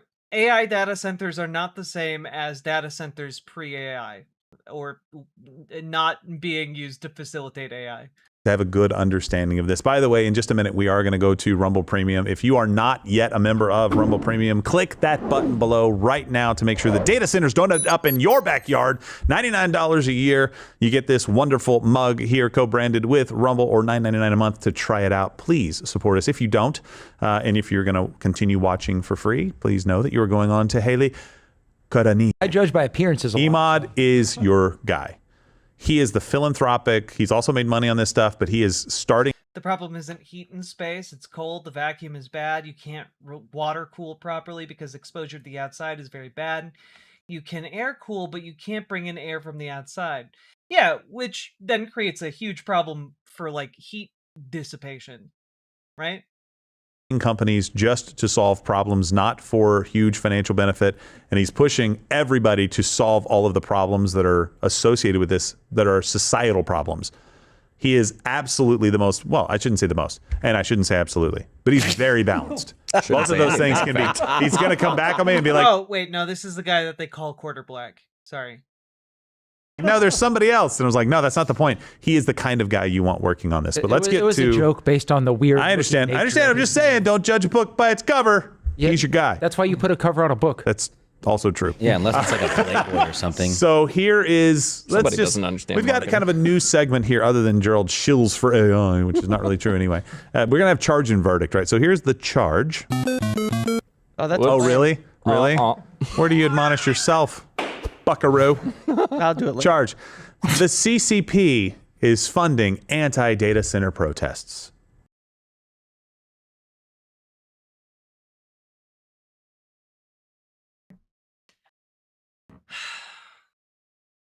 I forgot that conservatives live in a world where no one is actually genuine in their political beliefs. If people show up to protest, it must be because they were paid to do it. Who would want us to stop building our electrical grid? Who would want to stop us from having compute capacity to develop AI? Which adversary would want that? There's only one. It's China. I got my guys to go. This guy's so fucking stupid. SpaceX made spaceflight cheap? No, they didn't. SpaceX makes all of its money from the US government. They took an extraordinary amount of money from the US government to make it cheap. The US government could have done that for a fraction of the price. God. A deep dig into the IP addresses, and here's what we found out. This is fascinating. Party for Socialism and Liberation, run by somebody called Nivelle Singham, pounding our social media with misinformation about Utah. Doing what? Wait, we found 2 cells inside of Utah. Cells. Alliance for a Better Utah. Taylor Kanosh, maybe, and Josh He got a cutout of Cantor. himself. Who are Yes. you Pretty guys? much. And why are you spewing all this misinformation What a out? dork. You say for a He's a better weird dude. Utah, why wouldn't you want national defense in Utah? Why wouldn't you want compute power? Lastly, It is. Elevate Strategies, also a cell operating salesman inside now. of Utah. Gabby Finlayson. Gabby, what are you doing? And who's paying you? Who's paying your bills, Gabby? Now listen, he is not making an outrageous claim, so the verdict is mixed. And here's why. Yeah, Neville Singham and other CCP-linked entities have engaged in pushing anti-data center messaging. It makes perfect sense. We've talked about this before. It's to make an very well overall reported, claim that China would obviously want to do anything that they can to overtake us in this race, and we're beating. Oh my god. Oh my god. Are we about to agree? Are we about to agree with this man? them massively in data centers. It's not even close right now. We're doing a great job. And even Bernie Sanders invited 2 CCP agents to parrot propaganda at his existential threat of AI symposium. China recognizes the AI risks, and China is taking a try to balance between the innovation and the safety. You think China cares anything about safety? You can tell by the way it goes, and safety. The safety. Wow. Sure. That's what I care about. Very much. That's a Tsinghua University guy, by the way. Is it? What do you mean by he works there or professor? Yeah, he's a professor and head of their AI development and stuff, at Tsinghua, which we'll get to in just at the end of this paragraph. Yeah,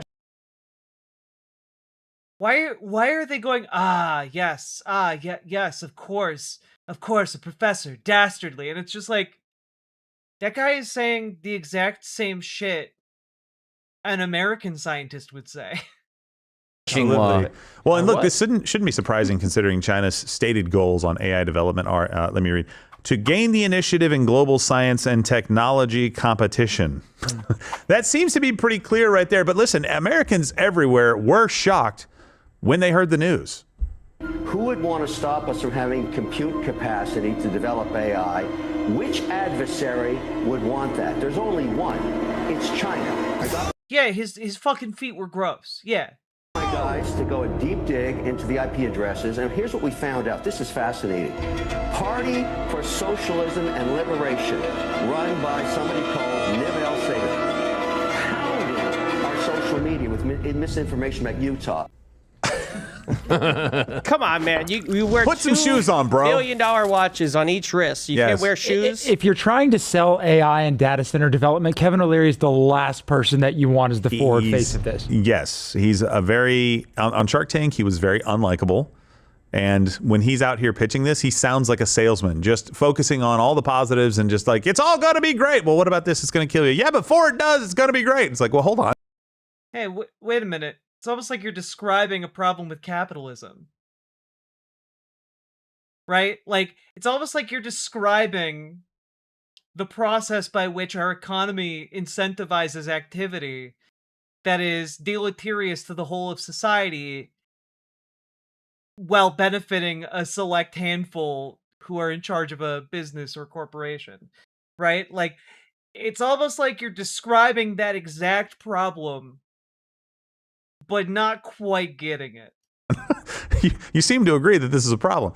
Hey, this businessman, he's doing a lot of risky things. They need better messaging for sure. Now, he's making some pretty broad claims here, but I need you to understand the reason that this is a mixed verdict is that most local opposition seems to be grassroots in nature, right? There's no evidence of CCP influence specifically in Utah. Now, maybe some money is being funneled through there. Maybe some money is being funneled from other people who have interests in this or just anti these causes in everyday life. They don't necessarily care what China thinks. They're just like, hey, we don't want to do anything that's going to harm the environment. And Kevin O'Leary specifically called out 2 Utah-based groups in that clip opposing his box elder data Data County Data Center, I guess.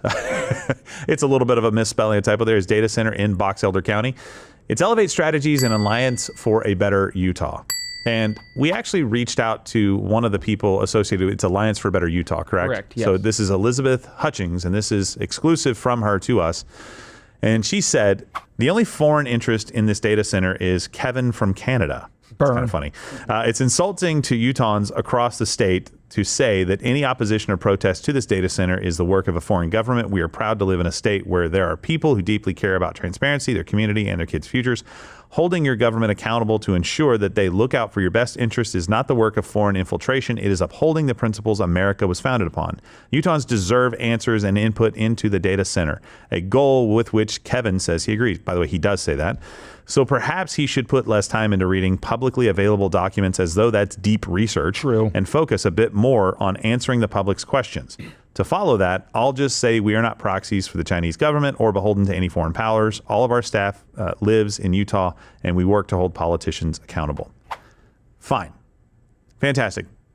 Kevin made a mistake in trying to insinuate this broad claim of China does want us, which is true, probably. But but the question is, did this incredibly wealthy and powerful man make a mistake by just not looking at all into the claims he was making?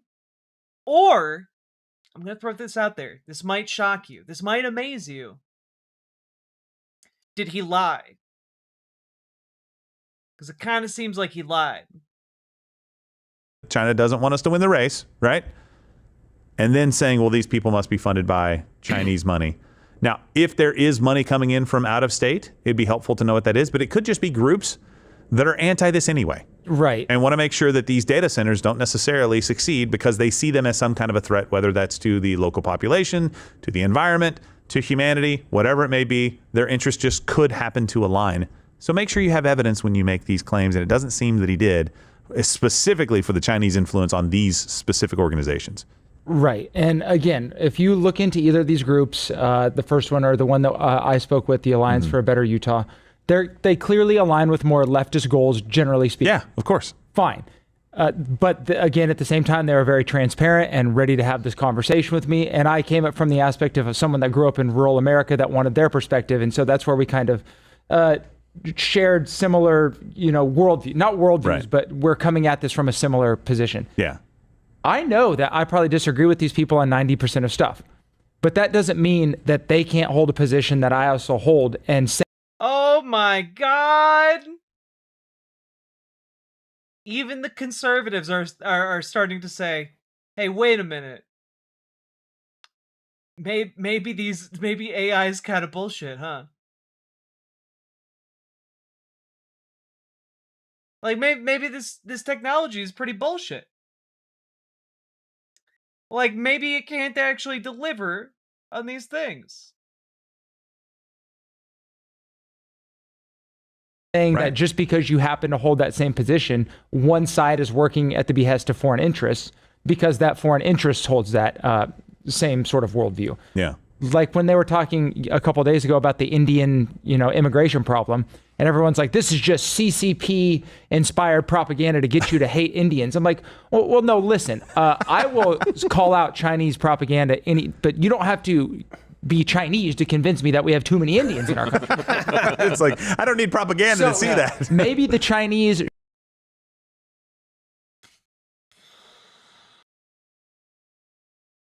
Yeah, these guys are super racist, by the way. Like, in case that wasn't, like, blaringly obvious, just like they are just openly salivating for an ethnic cleansing. And this, by the way, is not considered that far right of a show if you're conservative. Share a goal with, what is a democratic organization, but that doesn't mean that they're necessarily working in cahoots. And the reason I am more comfortable saying that is because if you look on the website they laid out, they don't even provide any proof of CCP affiliation. CCP money coming into these groups. Right. So it does seem like they showed a lot of different groups, kind of funding groups from a lot of different areas, but none of it really directly tied back to the CCP at all. And what I think a lot of these people are doing is they know conservatives really resonate with the China threat, and so they just have started saying, "Oh well, if we don't have a great explanation, let's just call it the China threat." Yeah. Man, I love that this guy is even realizing, yeah, conservatives will really jump after any kind of jangly key sound, won't they?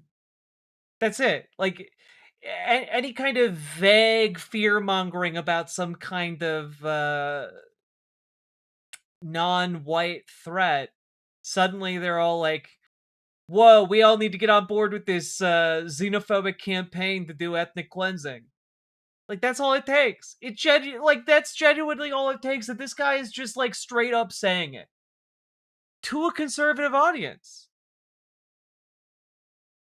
Well, at the same time, the biggest beneficiary of the AI, of the data center build out, would be Jensen Huang, because NVIDIA is supplying the GPUs for all of these data centers. Just joined the board at Tsinghua University, which is basically... Would I be in trouble if I made fun of his looks? No. Basically a communist-controlled university. They kicked you out because you weren't communist enough or at all. I couldn't ask those questions because they were members of the Chinese Communist Party. So to act like all these people have these American values at heart when they're saying we have to win the... Spare me. Tell me why it's going to be good for Americans and why Americans will prosper because of it. But if your only answer is, well, because China... I say that all the time. A lot of stuff is because of China. But just saying that because you're too lazy to explain what the real problem is not a good answer. Yeah, and I think there is an answer to that. We can talk about that at the end. Like, what is the potential benefit to America of winning the AI race with China? We can discuss some of the potentials there. I would love for them to talk about any of the ways in which they think AI is good or beneficial. I would love that. I prepped a whole bunch of resources related to this, and we haven't needed any of it because so far he's just saying, well, maybe China paid for it, maybe they didn't. Who can say? Probably not, though. And like that's all we got. That's all we have so far. Even like Steven Crowder's B team is terrible. That's saying a lot considering who Steven Crowder is. He's pretty shit. Why is every single trans person pro-socialism and communism? Very strange pattern. It's not that strange. We've been alienated from the rest of society and pushed to the fringes, and in turn, many trans people get radicalized against the system that has oppressed us via economics and also like social stigma, right? It's not that weird. But also, I would just throw out there, a lot of trans people are still capitalists. Like, mostly the capitalist ones are just kind of, you know, going to not work. Or sorry, going to work elsewhere that's not the internet. There you go. Right? Like, my job is being on the internet. That's how I live, right? Like, I have people in the audience who give me subs and donos in order to do this show and talk about these issues, right? Like, I'm funded by people like you, right? And I, in turn, get to talk about the issues that I care about, the issues I think are important. And I think that people being oppressed economically is bad. I think authoritarianism is bad. And I talk about the reasons why people should embrace more democratic solutions to both our economic troubles and our governmental troubles. And like, those aren't really radical ideas, except to people who have fully bought into the authoritarian dream of a Trump administration, right? Like, that's it. So, like, I can agree with most people on most things, but a lot of folks just hate trans people to hate trans people. And, like, I'm not... Well, at the end of the day, like, that winds up radicalizing trans people. You cannot be the object of hatred and fail to radicalize. Because by virtue of possessing the space you do as a trans person, that's already fairly radical in our society. And frankly, most of us just go, you know what? We're already hated. We might as well examine all of these preconceived notions that people absorb and hold on to without thinking about them. They aren't radical ideas, but in practice they seem to be. Yeah, and I think it's worth investigating why that seems to be the case. And I would argue that democracy at work, well, it seems radical because we have been conditioned to accept our own exploitation. And I think that's wrong. And I think we should unlearn that and do better and, be freer and happier people as a result. I'm sorry, Mr. Evans. I don't think being trans inherently makes you interesting or cool. That's true. It doesn't. She's gone. Plenty of boring trans people out there. Oh, God! Why? Why did this happen? What could I have done? I should have done something. I could have stopped this. I'm sorry, son. There's nothing you could have done. There's nothing any of us could have done. Sometimes we just have to accept that some things are out of our control. But some things are in your control, like managing your crypto. What? Yeah, Rumble Wallet makes it super easy. You're in control of your crypto. It only belongs to you. Are you serious right now? Dead serious. No. Seriously, download the Rumble Wallet and step away from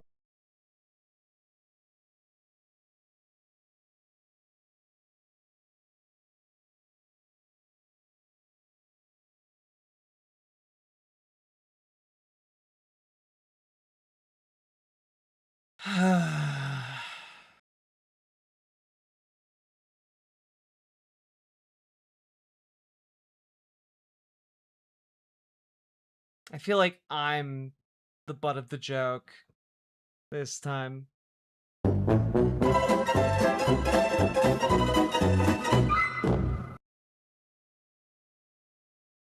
big banks for good. Go to wallet.rumble.com today, and you can also support your favorite creators. Step away from big banks. Rumble Wallet. Kevin's just a bit of a wiener sometimes. I think he's a very smart guy. I think he knows how to do business pretty well. He did miss out on like $800 million in a deal that would have only cost him like $600,000. So he even says that like nobody really hates trans. I don't know. There are literally thousands of people who come into my chat on the regular in order to tell me that they hate trans people, but okay. I think people just don't want to push on children. You're not interesting because you're trans. You're Jewot interesting and entertaining while spreading information and love. Much love to you and all who support you. Crystal Hazer, thank you for resubscribing with Prime over on Twitch. Hope you're doing well. And thank you for the support. It genuinely is what makes this show possible. Nobody really hates trans people. I think people just don't want it pushed onto children. You make whatever choice you want as long as people aren't forcing it on others. No one's forcing kids to be trans. People are forcing kids to be straight and cis, though. Because kids who aren't straight and cis, who try to come out to their parents, are disproportionately kicked out of their homes. It's why LGBTQ youth are disproportionately homeless. Right? And also worth noting that, like, when people say trans people are being forced onto kids, what they mean is kids see trans people existing. Oh no, a character in a show is trans. Oh no, a trans person at your local library. Oh no, a trans person driving their car nearby. Oh no, a trans flag in somebody's backyard. These are the assaults that conservatives say are being pushed onto kids. It's just being aware of the world and the different kinds of people that exist in it. This is not, in fact, like being pushed onto kids. There aren't any parents who are like, if you're not trans, Jimmy, well, I'll beat you. Like, there's no parents like that. There are millions of parents who will beat their kid for being gay, though. There are millions of parents who will beat their kid for being trans, though.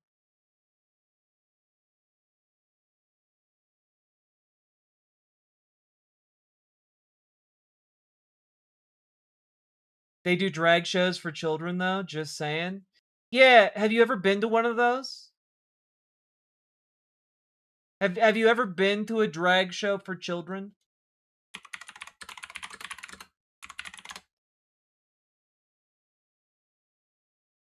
Do you want to know what, like, a drag show for children looks like?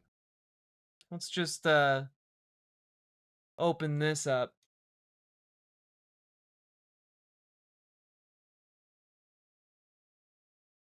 Oh no! Two silly and wacky hosts wearing weird outfits on the Fabulous show? Oh no!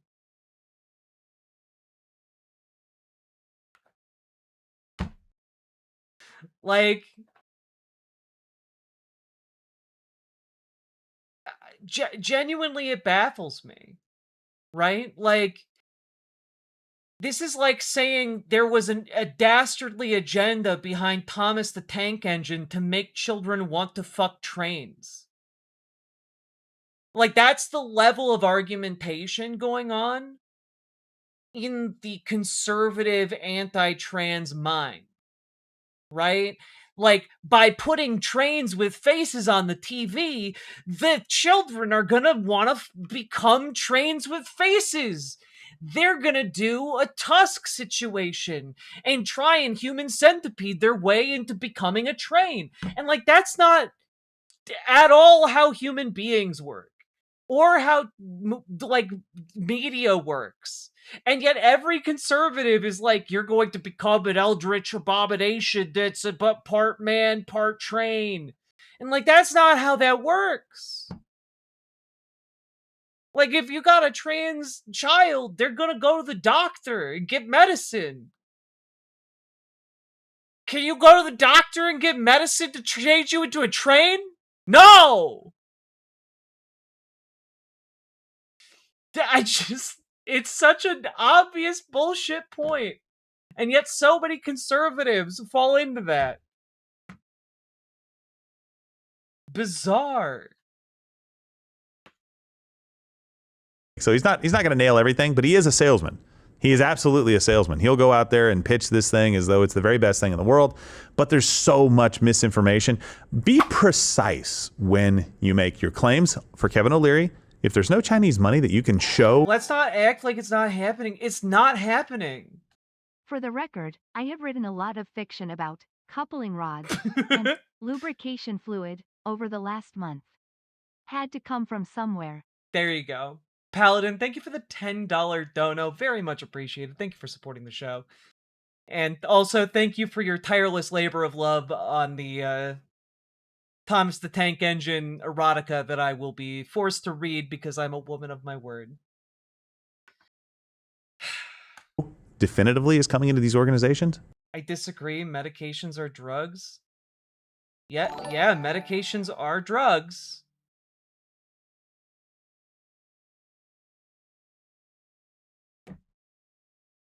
Children do be given drugs sometimes for pain or to fight infections. That's, yeah. Sometimes children are given different medications.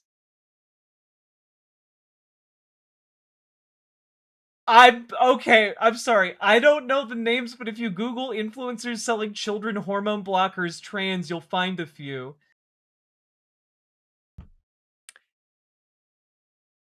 No influencers are selling hormone blockers to children.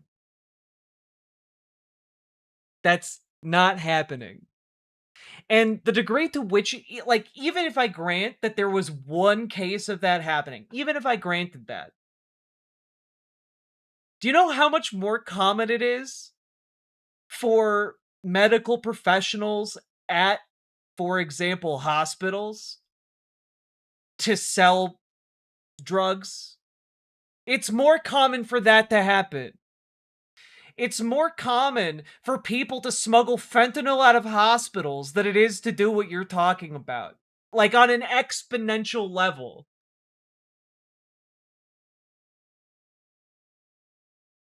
The truth hurts. You're not saying truths. You're just saying, like, I only saw one case of something happen. I saw lightning strike a guy. That must mean it's an epidemic.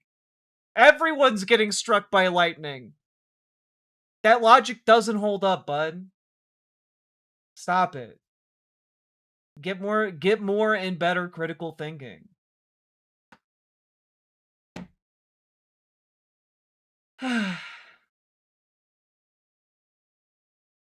Don't say that. Nice cock. Thank you. Wish anyone would say the same about yours, I bet. And don't say that this is a 40,000 acre project. It's not.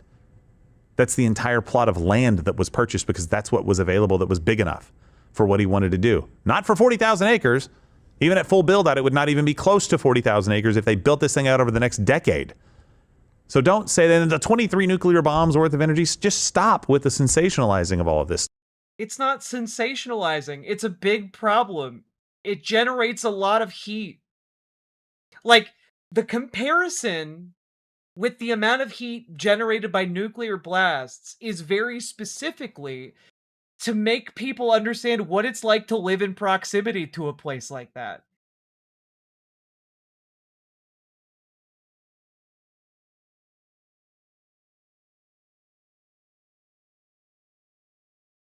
Stuff and have a real conversation about it so we can get to the bottom of it. So here's another charge that you hear right now. Data centers use and pollute an exorbitant amount of water. A single data center can consume up to 4 million gallons of water per day to stay cool. But they come with some big trade-offs, like the huge amounts of power to run them and water. For example, every time someone submits a query to an AI model, behind that response are servers that heat up and need to be cooled with clean water. Researchers at the University of California, Riverside estimate that each 100-word AI prompt consumes approximately 519 milliliters of water. I have a jar right here. This is the current drinking water in Morgan County, Georgia. My dog rolled around in some dumpster juice and thought it was the coolest thing ever. So, we just had a little sponge bath. Okay, but best day of that dog's life, am I right? Hell yeah. Hell yeah. Shout out to Begrackled dog for living its best life. Also, shout out to Begrackled. Thank you for the $5 super chat. Much appreciated. Right after a data center was constructed, the metadata center was constructed, the only difference between the clean water and this was that kombucha. Data center. I have another one as well. Come on. Yeah, that's really.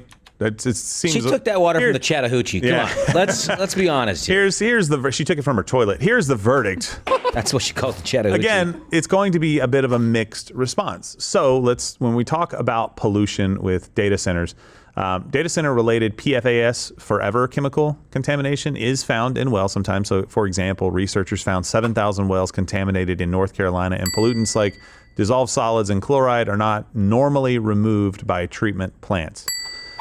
So in 2025, North American data centers directly and indirectly consumed 285 billion gallons of water. 80 to 90% of it was sourced from blue water sources like lakes, rivers, aquifers.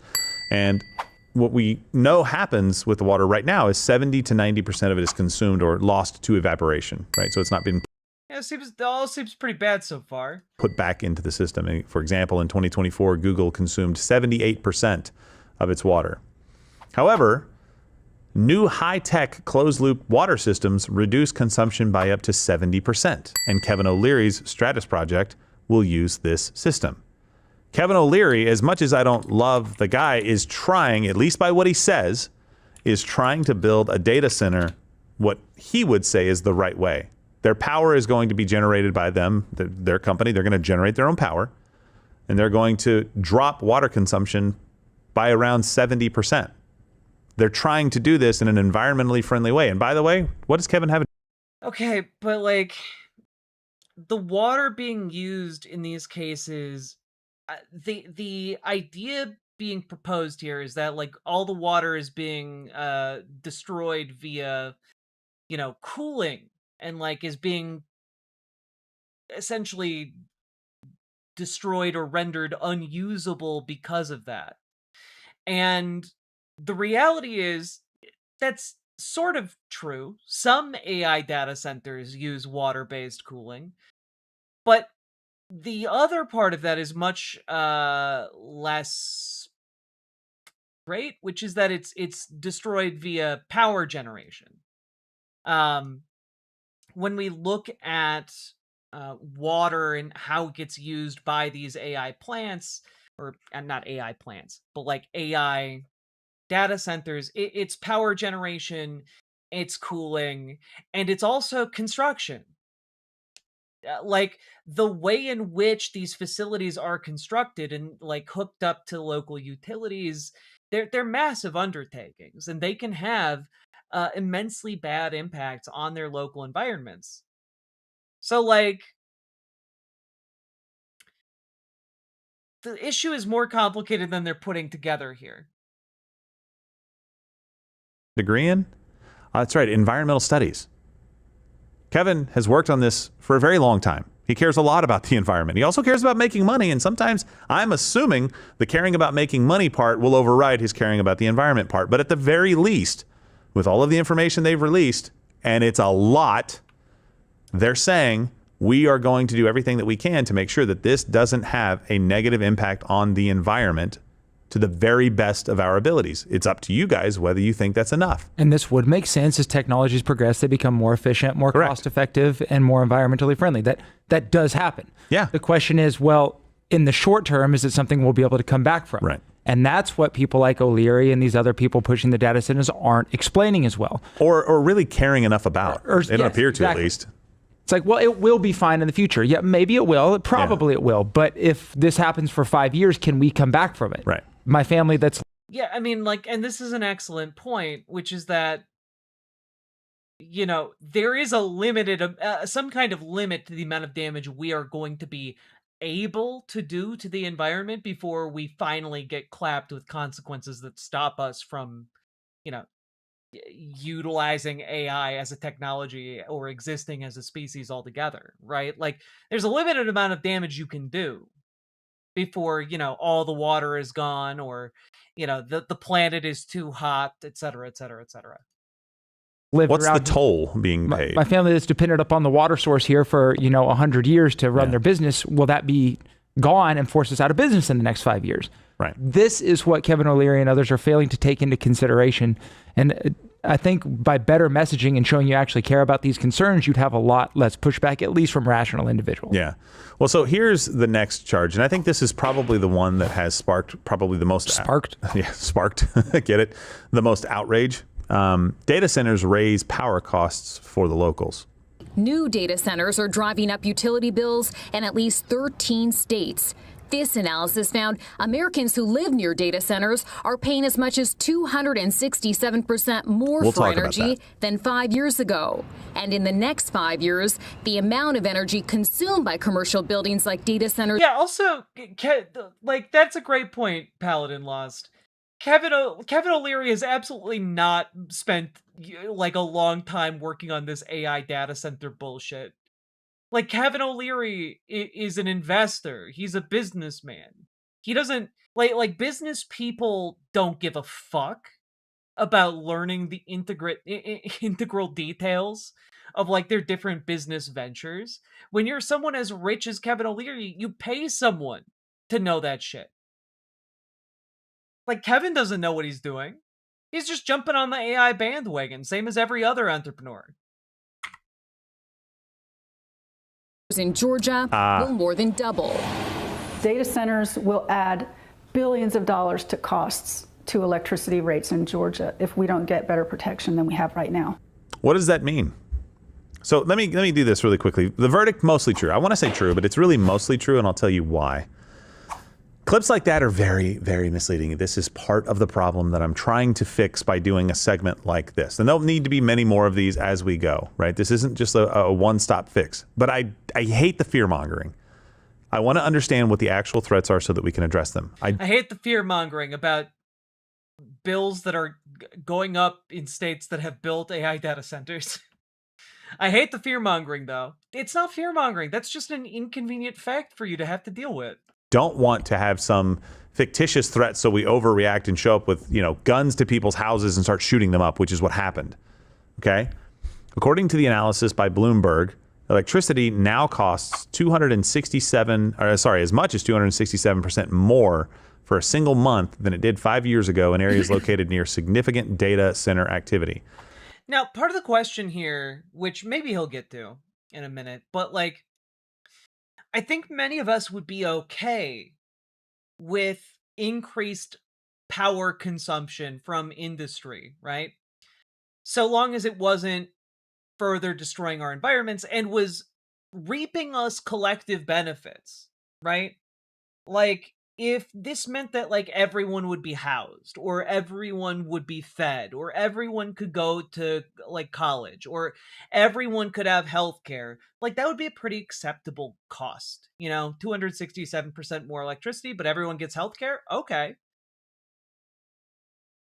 But the problem here is that AI isn't actually benefiting any of us. AI is not a useful or cost-effective thing.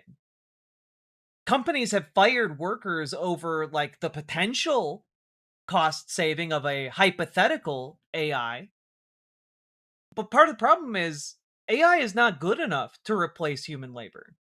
AI is incompetent and can be abused in numerous different ways that cost companies colossal amounts of money.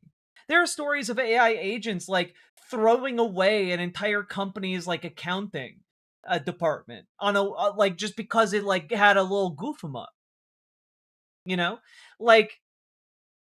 Part of the problem here is it's incompetent, can't do what it's being what is being said it can do, and also is more expensive. And I think this reality is ultimately what's going to catch up with the AI industry. And that is that when we actually break down the cost, how much does it cost for these companies to provide these AI services, to train their models, to develop new models? The costs are exponential. There is, as far as I know, no AI company right now is turning a profit. They are all running at astronomical losses that are not sustainable. None of them have been able to create an AI agent capable of replacing a worker to the degree that a company is willing to pay them $10,000 a year instead to save themselves $90,000 on an employee, right? No company has done that. And that's a huge problem for the AI industry because they need that cash revenue. And if they aren't replacing all the jobs with AI, then it turns out we're doing the same work worse and it costs us more money. And at some point, those chickens come home to roost for the companies that have been paying to use these AI services. For example, you're seeing the shift happen right now. You're seeing this shift, this turnover, going from unlimited usage of different AI models, proprietary AI models, and a shift to per query cost, right? And that shift is driving a profound change in how people are utilizing AI at companies. Because let's just say you have to write a 25-page essay, right? To demonstrate how this goes. It doesn't really matter how good the essay is, so long as it gets written, right? And a lot of people are willing to say, well, I'm not paying for this AI model, so I'll just have it generate a 25-page paper for me. And people are then like, well, I didn't pay anything for this, so, you know, it's good enough. But that idea of it's just good enough really stops being the case once people have to pay $5, $15, $25, $50 to generate that same 25-page error-ridden report. Right? Like, once you start attaching a monetary value to that it's going to cost the actual person who's pushing that button, suddenly they're not so willing to push that button anymore.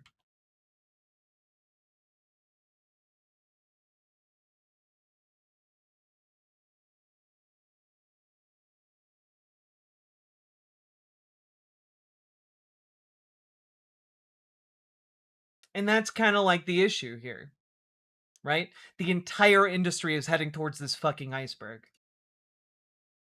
Their report was put out in 2025. The data that they were pulling from was 2020 through 2024. ChatGPT didn't come online until November of 2022. Why are you pulling 2020, 2021, and all of 2022 that had nothing to do, or very little to do, with data center usage driven by AI ramp up? And claiming that the data centers with this AI stuff, guys, it's just crazy. It's like, listen, you're pulling a bunch of years that could have other things impacting the price of electricity. And by the way, that 267% is not the retail price. That is the wholesale price. That doesn't mean that you're going to have a one-to-one increase for this. In fact, you've seen a much different story being told. And that's why I'm saying it's mostly true, because the fact is that you will see some increases in energy prices. Whether it's 10%, 20%, 100%, 200%, we need to figure out what that number really is and stop with the conflating of these things. And final thought in that clip. I love how this guy has independently arrived at the idea that, hey, wait a minute, sometimes there are other variables when we're looking at historical trends and economic data, which is a good point. You should be aware of that. But also,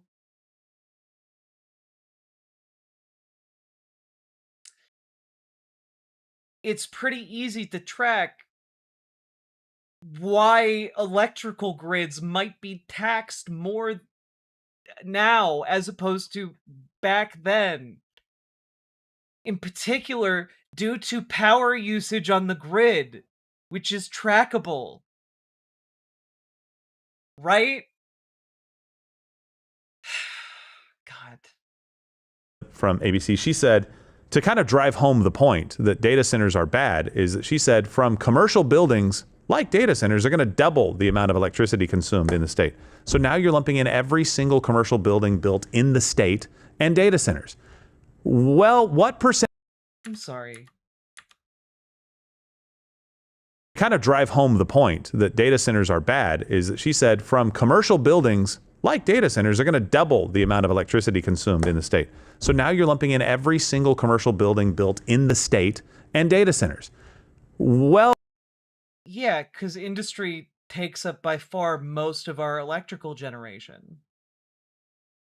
It takes much electricity to move big machine. What percentage is data centers? Because that's the conversation we're having. Yeah, what percentage of power uses from data centers? What percentage of power is used by AI data centers? Let's take a look.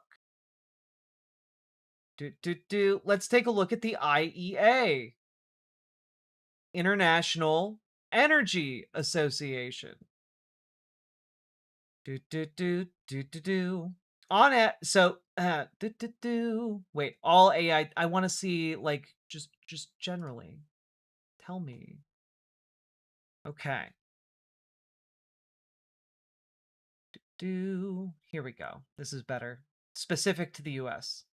What we know about energy use at US data centers amid the AI boom. This is an article from October 24th of 2025 from Pew Research Center. Let's take a look here. Boop.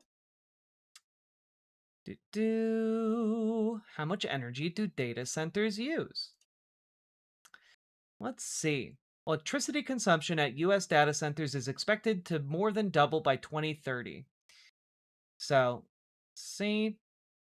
Total U.S. electrical consumption hit a record high in 2024. That ceiling could rise if data centers continue expanding at the current pace. U.S. data centers consumed 183 terawatt hours of electricity in 2024, according to IEA estimates. That works out to more than 4% of the country's total electricity consumption last year, is roughly equivalent to the annual electricity demand of the entire nation of Pakistan.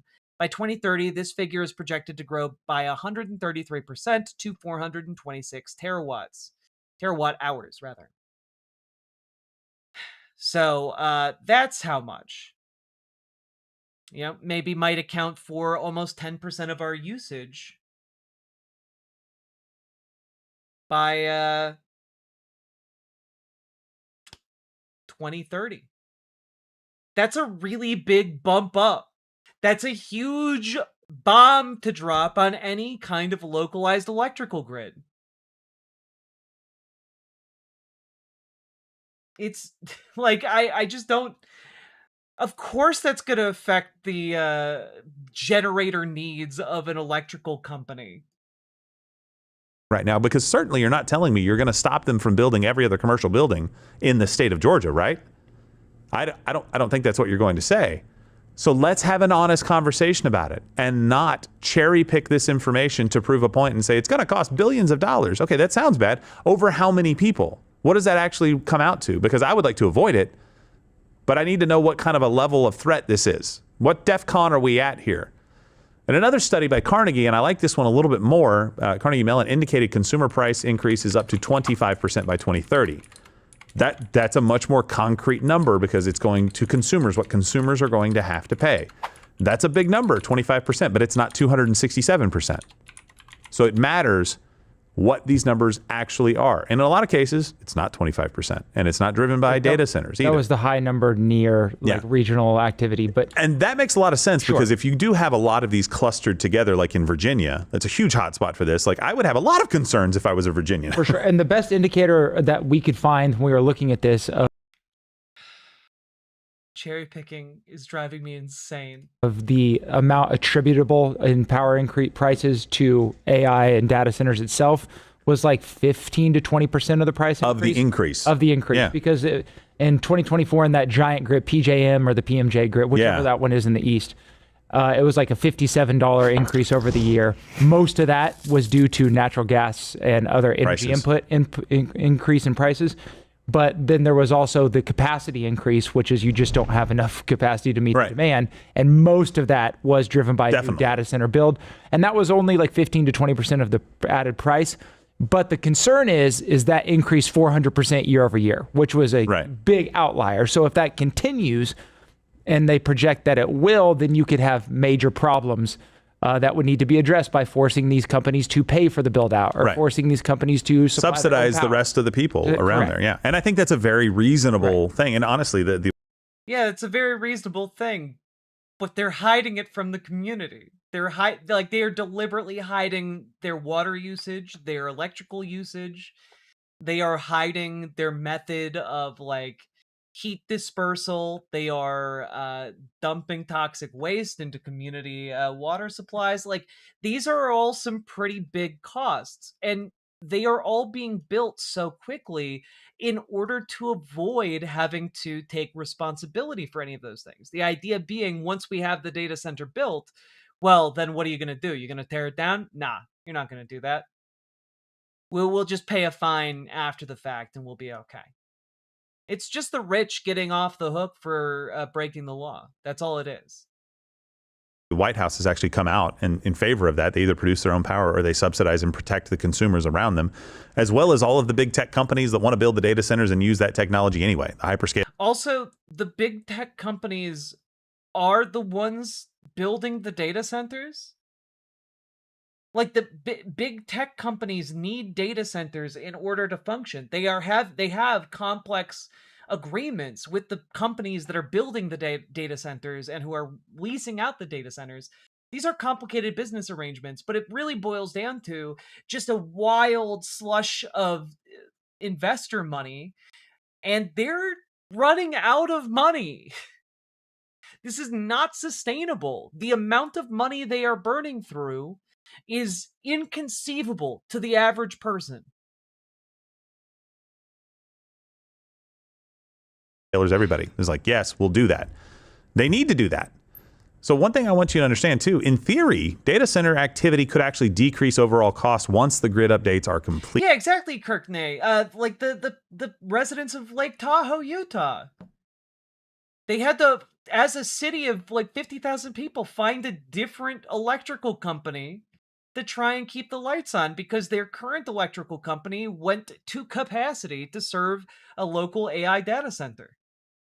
Now that's in theory, and that's over the long term, right? So the short term, we've seen stuff like this happen before, though. Yeah, where the more power that's being output decreases the price per kilowatt hour. Right. So you end up paying less, and some places are seeing less. That's the problem that I have with this. I looked at a California study that said it's absolutely not tied to data center at all, and I think they were either the number 2 or 3 state. I think they were in the top 5 of states with data centers, which makes sense with Silicon Valley.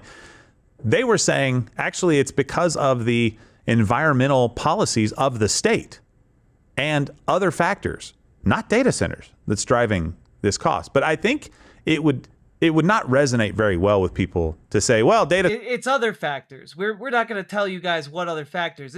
Just take our word for it. It's other factors. Centers aren't going to drive the cost. They are going to drive up some costs, but you need to know what percent. We just told you it's 15% roughly of a 25% increase.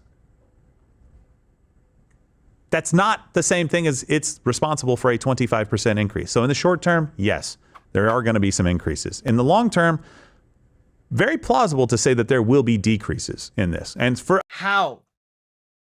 It's very plausible to say there will be decreases in energy usage from AI data centers.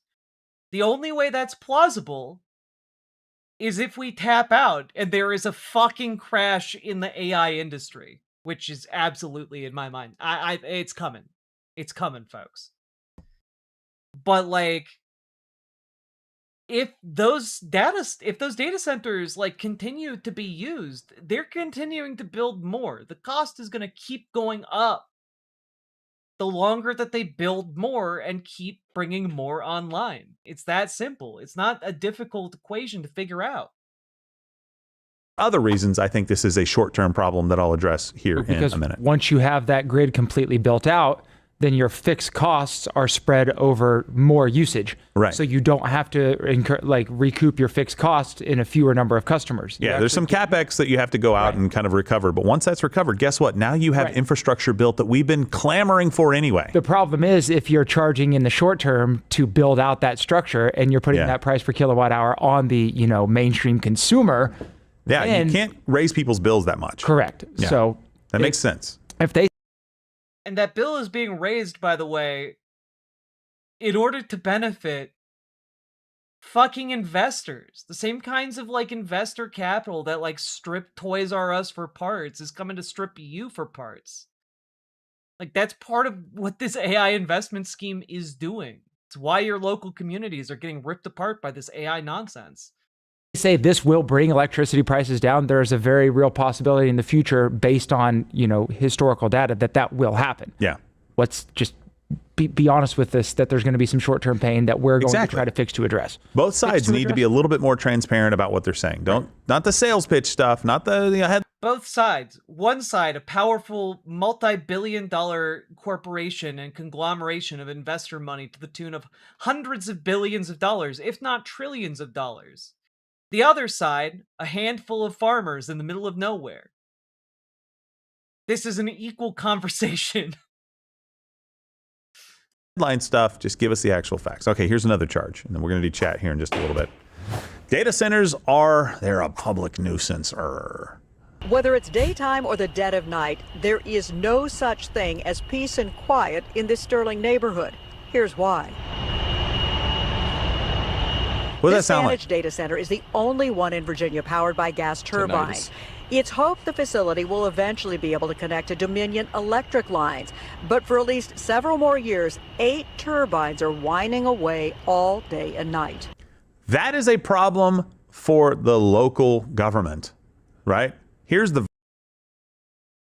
You're right. Which is why all of these angry people are showing up at their local government functions to try and shut these fucking plants down. Verdict. All industries cause noise. Airports, planes. That's why I said, what does it sound like? Sounds like a jet engine, either sitting at some form of idle or maybe just above it on a runway. Sounds like a jet engine right next to you, though. Yeah. There's how many airports are built right next to houses and in neighborhoods? How many San Diego videos do you Airport see? is built downtown, and it's a big problem. Yeah, a lot of people. So I'm saying this is not unique. So if you have a problem with this is novel, though. This new not novel.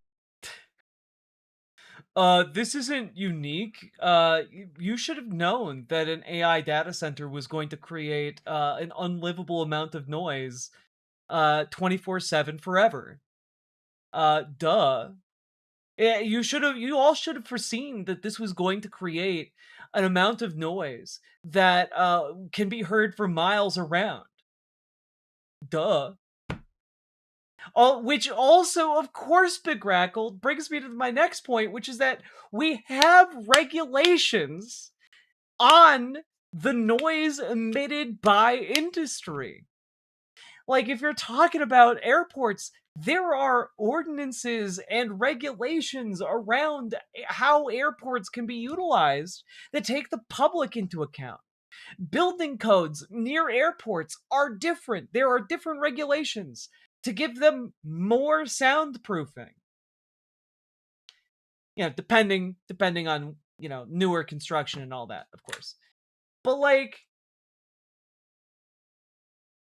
the idea here that like, oh well, you all just shouldn't have lived next to the loud, you know, AI factory, Fivehead. People don't have a concept of how much noise that makes. God. Well, it kind of is. People not. don't live next to airports because they know about the noise. Data No, I centers, they understand don't that. expect the some noise. airports have even moved because of it. The MCAS Miramar, Marine Corps Air Station Miramar in San Diego County, they had to move railroads, of their stuff because with trains, highways, with trucks, like there's noise all over the place. Just you have ordinances. Yeah, there's expected. Fine. Yeah. But if you have a problem with any noise being created in your community, I wouldn't love that. I don't know how far away they went. Like I've actually gone through this process with a township, in Amherst Township, going to build a motocross course, and I had to go through and show them. I had to get. You went through this process to build a motocross course? Okay. Totally normal thing to do. A decibel reader and show them how much noise was being created by us talking in the room and how much noise that people would hear at the nearest property from the motocross course on one day a week. And they're like, oh, okay, that's fine. If you're talking about a data center that should be able to hook up to power lines, what they should have done is say, hey, you can't run 10 jet engines or whatever it was, 8, these turbines. You can't run these turbines. Like you just kind of have to wait until you can connect to power, or you have to build somewhere else or use some other source of power for it, because these guys, this is a noise ordinance issue. That's just a common failure. It's not like every one of them, because guess what she said? It's the only one in the state operating like that. One. Also, it's the only one in the state. Okay, sure. But also, what benefit is actually being provided by these AI data centers in any of the towns in which they exist? Like, chat, say an AI data center opens in your town. What is the benefit to the town? Exactly. Like, what does the town get out of that?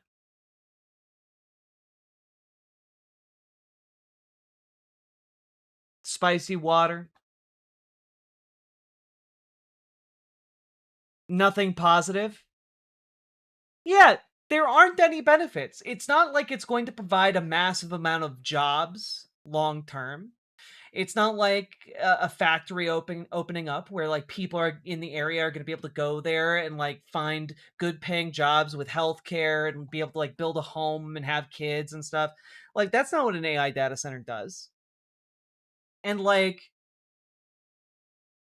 there's no economic activity outside of like the AI data center paying like its land lease or like you know, paying some kind of fee to the city to operate on its land. But like, that's not really a huge benefit. Any business taking up that land would have to pay the same. But it would actually like employ people and keep money circulating in the local economy. Like, there's nothing benefiting the town in this arrangement. Like, you get the noise pollution, you get the water usage, you get like the actual pollution, you get like the you get all of the downsides, none of the upsides. And who's getting the who's getting the benefits? It's the richest motherfuckers on the planet. That's who gets the benefits. Doesn't stay local. Is highlighted as the problem. Make sure that doesn't happen, but please don't make it sound like all data centers sound like that. Because all data centers don't sound like that, but a certain amount of them do. They don't. Now, here's the thing. There are a lot of positive benefits from this, and I want to point you to some good sources for this.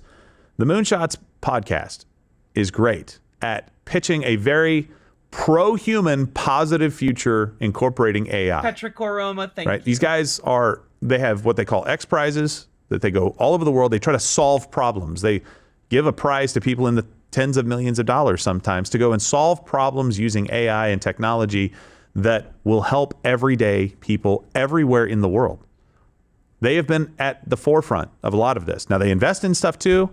They're MIT graduates, some of them, a couple of Harvard guys, like very, very smart people who want a pro-humanity future. That's why I said Emod's your guy. He's a guest that comes on there, but Emod goes out and talks to a lot of other people on different podcasts about how to sustainably make sure we transition well. Yeah, I don't like all of his ideas, but he's focused on human beings and making sure that civilization doesn't just fall apart because of this, because nobody wants that in this group. There may be some other people. You know, this might sound a bit controversial yet brave, but my opinion is we shouldn't embrace technology that actively makes our lives worse.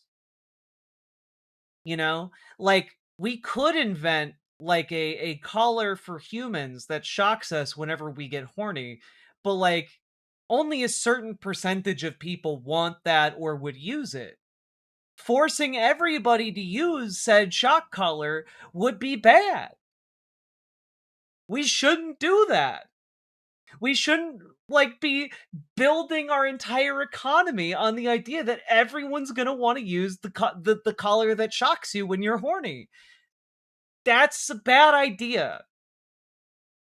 But we have trillions of dollars now going into the collar that shocks you when you're horny, and like that isn't going to go well when our entire economy is now built on the collar that shocks you when you're horny and no one wants it.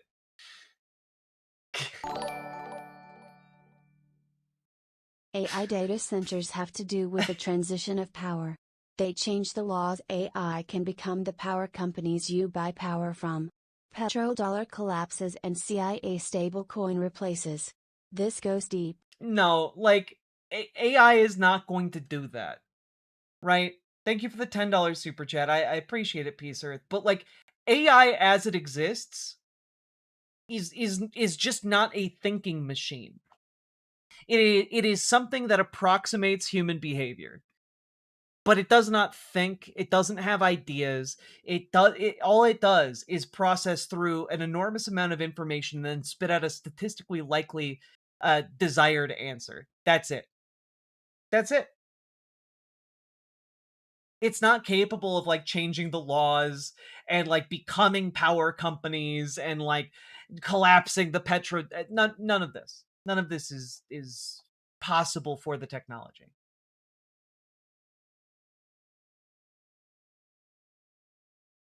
People who are like, whatever, light the candle and see what happens. That's not these guys. Peter Diamandis is another guy. David Blunden, Salim Ismail, all of those guys.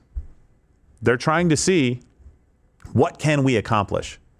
But you could also just like not waste your time on that and instead put your efforts into non-AI related things that are actually going to be useful.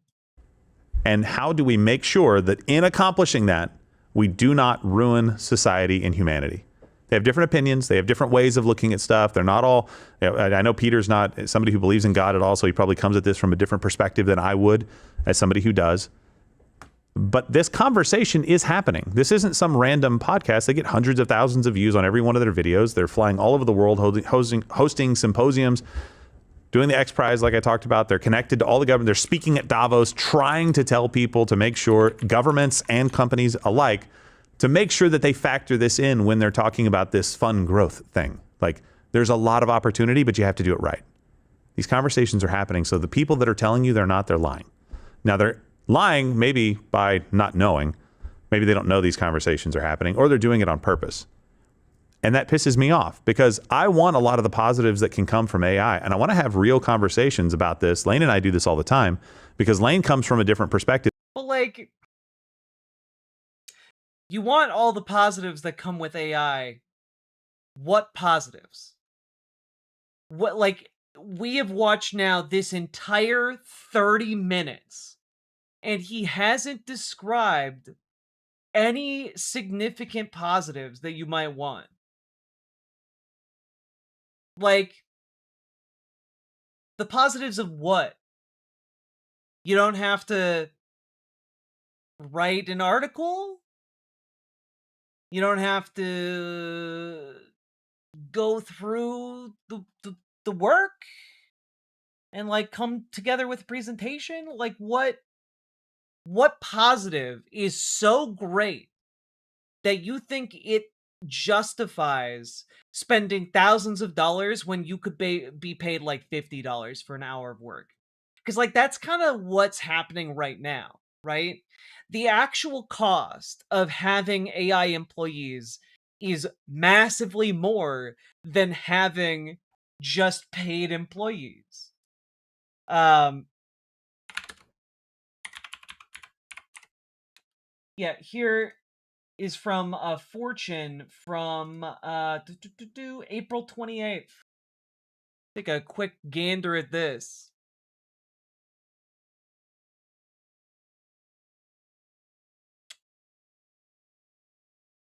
Yeah. The cost of compute is far beyond the costs of the employees. NVIDIA executive says right now AI is more expensive than paying human workers. That's a problem when your entire business model is predicated on undercutting human labor. And, like, as they start charging more and more for this AI nonsense, it stops looking like look at all these benefits, and starts looking like, why am I paying astronomically more to get work with shoddier workmanship and also, like, higher prices?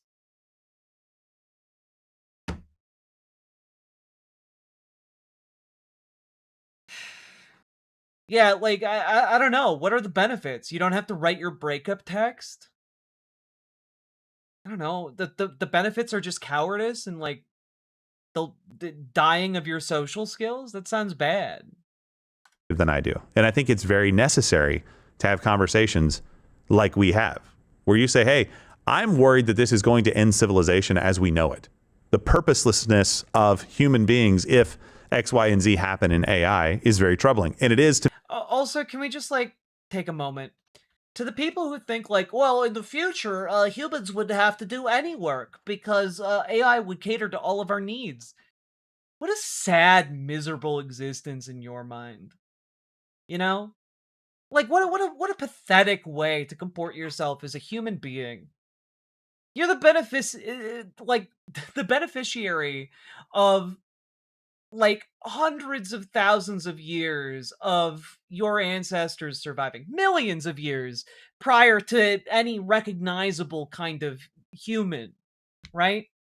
And instead of, like, sitting in the wonder of your existence, instead of, like, partaking of the, rituals and ideas that we have inherited, instead of doing any of that, instead of utilizing your free will, your intellect, your logic, instead of doing any of that and like creating art and communicating with others and like building meaningful relationships, instead you sit there and you think, well, the machines have done all of our work and now we can do nothing. And I guess our species will just die. Like, I don't know. I think more of humans than that. I think human beings are generally pretty great, and that we're curious. We want to know more about what's going on in the universe. We want to know more about what's going on inside each of our own universes. You know, your mind, dear viewer, is forever unreachable to me in any like empirical sense. I have no idea what you guys think. I have no idea what you guys believe. Because all I know is my own mind, my own mental processes. I don't know yours. And so it is an internal struggle to actually communicate and understand one another and like build that common trust and sense of decency towards one another. And like that, I think, is a beautiful part of humanity. This constant struggle to know one another and to be known. This constant struggle to like explore the unknown, both within ourselves, within others, and out in the world. And I think that that's a really great aspect of us. And to say, well, I guess if all of our needs were met, human creativity would just die. I don't know. I think if all of my needs were met, I would still want to make art. I'd still want to talk about ideas. I'd still want to like build an even better life for those who come after. I think doing shit together is cool.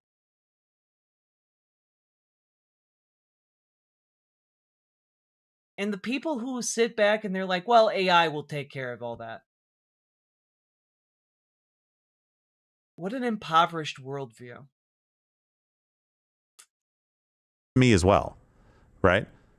But if you don't have anybody pushing back on it, you can't have these conversations. But we don't need people to run to the extreme of it's going to be Armageddon because of this.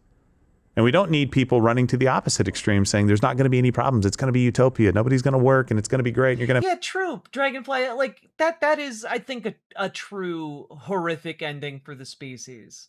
Stagnation. An unending misery of our own making. And almost, I have no mouth and I must scream style of continuance into the future. Where all of our needs are provided to us by AI. And we are undying, unchanging, unable to perceive anything except our own suffering. Like that is the kind of world that like AI perverts want for us. And like, I don't know. I don't think AM is aspirational.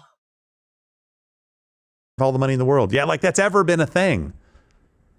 That's not true. So stop lying to people. Stop sensationalizing and just simply have the conversations based on the facts. Oh, you're still here? And you're still... No, we're good. We're good. We're done. We're done with this. Yeah, Wall-E was kind of a, like, I don't know, deeply cynical film about the human condition and the human species, right? Like, I just don't think humanity would ever become what Wall-E imagines.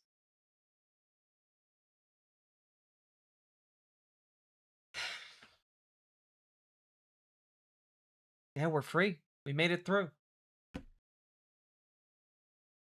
I don't know, man. Nothing bums me out quite like people who dick ride for AI. I have had the conversations based on the facts. That's why I hate AI with a burning passion. Hell yeah. Also, congrats on Dragonfly working within her local Dems to include a bunch of anti-AI language in the platform for Washington Dems. Appreciate you, Dragonfly. You're an example of what people can do when they join up with their local Dems and organize.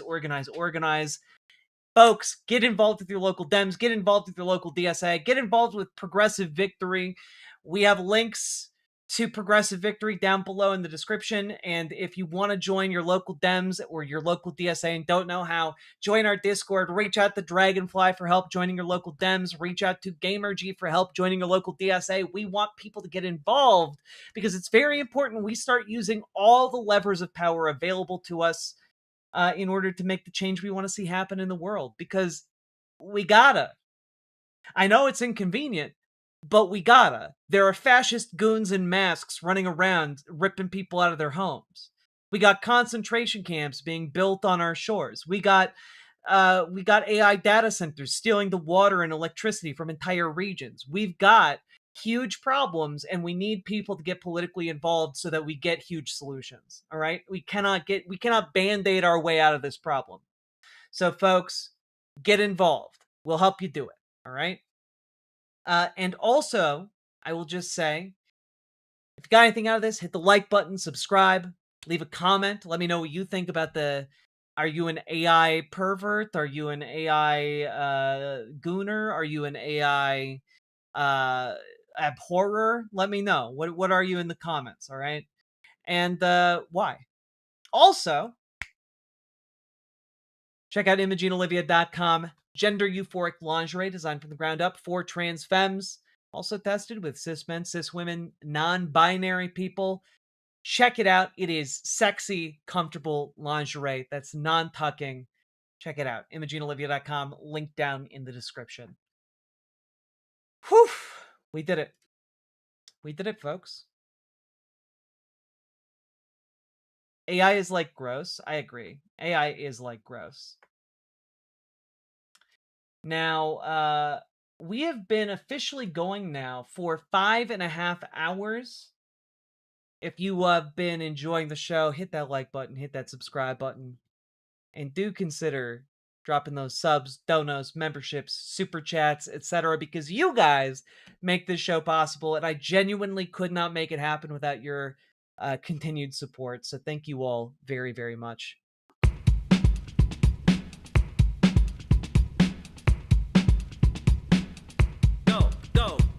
Click a button, click a button, click a button, click the goddamn button, click a button, click a button, click a button, click the goddamn button, click a button, click a button, click a button, click the goddamn button, click a button, click a button, click a button, click the goddamn button, click a button, click a button, click a button, click the goddamn button, click a button, click a button, click a button, click the goddamn button, click a button, click a button, click a button, click the goddamn button, click a button, click a button, click a button.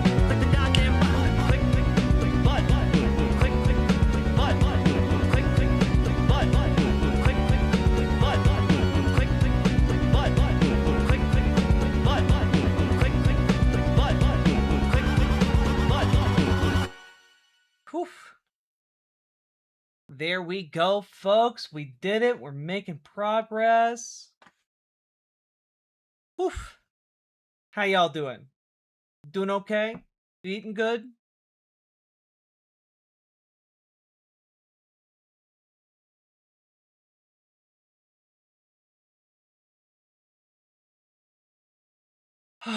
Squish.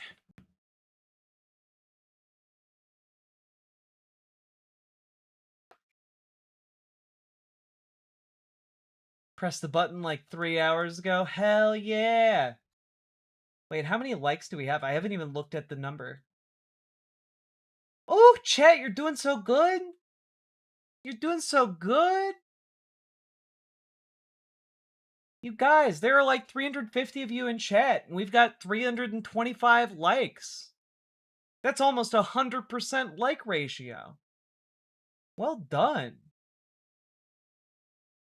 I'm very impressed. Hell, even vertical chat has 83 likes. We doing it. We doing the thing. Oh.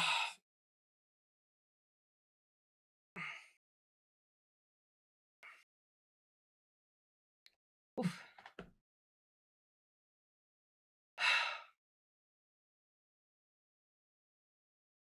We get a gold star. You guys do.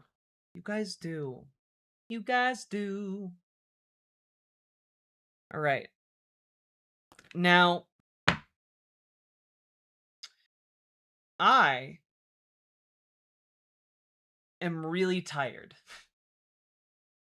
So I think after 5.5 hours, I'm going to go get some sleep.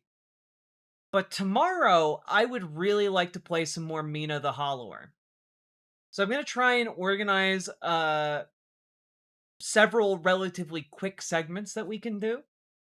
And then the rest of the night be some Mina the Hollower time. So we'll have a little bit of politics and a little bit of Mina the Hollower, and we'll be able to go on our merry way. Yeah. Appreciate all y'all. But yeah, make sure you come back tomorrow. We'll have more like content tomorrow. Okay? Yeah, also California primary tomorrow, folks. Make sure you get out for Chakrabati if you're in the area, you know.